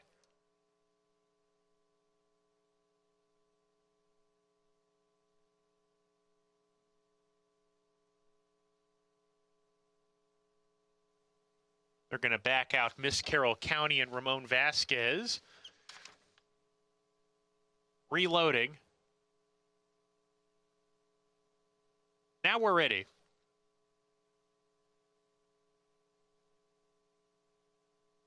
And Laroff. Sassy Lass took up right at the start, drops to the back. Benny Kay and Susie, too, firing out fast with Miss Carroll County. These two step on the gas and pull a length and a half in front of Music Mistress, runs in third with Mozingo. Another 2 to the gray. Unbridled Twister. Lassie, my girl, is right off of heels there. Has to tap on the brakes. A couple of runners just passed her. One of them was Run Fearless. Heated argument as well. Then Sassy Lass towards the back. Chai T alongside of her as they charge into the far turn. Benny Kay and Susie 2, Rocco Bowen in command, a length and a half in front. Miss Carroll County already gives way at the rail, loses a spot to Music Mistress as they round the forward turn. Heated argument takes the 3rd spot from the weakening Miss Carroll County. Pattern bet is 5 lengths behind. Under a ride, Sassy Lass not picking up the pace. Mozingo absolutely has to turn it around to win it. Benny Kay and Susie 2 in the big white blaze turns for home with a narrow lead. Music Mistress on the outside, poised to pounce though. Music Mistress on the outside, pushing past Benny Kay and Susie 2 in the 16th pole now, and it's Music Mistress, Benny Kay and Susie 2 coming right back. Music Mistress, Benny Kay and Susie 2. Photo finish, very tight. Benny Kay and Susie 2. Music Mistress on the line with pattern bet 3rd, heated argument 4th. Music Mistress looked like she had this race wrapped up, but then Benny Kay and Susie 2, the speed, finds more late photo finish. She fought on. This is a close one. I don't actually know if I can call this one on the maybe inside, but that's a tight photo. You like Music Mistress a little bit. You pointed out that Benny Kay and Susie 2 was the speed. Kind of turned her head and did her little maybe Firenze Fire impression for 2 seconds. Had you worried? Yeah, a little minor savaging there. 7 to 1 or 9 to 2. The 8 may have completely flipped the script here late. Tough call. I don't know. I think she may have gotten it, but the angle at Oaklawn doesn't ever do me any favors.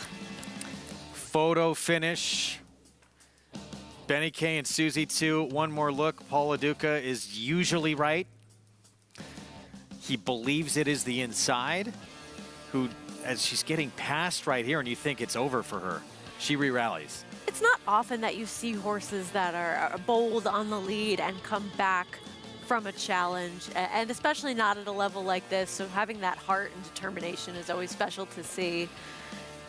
It's an exciting finish. And it's the inside. We just got another angle off screen here. It really does look like Benny Kay and Susie 2 re-rallies to win this at 9 to 2.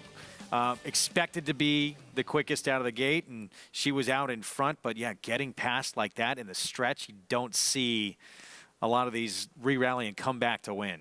What an effort. You don't at any level, and especially these horses that are the Arkansas breds at Oaklawn. It really does look from that angle like she came back and was able to get the win in here, and we're seeing that she is the one who is put up as your unofficial winner of this race. And it's a good performance by her. I mean, this was a brave victory. 9-2 unofficial, yes. Benny K and Susie 2 with the victory. 8-7, 5-10, and nothing from your heavy favorite here, Mozingo. Disappointing performance. Prices when we come back. Feature next. That's the Dixie Belle 3-year-old fillies sprinting 6 furlongs. Brad Cox will look ahead to one of his star 3-year-olds getting ready to come back on a Derby trail. Grade 1 Champagne winner Timberlake eyeing next weekend's Rebel. Rich purse and Derby points on the line. We'll have a preview coming up. Introducing a stallion, as top class as they come. In 22 career starts, he won or placed in 12 graded stakes, competing in 15 grade ones, earning over $1.7 million. His undisputed speed is evidenced by 7 100-plus Spire speed figures, a 3-time grade 1 winner, Raging Bull.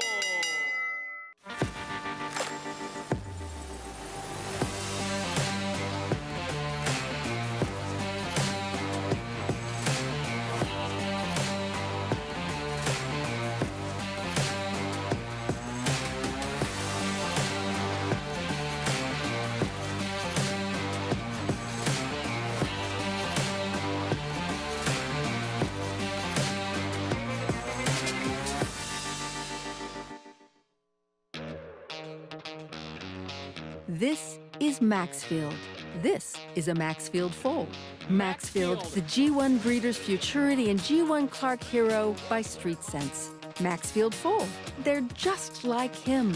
Walking, standing, looking perfect, and selling. This one made $500,000, the most by any freshman in 2023. Maxfield. He's the best in his field. Inquire now. Racetrack Television Network brings you every race, from every track, on every screen, every day. With monthly packages starting as low as $5, RTN gives you great value and access to more live HD streaming and race replays than anyone. Visit RTN.tv today to sign up and watch on almost any device, including Roku and Amazon Fire. RTN has packages that start at $5 per month.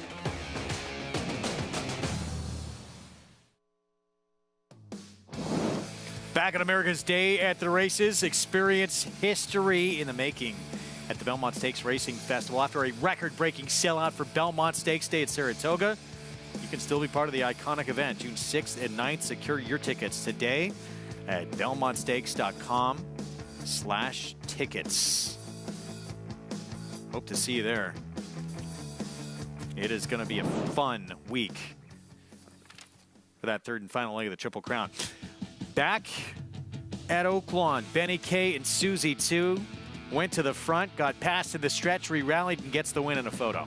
A game effort for this one. A horse that had a couple of races earlier on in her career that showed she had some ability. Maybe had fallen off form a little bit, but this was a big effort, establishing the lead, an aggressive ride that ended up paying off. She was unrelenting in the stretch.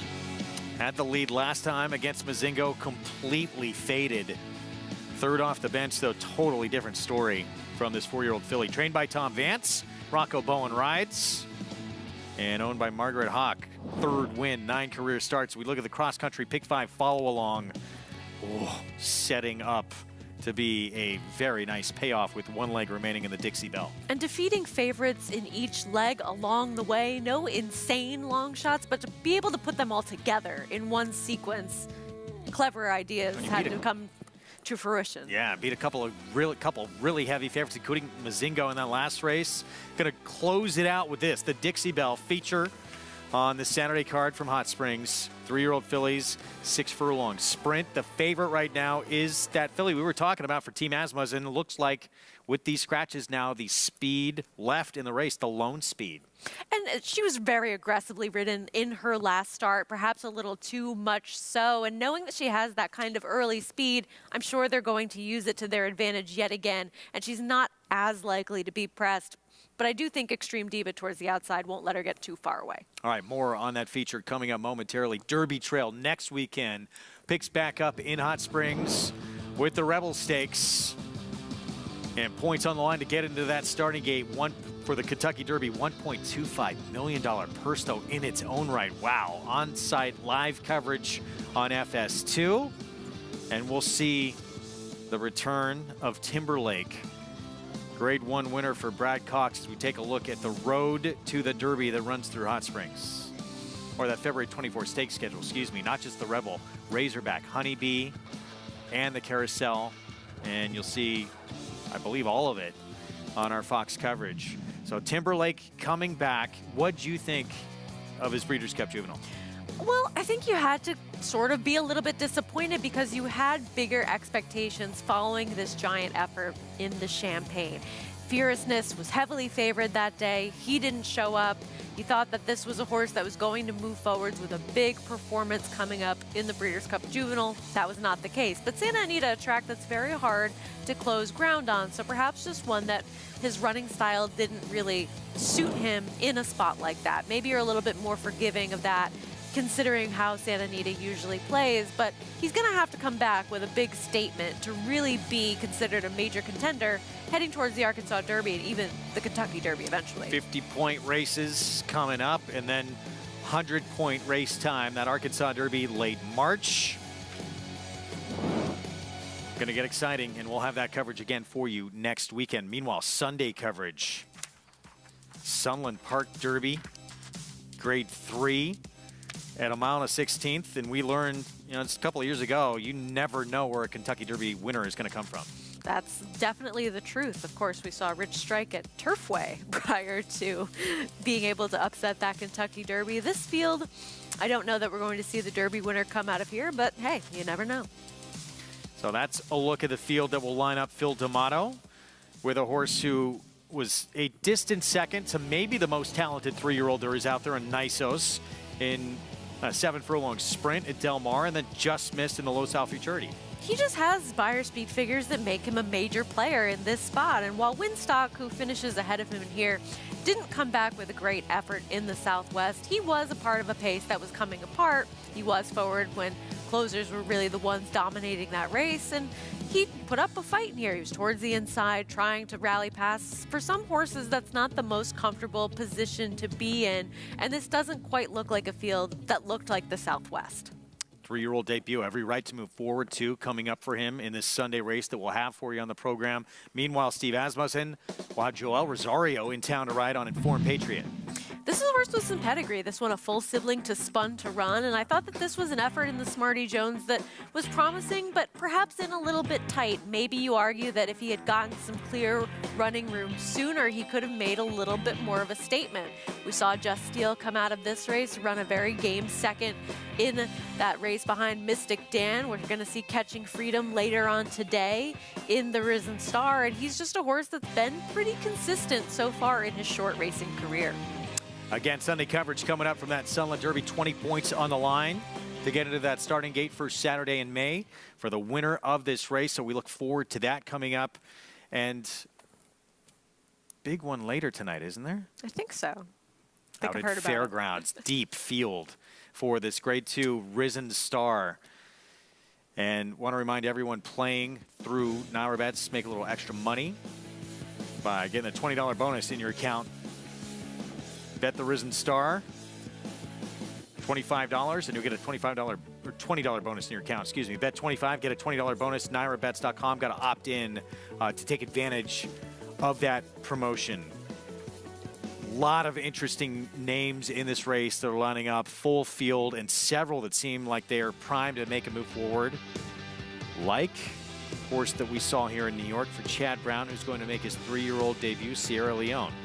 And this was a race that they were always targeting and had on the calendar for him to come back as a 3-year-old, and he ran well when he finished second to Dornoch. And this was a day, Remsen Day, Cigar Mile Day, where you wanted to be inside and you wanted to be forward. And while he did save some ground in this race before angling out for clear running room, he was further back and making that late rally. Of course, we saw Dornoch battle back, able to secure the win for himself, but making up this much ground, I think he showed himself as a quality horse moving forwards.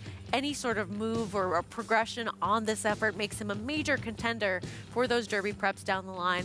And of course, the horse that was working well with him, Top Connor, actually broke his maiden earlier today at Gulfstream. So maybe a feather in his cap moving towards that race later on today in the Risen Star. What an effort from Dornoch to battle back in this race against Sierra Leone. But this horse, very interesting of what he did in just the second start of his career off a maiden win. So his 3-year-old debut coming up for Chad Brown. Tyler Gaffalione will ride later tonight. Meanwhile, Track Phantom, Steve Asmussen will have Joel Rosario, 3 wins in a row, back-to-back stakes, including a graded stake at Fairgrounds. I mean, he's the most accomplished so far in this field, right? But this was a race where he showed that he has ability, but he didn't necessarily overcome anything. He was able to secure forward position, be able to set some moderate fractions, and was able to finish the job. I want to see him overcome something. I want to see some adversity thrown his way and for him to be able to persevere despite that. And that's not something that we've yet seen from him so far. The talent is clearly there, but is he able to do it under less than ideal circumstances? It's coming up later tonight out at the Fairgrounds. 12-horse field that's going to line up in that Grade 2 Risen Star. We're going to take a timeout. Speaking of Steve Asmussen, back to work with his son. They produced 4 wins as a team together on Friday. They'll team up with a Dixie Belle on the speed of this field. Sharp Tune, 3-year-old filly, tried to go gate to wire in Stakes Company last start. She weakened late, but she might be all alone on the front end today.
Harlow Cap let loose now by Keith Asmussen. It looks like he's going to have a big day today. He's already won 3. Can he make it 4 as he kicks away by 3 lengths? Nice acceleration displayed today by Harlow Cap. And Harlow Cap's going to do it. King Russell's second, B Minor third. That's how they'll finish. Harlow Cap, Keith Asmussen, 4 wins on the day. Yeah, 4 wins on the day on Friday for Keith Asmussen, all of them for Dad.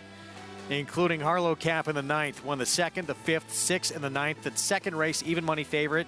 After that, it was all $10 or better on the 3 winners to come. Pretty incredible day for him, and he's having a really strong meet so far, not only riding all of those winners for his father, but getting plenty of opportunities for other barns as well and putting them to good use. Tweeted this out after the Big Friday, first ever 4-win day in his career, thanks to my friends, family, supporters, horses. Let's keep it going, and he has kept it going back in the winner's circle on this Saturday afternoon. And on a price as well, 6-1, right? How about this? Summer of Mischief, a diva who looked like tough to come up with in that 5th Phantom ride, and then Harlow Cap in a loaded 9th race, that feature on Friday. What an afternoon for this young rider who's really, we've seen just the last few years really come into his own right before our eyes. This will be his mount coming up for Dad, Steve Asmussen, here in the Dixie Belle. Sharp Tune, who looks like she is going to control on the front end. Well, his uncle forever changed the way jockeys rode in Europe, and his father, let's just say that he's won more than his fair share of races.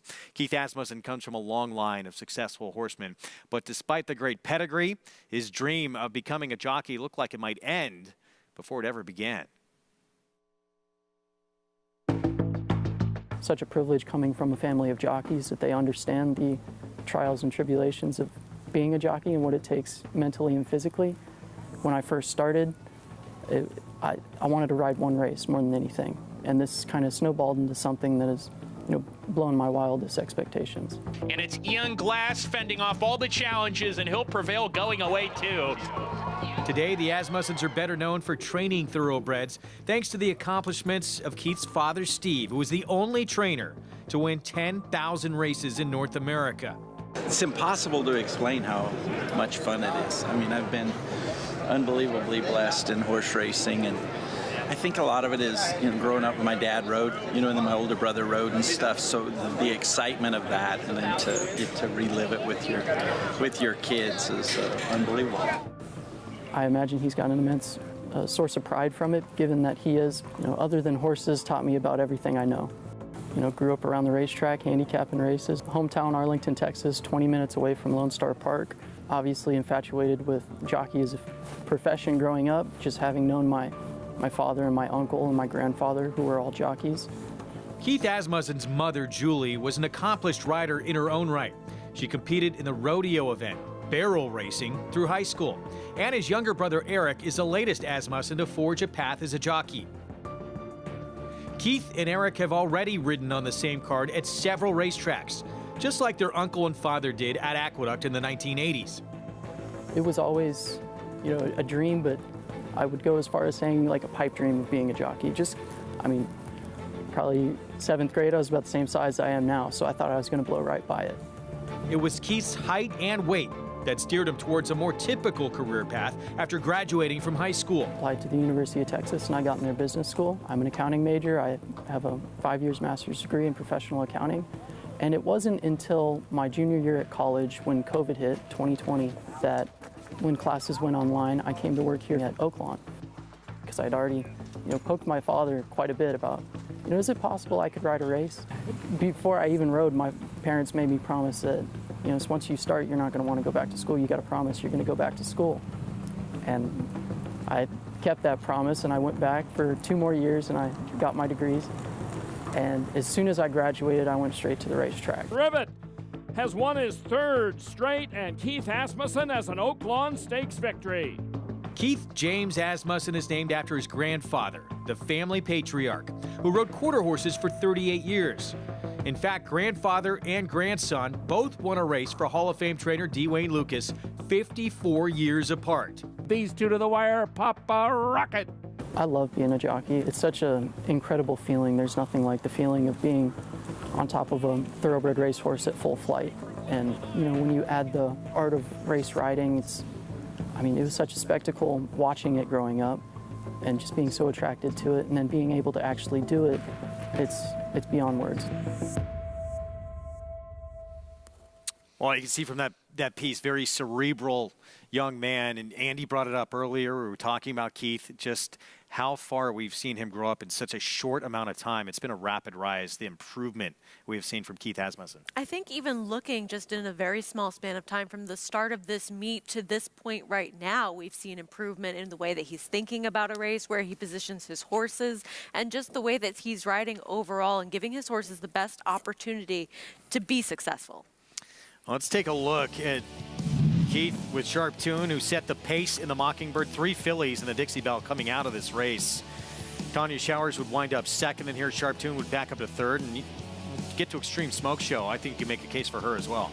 Yeah, this is a situation where Sharp Tune was so aggressive early, and she might not have to set those same kind of fractions in this race, as we've alluded to. She might not have to be all out to be the one controlling this race from start to finish.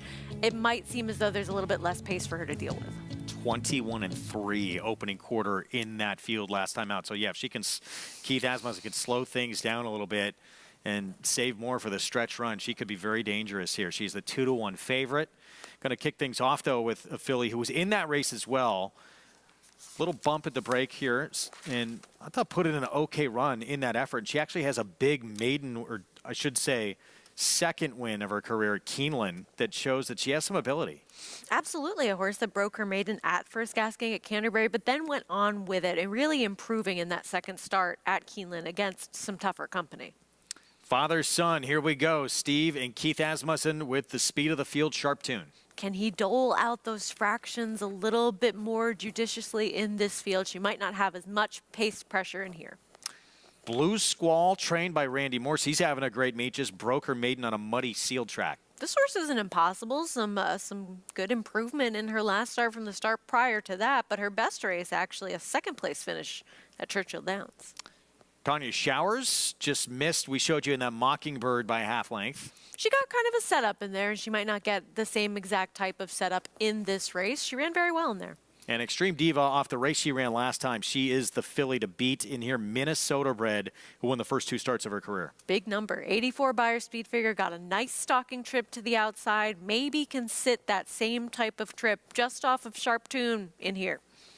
Coming back quickly, though, off a career best effort, 15-day return for Extreme Diva. Let's take a look at that performance.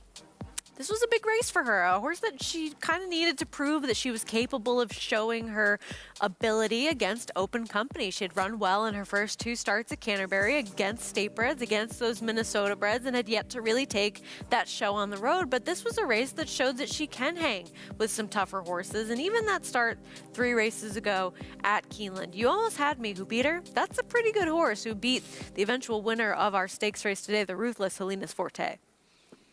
3-1. She's 3 for 5 in her career, but again, a quick return for her. For more on this field, let's go to Jonathan. Yeah, when you're looking at these races with all these 3-year-olds, it's still early in the year, and these horses can change. There can be improvements. And that's the thing with this race. I think you try to be a little bit more creative. You know, on paper, the horses that are being bet make a ton of sense. The 3, the 7, they all make sense to me. But I wanted to try to look for an alternative, and that alternative for me would be the 6 Blue Squall, who, if you look at the last couple of races, has been extremely wide all the way around there. Now, it's just a smaller field, still drawn towards the outside, and I think the way that Blue Squall runs her style, she'll probably end up out in the clear here as well, but I don't think it's necessarily a negative. I think there should be some pace in front of her. They should run in front of her, and she should have a chance to kind of get that stalking trip that seems to work so well at Oaklawn Park. And I'm just looking for her to take another step forward. On paper, she's not as good as the 3 Sharp Tune or as good as the 7 Tanya Showers. But these races aren't run on paper, especially when you're dealing with maturing 3-year-old fillies who could take steps forward. So you try to look a little bit more creatively at these past performances. Paul? Yeah, you know, JK, I'm in agreement with you. You have 5 fillies in here, and like there's really no standouts in here. And Randy Morse right now is having a tremendous meet, so I'm not arguing with your play at all in here. She was just behind Tanya Showers the time before that. It seems like a lot of these fillies have kind of traded punches. Now, to get to the 2 Mac Robinson runners in here, the outside runner and the 2. I'm kind of on the same boat with Wolfie here, as in the 2, the other Mac Robinson runner intrigues me a tiny bit more. This horse ran a really good race at Keeneland, like Greg said, it got a good number. And the outside horse is wheeling back very quickly, and that would be my worry. Now, the 3 Sharp Tune should walk to the front end in here, and I'm in agreement with Sarah. The 8 should be in perfect position and be able to pounce. And if she runs that last race, the Minnesota bred, she wins. But, you know, wheeling back that quickly in a tighter field, does Steve Asmussen really try to separate in here? And then I just go back to Tanya Showers in here, and she just keeps on coming. It does not matter if it's a slow pace, a fast pace. She just keeps on being relentless. The thing that's kind of gotten her in the past has been the gate. She broke poorly in her, first 4 starts. In her last start, she broke really well, and then she took the wider route when the rail was really good. I think the 7 is going to come rolling home here. She's going to have to catch Sharp Tune, but I think the 2 could be the other sneaky horse in here, the other Mac Robinson runner in here, Greg. Yeah, Paulie, I'm intrigued with that Mockingbird. It was sneaky good race from her, and she is right now, talking about the 2, the biggest price on the board in this race. Well, sometimes that longest shot in the field angle is the way to go, or the less fancied one for a particular trainer. She has races that fit, and then you could probably project some improvement for her. She ran well in her last start. I see the case. Minute to Post Saturday feature from Hot Springs coming up in this Dixie Belle 3-year-old fillies. Sprinting 6 furlongs. You can play it with Naira Bets. Get signed up, started at nairabets.com. That's the offer for new members. Match 200. Code to use at sign up. Is the key to this race for Sharp Tune? Does Keith Asmussen have to slow things down from what he did last time? Well, I think yes, because what they tried to do last time didn't work out. There was a situation where they went so quickly early, and maybe you don't have the same development of that internal clock as some other riders have that just have more experience. Or maybe this was a situation where Steve Asmussen wanted this horse to be a clear-cut leader, and that's what he felt he needed to do to secure that position. So I don't know necessarily why they went that quickly as early as they did in that race, and maybe getting this horse to relax a little bit, take a breather, not expend herself so much early on in this race, and maybe not have any sort of the same kind of pressure that she had last time.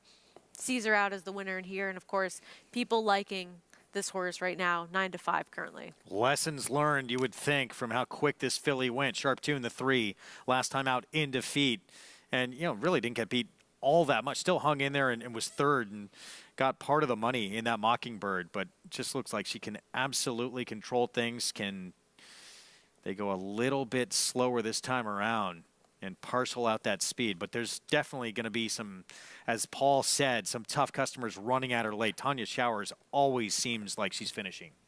She just shows up, and she just keeps kind of getting better over her last couple of races. I mean, she took a little while to break her maiden, but she was running some fast figures relative to the other fillies as 2-year-olds and then 3-year-olds, and then really kind of put things together last time, taking another little bit of a step forward, finishing second to a horse that got such a perfect trip up the rail in Midshipman's Dance. And is anyone going to try and pressure Sharp Tune? Can anyone pressure Sharp Tune, or is she just too quick? I mean, if they go as fast as they did last time, they're not going to be able to catch her, but those were the fastest fractions in any race that she had faced so far in her career, in her 4th start there, and I think that in order to defeat her, you need to not be too far away.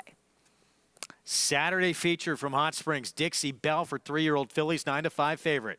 Father-son combo, Steve and Keith Asmussen. 3rd in the Mockingbird last time out behind Tanya Showers. The rematch coming up with some new faces as well. Let's go to Matt Dinnerman for the call. Extreme Diva. Tanya Showers goes in. Extreme Diva to the outside.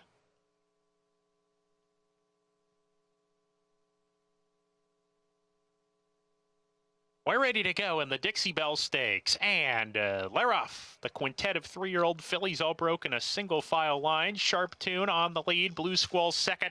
Here's Extreme Smoke Show moving forward on the inside. Sharp Tune with the lead in hand right now. Leads a half length. Extreme Smoke Show inside, pressing the issue. Blue Squall right off of them, running in the third spot. A gap of 2 to Extreme Diva. Tanya Showers joins her. 5 runners separated by 4 lengths approaching the 4-turn run. Sharp Tune the leader just a neck. Extreme Smoke Show on the inside. A length and a half to Blue Squall as now Sharp Tune opens up that lead, gets to the rail. A length and a half clear now. Extreme Smoke Show back in second. Blue Squall third. Extreme Diva gets a couple taps on the shoulder. There she goes in the 3 path, and a gap of 2 to Tanya Showers. Now let loose from the back of the pack, sent along 4 behind as they hit the quarter pole. Sharp Tune off the turn. Blue Squall's alongside. Extreme Diva far outside, kicking it in. Then Extreme Smoke Show right behind the leaders, tried to get through, couldn't get through. Tanya Showers continues a run on the far outside. Extreme Diva, Blue Squall battling. Tanya Showers continues to grind along. Blue Squall, Extreme Diva, Blue Squall. Photo finish that maybe went to Extreme Diva. It was very tight. Extreme Diva, Blue Squall on the line. Extreme Smoke Show right behind them, galloping out well. Finishing the stretch does look like Extreme Diva might have just eked this one out. If she did, she's now 4 for 6 in her career. I think that you're right. This is a pretty big effort from her because she sat a little bit further back in this race. Kind of thought that she might be the one pressing the issue with Sharp Tune, but had to rally from a little bit further back. And here, Blue Squall very game towards her inside, a horse that was facing winners for the first time. And maybe slower fractions for Sharp Tune, it didn't matter. She still kind of faded even worse than last time in the stretch. Thrilling finish. Extreme Diva the 8, Blue Squall the 6. As we expected, Sharp Tune able to get to the front, able to do it a lot slower than last time, but in the end fades anyway. And was it Extreme Diva? Track announcer Matt Dinnerman believes so. Looks like it from that angle. I like that angle. That angle is my friend. I feel as though this is a situation where they had to change tactics a little bit with Sharp Tune and be a little bit less aggressive, go a little bit slower, but ultimately, I didn't really see an excuse, did you? No. And this Minnesota bred, regardless of, if she won or lost, and it looks like she won, this is off 15 days back running the biggest figure of her career. We'll have to see how the number comes back in this race, if it's anything like the last race, if there's improvement off of that one, if there's a little bit of regression. But this was a big performance because she got challenged in here by Blue Squall, and she didn't give it up. Eduardo Gallardo twirling that stick like he is a winner, and it has unofficially now been posted. It is Extreme Diva, the Minnesota bred. Back-to-back wins now. 4 wins, 6 career starts, and is taking a liking to hot springs. I guess so. I guess she's enjoying those hot springs. That is going to do it for our coverage on Bally Sports SoCal San Diego. Coverage continues on FS2. Dixie Belle goes to Extreme Diva. McLean Robertson, Eduardo Gallardo, Extreme Racing Stables with a talented 3-year-old filly bred in Minnesota on a roll right now. We'll be back with more live coverage on America's Day at the Races right after this on FS2.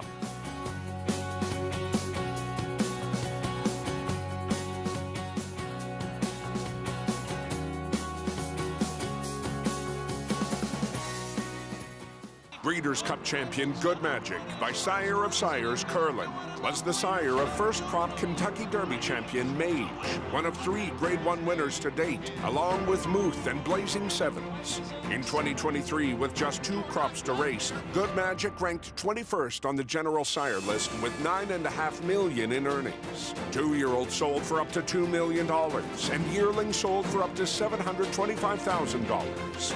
Good Magic, the classic sire. Experience the adrenaline-pumping, suspense-filled action of the Sport of Kings no matter where you are with NYRA Bets. It's fast, easy, and secure. Download the app today and start winning with our lucrative weekly promotions, thrilling handicapping contests, and a one-of-a-kind VIP rewards program. Don't just watch horse racing, be a part of the action with NYRA Bets.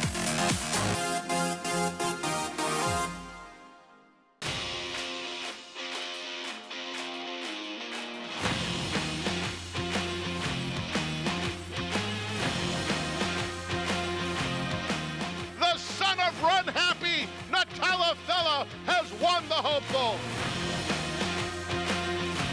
Rodney's going to win the Say Florida Sandy. It's all Rodney. Glenari to win by 2.5. Eclipse champion Run Happy, price for value, and standing strong at Claiborne Farm.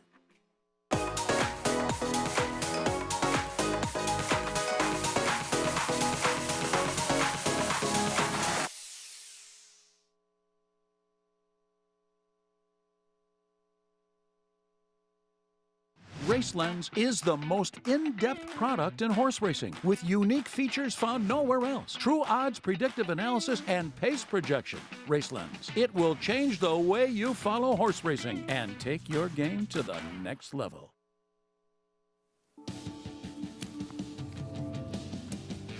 Back with you on America's Day of the Races on our FS2 coverage. Thriller in the feature at Oaklawn in the Dixie Belle. Tight finish goes to this Minnesota-bred Extreme Diva, out-dueling Blue Squall for the victory. Back-to-back wins now at the meet, returning in 15 days to do it. She's now 4 for 6 in her career. $6.60 for the win. McLean Robertson done a tremendous job with this filly. He's standing by with Paula Duca.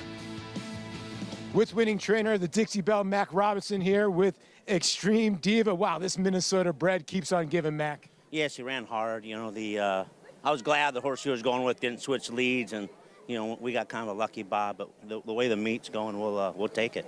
Were you worried a little bit about the early turnaround? Yeah, no, I was worried when we went in 46-2 and she was 4th and parked out wide. But as she got there, that's what's important. She's going to be a lot of fun. You can go back to Minnesota with her. Where would you go with her next? We're happy we won today. Yeah. Well, congratulations. Mac Robinson gets the job done with Extreme Diva. This is a serious Minnesota bred. Gonna enjoy the moment right now. Yeah, let this soak in and then determine next things after they see how she comes back to the barn. But well-deserved. What a performance. And a short rest didn't matter, so maybe going to take some time now to figure out what is next and really savor this victory. And he was saying he was a little bit worried that she was wide and the fractions that were setting up or maybe not setting up in her favor, but she got the job done. And as he said, that's all that matters. 10 options, too. Yeah, talented Minnesota bred actually won a stake against Minnesota Bred Company, second start of her career, but obviously can compete against a lot tougher. So we'll see if she stays in Oaklawn or if moves on to some other pastures. Well, it'll be a long time before she returns to Minnesota Bred Company at Canterbury, so I imagine she'll have a start before that. Stakes action here in New York as well. We had 3-year-old fillies going 7/8. We had the Broadway as well for older fillies and mares. Let's talk Ruthless first, and Helena's Forte with the win here. I mean, she got a great setup. Eric Hansel able to sit and stalk. Galia Princess going on with Reconcile, and those two battling each other early on in this race, but she broke so sharply, and he didn't really take it away from her. He kind of just allowed her to get into a comfortable rhythm, sat towards the outside, saw the pace develop enough, and was smart about it, took back and saved his horse enough for the stretch to be able to get the victory. She'd run 2 really big performances early on in her career. Went backwards a little bit. That trip to Fairgrounds, good to see her get back on track. And kind of a regression, but she had a little bit of trouble in there. Leslie's Luda horse that we have seen on this circuit before heading down to Fairgrounds to get that win at a big price. But this was a patient, well-timed ride in here to get the victory. Good effort, too, from your runner-up. And that was just the second start of Galia Princess's career after a debut win for Brad Cox. She did all the dirty work. I mean, she put Reconcile away. Your options are limited when you draw the rail about where you're going to go. And because she had that position, Manny Franco didn't want to take it away from her. She didn't have enough to outlast Helena's Forte. So Eric Hansel getting a big opportunity here for Phil Bauer, Rigney Racing. And this filly producing second win of her career after 2 runner-up finishes in stakes competition. Gets that stakes win on the resume. Older fillies and mares in the Broadway and Security Code off an entry-level allowance win. Much tougher going here and gets back-to-back wins. the horse that was kind of the consistent, proven commodity at this 7 furlong distance, right? It was questioned whether or not she was going to be able to step up and face company like this and be successful, but you knew that she could handle the distance. You knew that she was in good form recently, and you knew that she was likely to sit a good trip from just off the pace. And Can't Hurry Love is such a cool horse that's so tactical, and you can really do whatever you need to with her in terms of where you position her early on in the race. But 7 maybe just stretching her a little bit, maybe just a little bit too far. Venti Valentine maybe a little bit too short. Phil Serpy, Jose Lezcano, and Wellspring Stables, holding off Venti Valentine there. It was runner-up for the victory. So back-to-back wins, and now a stakes winner with this performance in the Broadway. She's a cool horse. I mean, she'd always sort of shown that she had some ability, plenty of runner-up finishes and hitting the board, and nice to see her have that opportunity to shine in here on the big stage. Take a look at how the cross-country Pick 5 played out. Ended with the Dixie Belle. 5,475 if you're able to put together that combination. Good handicapping if you did. Absolutely. Horses that were not so easy to string together in terms of those fairer prices within those races. Extreme Diva actually being the shortest price of them all. Well, we still got the finale coming up at Oaklawn. 10,000 starter allowance, mile and an eighth to close out their Saturday card.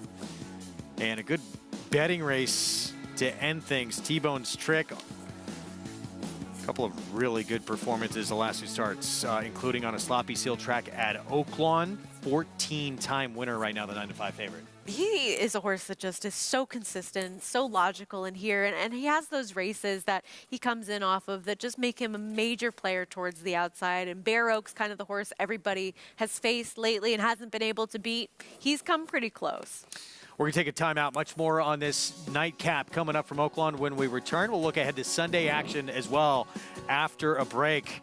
My Main Squeeze, 7-5 morning line favorite, and Sunday's Maddie May on a roll right now. Has won 3 of the last 5. Can she keep it going? We'll have a preview coming up.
Back with you on America's Day at the Races.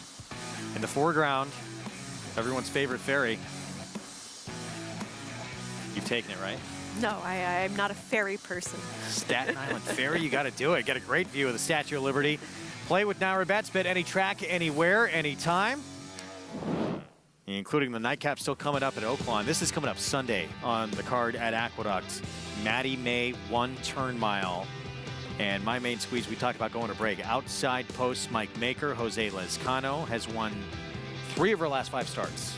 She's just been really consistent at this type of level, succeeding in her last 2 stakes attempts. And this was a race that really showed a big improvement from her from a Beyer speed figure standpoint, because she had been running sort of mid-60s, higher 70s, regressing, improving.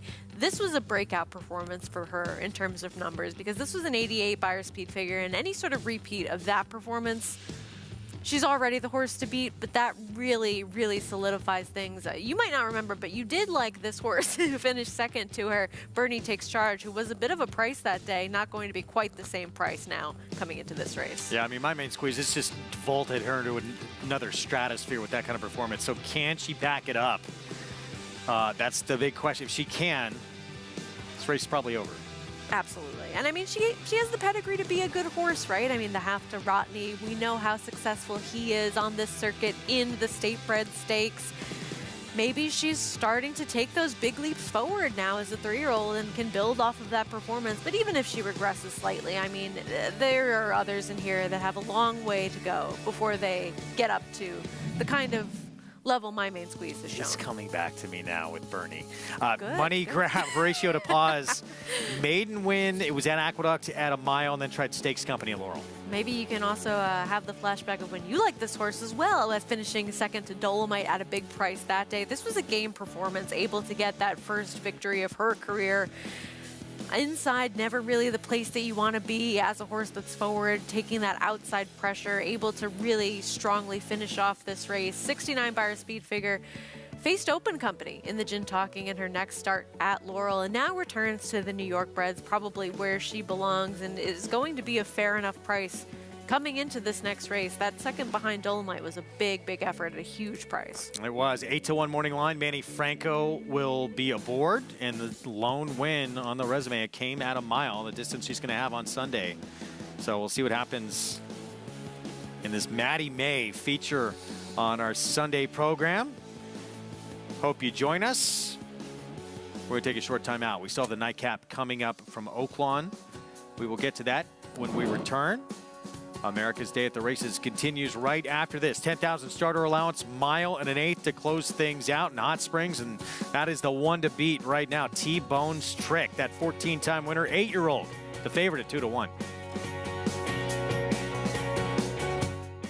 War Dancer, New York's leading turf sire again in 2023 with standouts like Barrage at Saratoga. Here's Barrage with a final surge. Barrage got him. Warsaichi dominant on the dirt at Finger Lakes. Warsaichi has scampered well clear. Warsaichi all the way with the top spot. And Danzig Queen on the tap of the surface at Woodbine. And Danzig Queen will come away and win by a length. Consistently producing winners on dirt, turf, and synthetic. War Dancer, proud to stand in New York.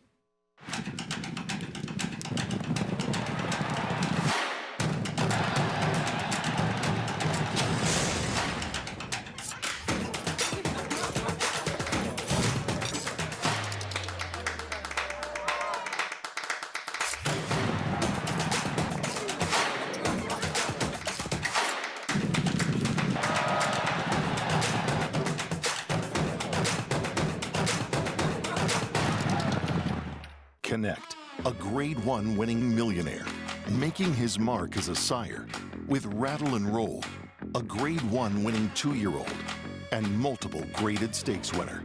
Graded stakes winning 2-year-olds Hidden Connection and Whitwater's Rand. Graded stakes winning 3-year-old Implicated. Connect, a proven sire in the making. Standing at Lane's End Farm. Racetrack Television Network brings you every race, from every track, on every screen, every day.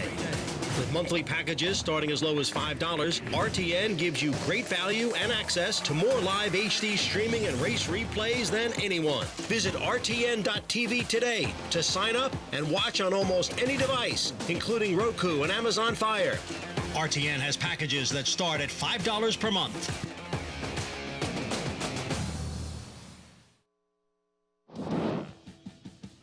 Back on our FS2 coverage, America's Day at the Races next weekend, $20 million Saudi Cup coverage on the 24th. Coverage begins early, 8 a.m. Eastern on FS2 in the big showdown in that rich race between your Classic winner, White Barrio, Pegasus winner, National Treasure, and the runner-up in the Classic, Derma Sotogake, not to mention the strong international cast beyond that horse. Can't wait. Race. It's going to be fun. What do you expect from White Barrio coming back? Well, I think we've really seen him turn a corner since his Whitney performance, right? We're seeing a different White Barrio now that he's had the time that he has in the Dutrow barn. Of course, those glue-on shoes being a big part of him being able to really up his game and perform at a new level, and he should show up with a solid performance. I mean, I don't expect him to throw in a clunker. Good race to close things out here in Hot Springs. Again, 1 1/8 in this 10,000 starter allowance. And the favorite, still that horse to the outside, T-Bone's Trick. We're going to start, though, with Indian Gulch from the inside, who that last performance at Churchill, this is going to be the 9-year-old debut coming up. But that race puts him in the mix. A couple of races back on the page put him in the mix, and this is a horse that's been favored over his last 6 or so races. Now you're getting a much fairer price at 6-1. Francisco Arrieta rides, Nepal up, 2-back. Churchill just missed by a neck. He's 9-2. A horse that faced Bear Oak, finished 3rd behind him. Bear Oak beat your favorite, so maybe worth looking at. Dan Ward sent out Coach Adams, had some huge efforts at Monmouth last summer. Yeah, really seemed to take a liking to that racetrack. Recent form, not going to do it. City Legend, 11-1, went by. Here's Seaside Boy. This is a horse that needs to get a little bit faster to be competitive here. Those 2 Buyer Donuts, not a good sign. He had some big runs at Prairie Meadows, but that was last summer. Here's the 7R doc for Daniel Delrum. Off a little bit of a freshening. Actually beat T-Bone's Trick in his last start. Namesake, long shot that's a little interesting. He was a huge price last time, but that was a good field. Maybe if he gets back to some of those other races, could be a player at a big price. And here's the favorite, T-Bone's Trick. He was a winner. 2-back, then came to Oaklawn on a wet track, ran a good second behind the aforementioned Bear Oak. And maybe you sort of use Bear Oak as the yardstick with which to measure your shorter priced horses in terms of their relative ability, but he's a horse that should be your favorite. He's ultra consistent. You have to respect an old veteran like this. Well, let's go back to the 8-year-old, the 2, Nepal up, 2-back at Churchill, and he's going to be making his 8-year-old debut coming up. So this was September 27th at Churchill. Second, beat less than a neck at almost 20-1.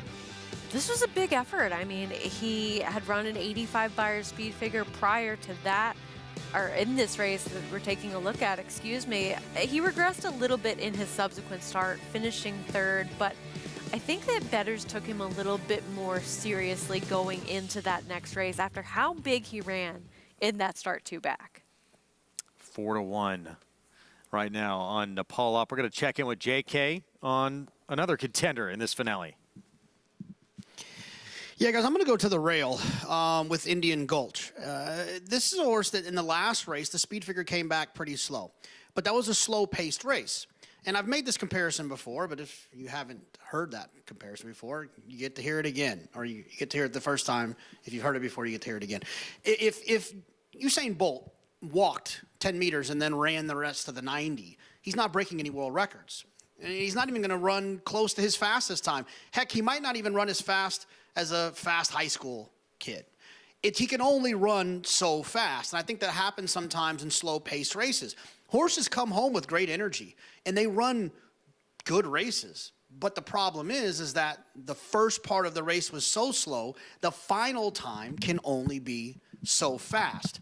And with speed figures, a majority of them are based solely on the final time. So while Indian Gulch's last speed figure was slow, I think there was a reason for it. And I actually think losing all of that ground and closing into that slow pace, he ran extremely well considering the circumstances. So I'm going to go with the 1 Indian Gulch down on the inside to run some of those numbers back from June of 2022 at Churchill Downs that make him very, very competitive in this group. And you're getting a nice little 6-1. And speaking of Usain Bolt, Now, some of the speed scratched in this race. Gun Rush, the 4, comes out of the mix in here. The 9, Bandera Azteca, would have been forwardly placed in the spot. But those two coming out, who does that help in here?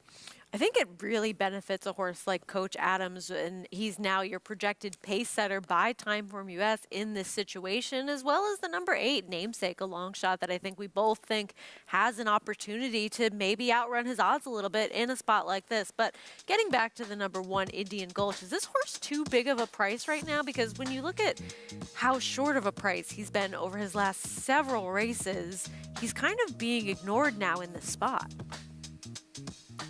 I think it's a tough race. I mean, he was 9-2 morning line. I don't know. You think he should be shorter?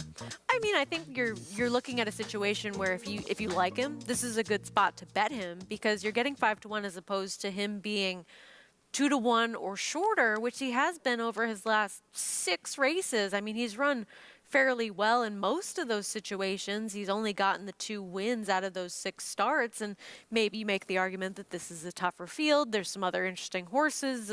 We have a serious contender towards the outside that I do think should be your favorite, but having this discrepancy where your favorite T-Bone's Trick is 2-1, well, now he flashes down to 7-2 while we're talking, but for a brief moment, Nepal Up was your second choice, and I feel as though he should be a shorter price than him.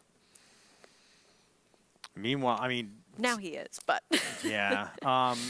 T-Bone's Trick, to me, absolutely deserves to be the price that he... I mean, 2-1 maybe a little short, but he's absolutely the horse to beat in this race. Did you agree with that? Yes, yeah, I would say so. I mean, he's just so consistent, and maybe too big a price last time at 12-1 when he finished second to Bear Oak and off of the win at 2 back, and he just is running numbers that are all sort of around the same. He doesn't have that big fluctuation in his figures in terms of a Beyer speed figure.